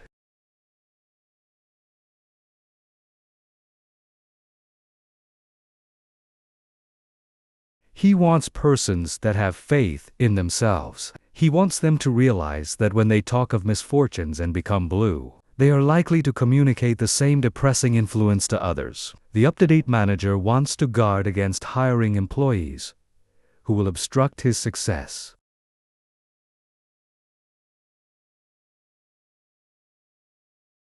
You must realize that every moment spent in thinking of your difficulties of the past, every moment spent in bad company, is attracting to you all that is bad, is attracting influences that must be shaken off before you can advance.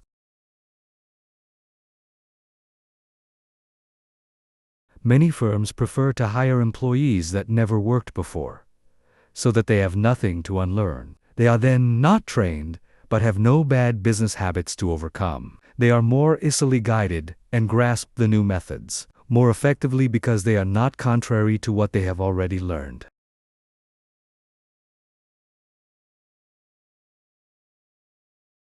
They are at once started on the right road, and as they cooperate readily, they receive the mental support of the management in learning the methods that have been perfected. This inspires confidence in themselves, and they soon become efficient and, finally, skilled workers.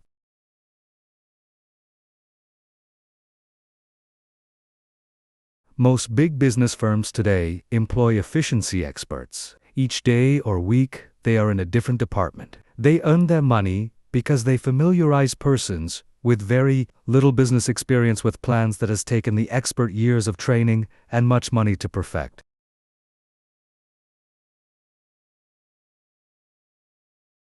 The attitude we take has a great deal more to do with our success than most of us realize. We must be able to generate those forces that are helpful. There is a wonderful power in the thought rightly controlled and projected, and we must through concentration develop this power to the fullest possible extent.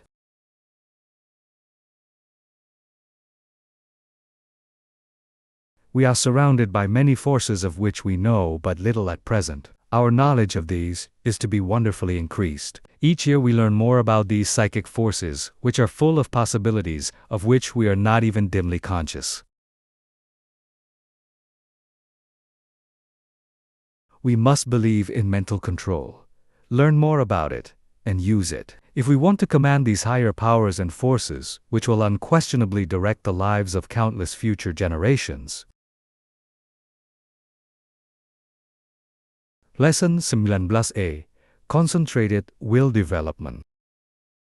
New method. You will find in this chapter a most effective and most practical method of developing the will. You can develop a strong one if you want to. You can make your will a dynamo to draw to you untold power. Exercises are given which will, if practiced, strengthen your will, just as you would strengthen your muscles by athletic exercises.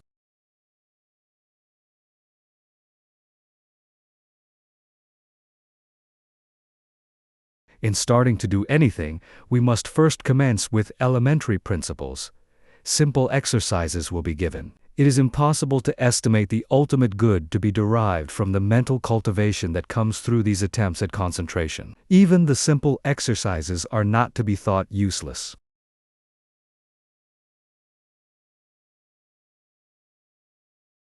In no respect, writes Dr. Oppenheim, can a man show a finer quality of willpower than in his own private, intimate life.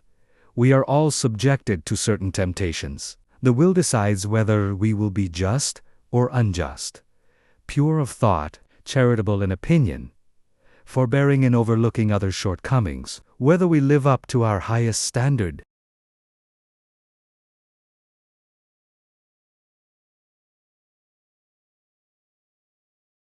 Since these are all controlled by the will, we should find time for plenty of exercises for training of the will in our daily life. You, of course, realize that your will should be trained. You must also realize that to do this requires effort that you alone can command. No one can call it forth for you. To be successful in these exercises, you must practice them in a spirit of seriousness and earnestness. I can show you how to train your will, but your success depends upon your mastery and application of these methods. New methods of will training. Select a quiet room where you will not be interrupted. Have a watch to determine the time and a notebook in which to enter observations. Start each exercise with date and time of day. Exercise 1. Time decided on. Select some time of the day when most convenient. Sit in a chair and look at the doorknob for 10 minutes. Then write down what you experienced. At first, it will seem strange and unnatural. You will find it hard to hold one position for 10 minutes, but keep as still as you can.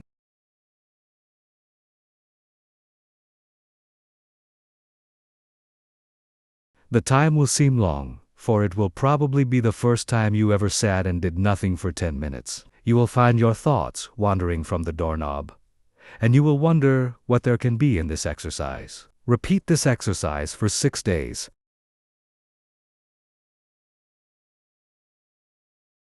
"10 p.m. Second day.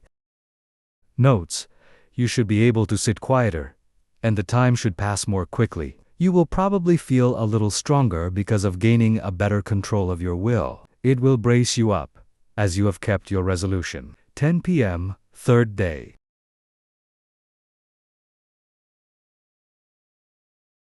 Notes: it may be a little harder for you to concentrate on the doorknob, as perhaps you had a very busy day, and your mind kept trying to revert to what you had been doing during the day. Keep on trying and you will finally succeed in banishing all foreign thoughts. Then you should feel a desire to gain still more control.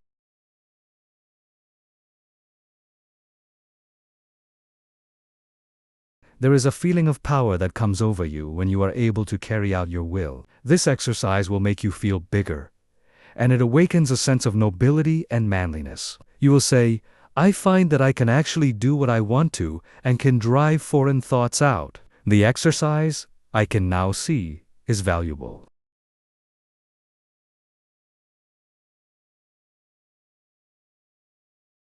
"10 p.m. Fourth day.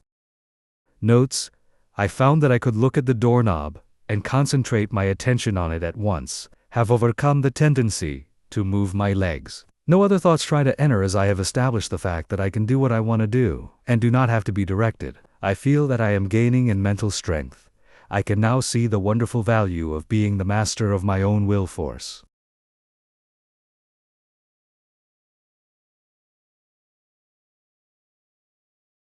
I know now, if I make a resolution, I will keep it. I have more self-confidence and can feel my self-control increasing.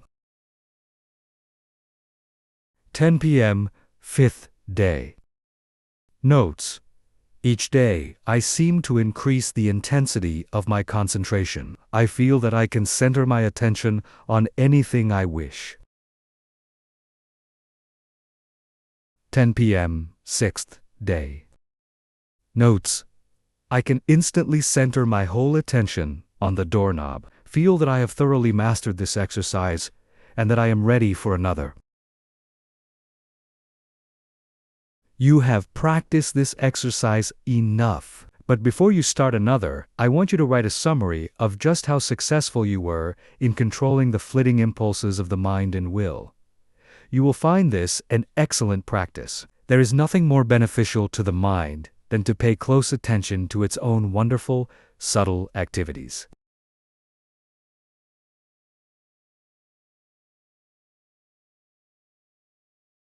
Exercise 2.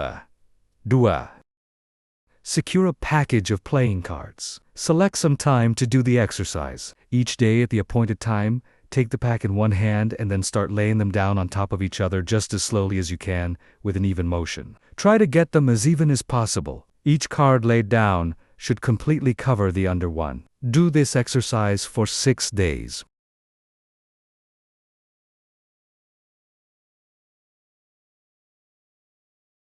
Satu Street Day. Notes. Task will seem tedious and tiresome. Requires the closest concentration to make each card completely cover the preceding one.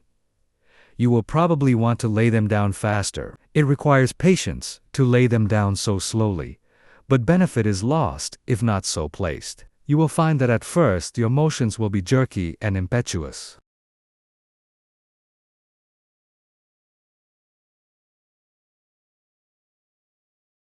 It will require a little practice before you gain an easy control over your hands and arms. You probably have never tried to do anything in such a calm way. It will require the closest attention of your will, but you will find that you are acquiring a calmness you never had before. You are gradually acquiring new powers.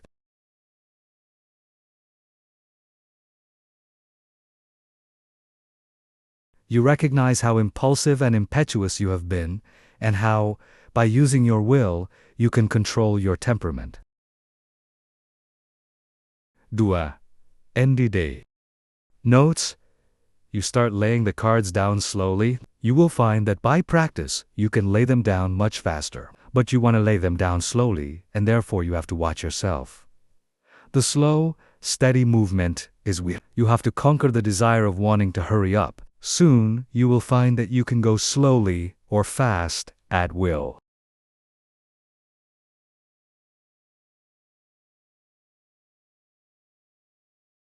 Tiga. Art Day. Notes. You still find it hard to go slowly. Your will urges you to go faster. This is especially true if you are impulsive, as the impulsive character finds it very difficult to do anything slowly and deliberately. It goes against the grain. This exercise still is tiresome, but when you do it, it braces you up mentally. You are accomplishing something you do not like to do.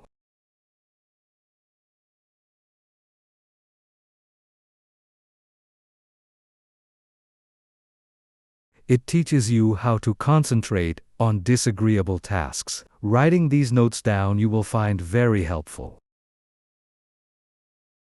4. Notes. I find that I am beginning to place the cards in a mathematical way. I find one card is not completely covering another. I am getting a little careless, and must be more careful. I command my will to concentrate more. It does not seem so hard to bring it under control.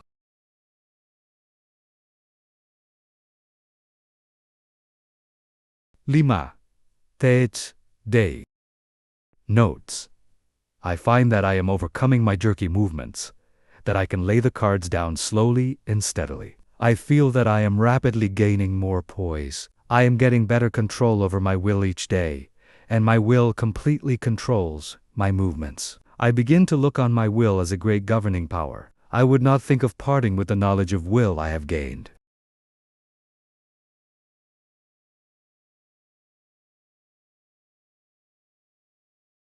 I find it is a good exercise, and know it will help me to accomplish my tasks.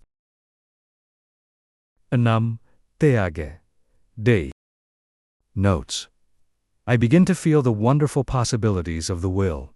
It gives me strength to think of the power of will. I am able to do so much more and better work now that I realize that I can control my will action. Whatever my task, my will is concentrated on it. I am to keep my will centered there until the task is finished.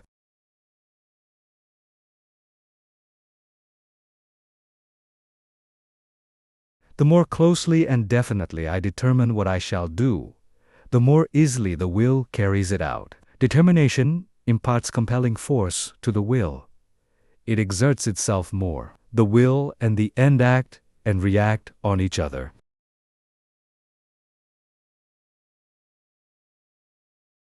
7. Tech Day. Notes. Now, try to do everything you do today faster. Don't hurry or become nervous. Just try to do everything faster, but in a steady manner. You will find that the exercises you have practiced in retardation have steadied your nerves, and thereby made it possible to increase your speed. The will is under your command. Make it carry out resolutions rapidly. This is how you build up your self-control and your self-command. It is then that the human machine acts as its author dictates.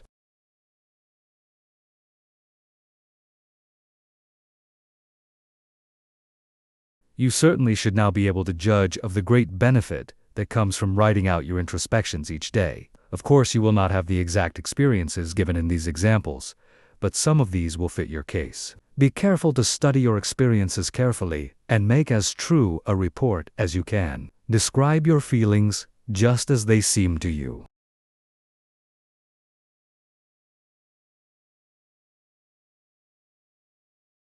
Allow your fancies to color your report and it will be worthless. You have pictured conditions as you see them. In a few months, if you again try the same exercises, you will find your report very much better. By these introspections, we learn to know ourselves better, and with this knowledge can wonderfully increase our efficiency.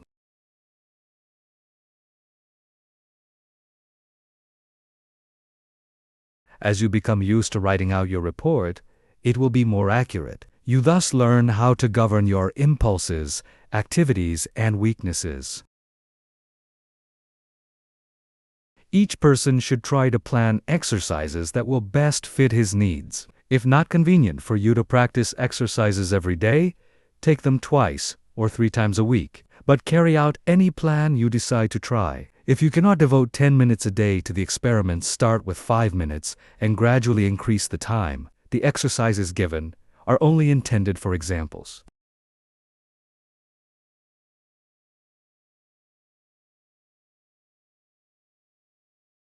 Will training without exercise. There are many people that do not want to take the time to practice exercises. So the following instructions for training the will are given to them.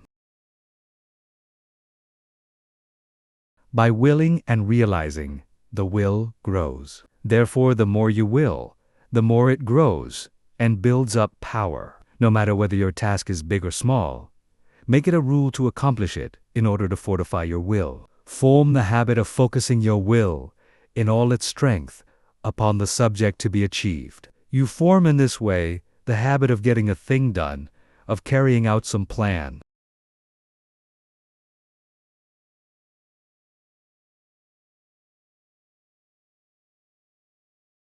You acquire the feeling of being able to accomplish that which lies before you, no matter what it is. This gives you confidence and a sense of power that you get in no other way. You know, when you make a resolution that you will keep it, you do not tackle new tasks in a half-hearted way, but with a bold, brave spirit. We know that the will is able to carry us over big obstacles.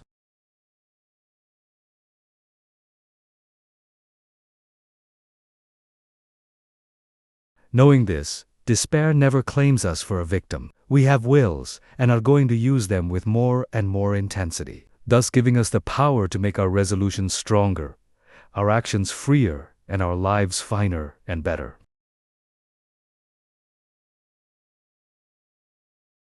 The education of the will should not be left to chance. It is only definite tasks that will render it energetic, ready, persevering, and consistent. The only way it can be done is by self-study and self-discipline. The cost is effort, time, and patience, but the returns are valuable.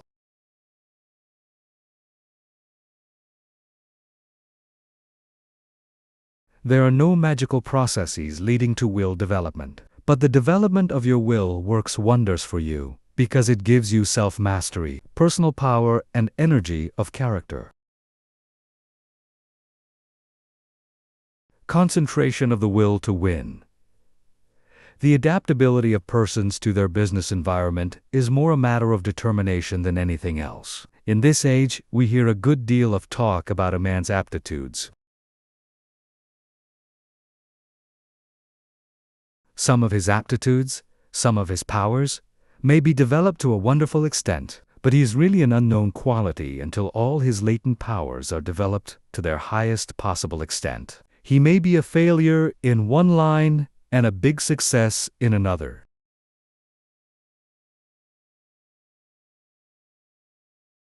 There are many successful men that did not succeed well at what they first undertook, but they profited by their efforts in different directions, and this fitted them for higher things, whereas had they refused to adjust themselves to their environment, the tide of progress would have swept them into oblivion.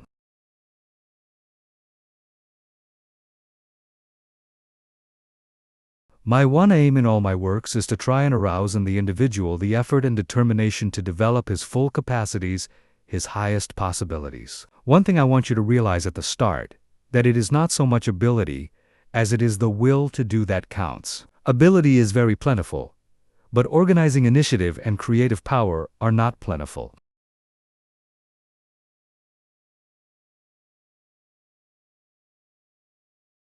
It is easy to get employees, but to get someone to train them is harder. Their abilities must be directed to the work they can do. They must be shown how, while at this work, to conserve their energy, and they must be taught to work in harmony with others. For most business concerns are dominated by a single personality.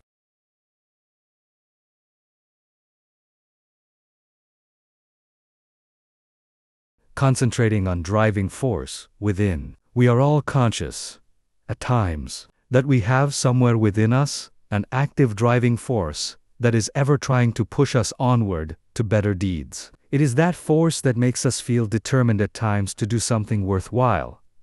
It is not thought, emotion, or feeling. This driving force is something distinct from thought or emotion.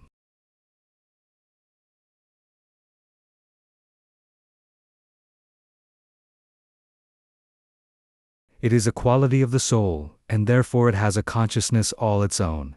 It is the I will do of the will. It is the force that makes the will concentrate. Many have felt this force working within them, driving them on to accomplish their tasks. All great men and women become conscious that this supreme and powerful force is their ally in carrying out great resolutions.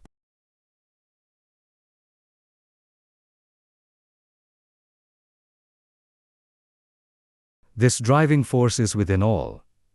But until you reach a certain stage, you do not become aware of it. It is most useful to the worthy. It springs up naturally without any thought of training. It comes unprovoked and leaves unnoticed. Just what this force is we do not know, but we do know that it is what intensifies the will in demanding just and harmonious action.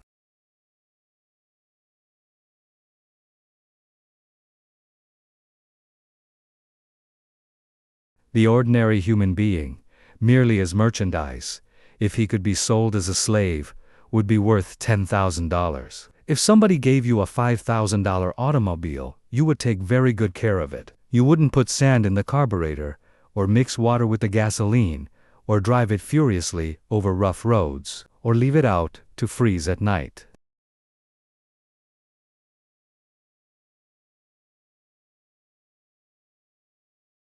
Are you quite sure that you take care of your own body, your own health, your only real property, as well as you would take care of a $5,000 automobile if it were given to you?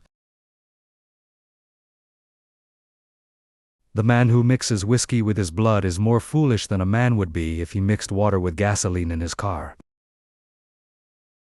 You can get another car. You cannot get another body. The man who misses sleep, lives irregularly, bolts his food, so that his blood supply is imperfect. That is a foolish man, treating himself as he would not treat any other valuable piece of property. Do you try to talk with men and women who know more than you do? And do you listen rather than try to tell them what you know? There are 100,000 men of 50 and men of 60 running along in the old rut, any one of whom could get out of it and be counted among the successful men, if only the spark could be found to explode the energy within them now going to waste.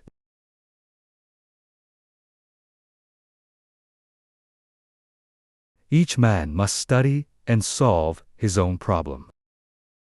Lesson XX Concentration Reviewed.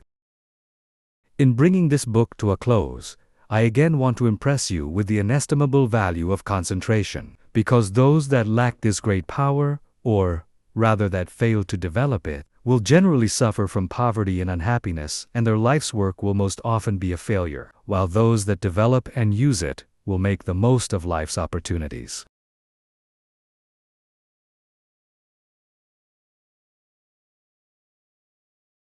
I have tried to make these lessons practical, and I am sure that many will find them so. Of course, the mere reading of them will not do you a great deal of good, but if the exercises are practiced and worked out and applied to your own individual case, you should be able to acquire the habit of concentration in such measure as to greatly improve your work and increase your happiness.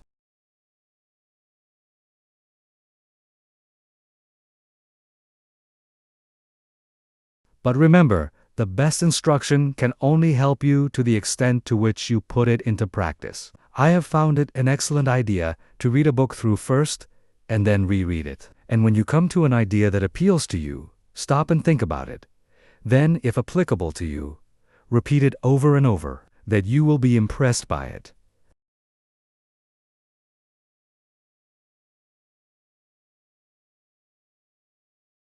In this way, you can form the habit of picking out all the good things you read, and these will have a wonderful influence on your character. In this closing chapter, I want to impress you to concentrate on what you do, instead of performing most of your work unconsciously or automatically, until you have formed habits that give you the mastery of your work and your life powers and forces.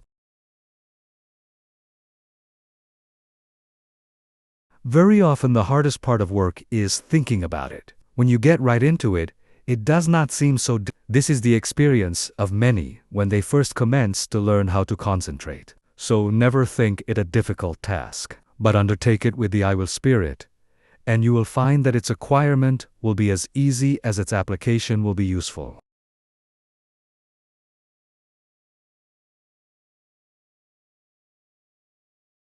Read the life of any great man, and you will generally find that the dominant quality that made him successful was the ability to concentrate. Study those that have been failures, and you will often find that lack of concentration was the cause.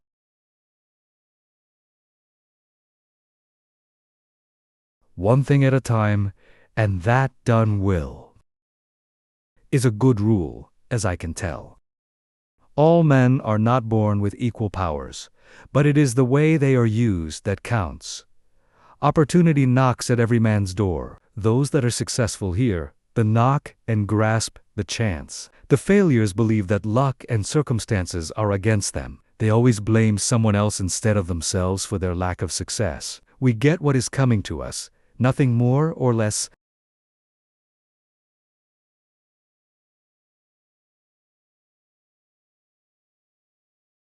Anything within the universe is within your grasp. Just use your latent powers, and it is yours. You are aided by both visible and invisible forces when you concentrate on either to do or to be.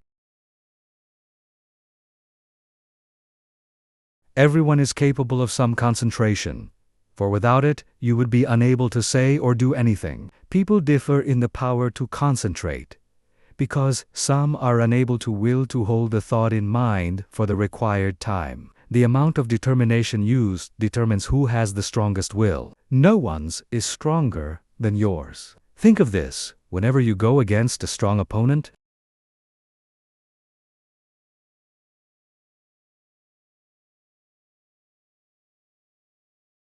Never say, "I can't concentrate today." You can do it just the minute you say, "I will." You can keep your thoughts from straying, just the same as you can control your arms. Once you realize this fact, you can train the will to concentrate on anything you wish.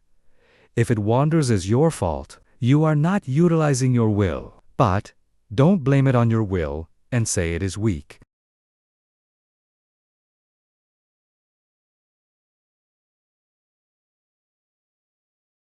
The will is just the same, whether you act as if it were weak or as if it were strong. When you act as if your will is strong, you say, "I can." When you act as if it were weak, you say, "I can't." It requires the same amount of effort in each case.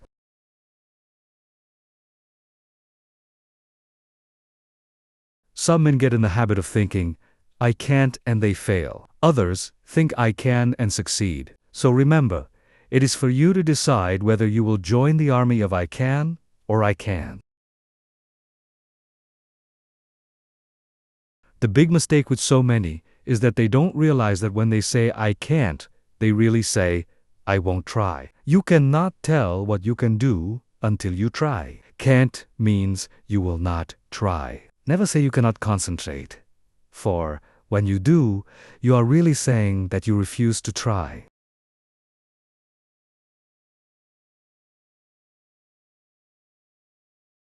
Whenever you feel like saying, "I can't," say instead, "I possess all will and I can use as much as I wish." You only use as much as you have trained yourself to use. An experiment to try. Before going to bed tonight, repeat, "I am going to choose my own thoughts and to hold them as long as I choose. I am going to shut out all thoughts that weaken or interfere, that make me timid. My will is as strong as anyone's else." While going to work the next morning, repeat this over. Keep this up for a month, and you will find you will have a better opinion of yourself.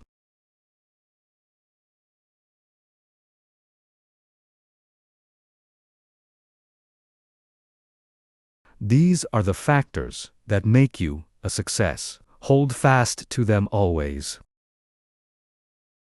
Concentration is nothing but willing to do a certain thing. All foreign thoughts can be kept out by willing that they stay out. You cannot realize your possibilities until you commence to direct your mind. You then do consciously what you have before done unconsciously. In this way, you note mistakes, overcome bad habits, and perfect your conduct.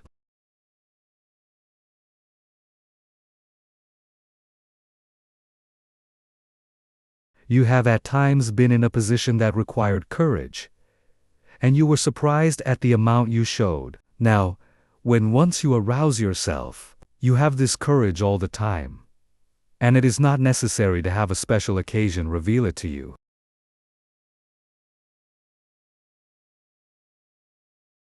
My object in so strongly impressing this on your mind is to make you aware that the same courage, the same determination that you show at certain exceptional times, you have at your command at all times. It is a part of your vast resources. Use it often and well in working out the highest destiny of which you are capable.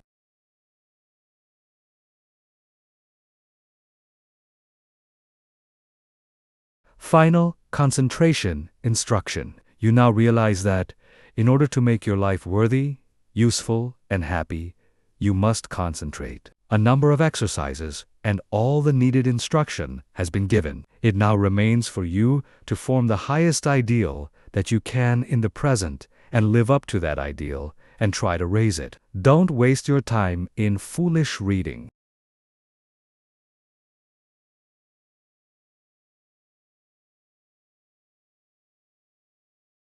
Select something that is inspiring, that you may become in rapport with those that think thoughts that are worthwhile. Their enthusiasm will inspire and enlighten you. Read slowly and concentrate on what you are reading. Let your spirit and the spirit of the author communicate, and you will then sense what is between the lines, those great things which words cannot express.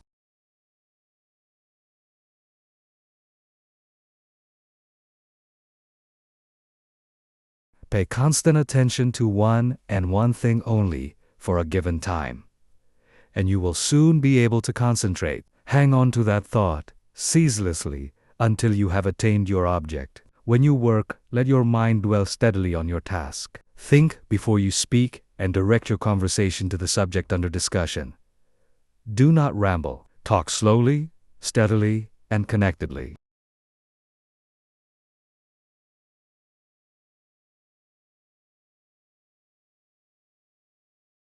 Never form the hurry habit, but be deliberate in all you do. Assume static attitudes without moving a finger or an eyelid or any part of your body. Read books that treat of but one continuous subject. Read long articles and recall the thread of the argument. Associate yourself with people who are steady, patient, and tireless in their thought, action, and work.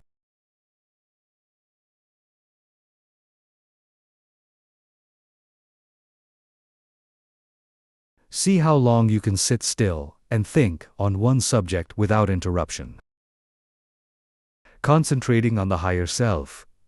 Father Time keeps going on and on. Every day he rolls around means one less day for you on this planet. Most of us only try to master the external conditions of this world. We think our success and happiness depends on us doing so.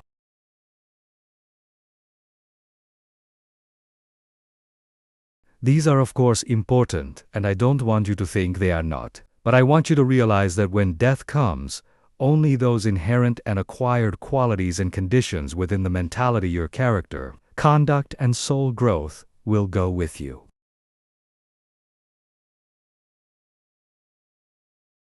If these are what they should be, you need not be afraid of not being successful and happy, for with these qualities you can mold external materials and conditions. Study yourself. Find your strong points and make them stronger as well as your weak ones, and strengthen them. Study yourself carefully, and you will see yourself as you really are. The secret of accomplishment is concentration, or the art of turning all your power upon just one point at a time. If you have studied yourself carefully, you should have a good line on yourself, and should be able to make the proper interior. Remember, first, last, and always, right thinking and right living necessarily results in happiness, and it is therefore within your power to obtain happiness. Anyone that is not happy does not claim their birthright.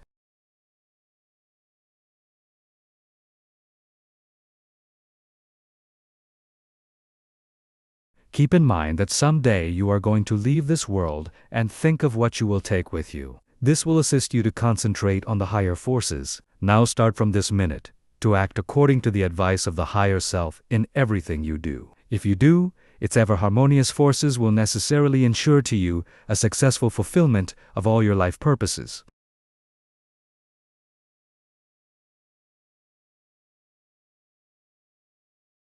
Whenever you feel tempted to disobey your higher promptings, hold the thought, my higher self ensures to me the happiness of doing best answers my true relations to all others.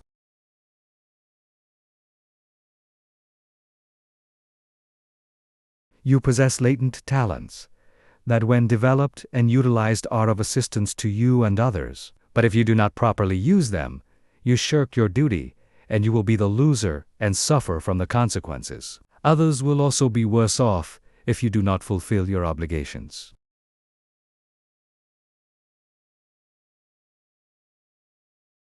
When you have aroused into activity your thought powers, you will realize the wonderful value of these principles in helping you to carry out your plans. The right in the end must prevail. You can assist in the working out of the great plan of the universe, and thereby gain the reward. Or you can work against the great plan and suffer the consequences.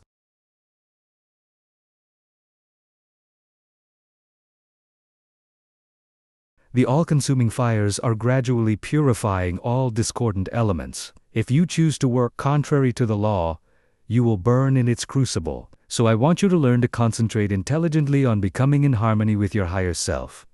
Hold the thought, I will live for my best. I seek wisdom, self-knowledge, happiness and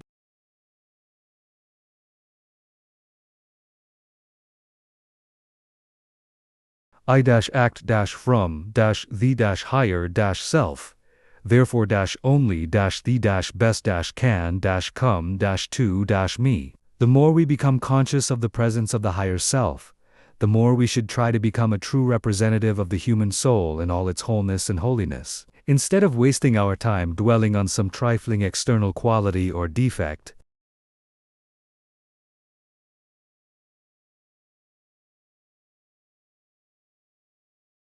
we should try to secure a true conception of what we really are, so as not to overvalue the external furnishings. You will then not surrender your dignity or self-respect when others ignorantly make a display of material things to show off. Only the person that realizes that he is a permanent being knows what the true self is.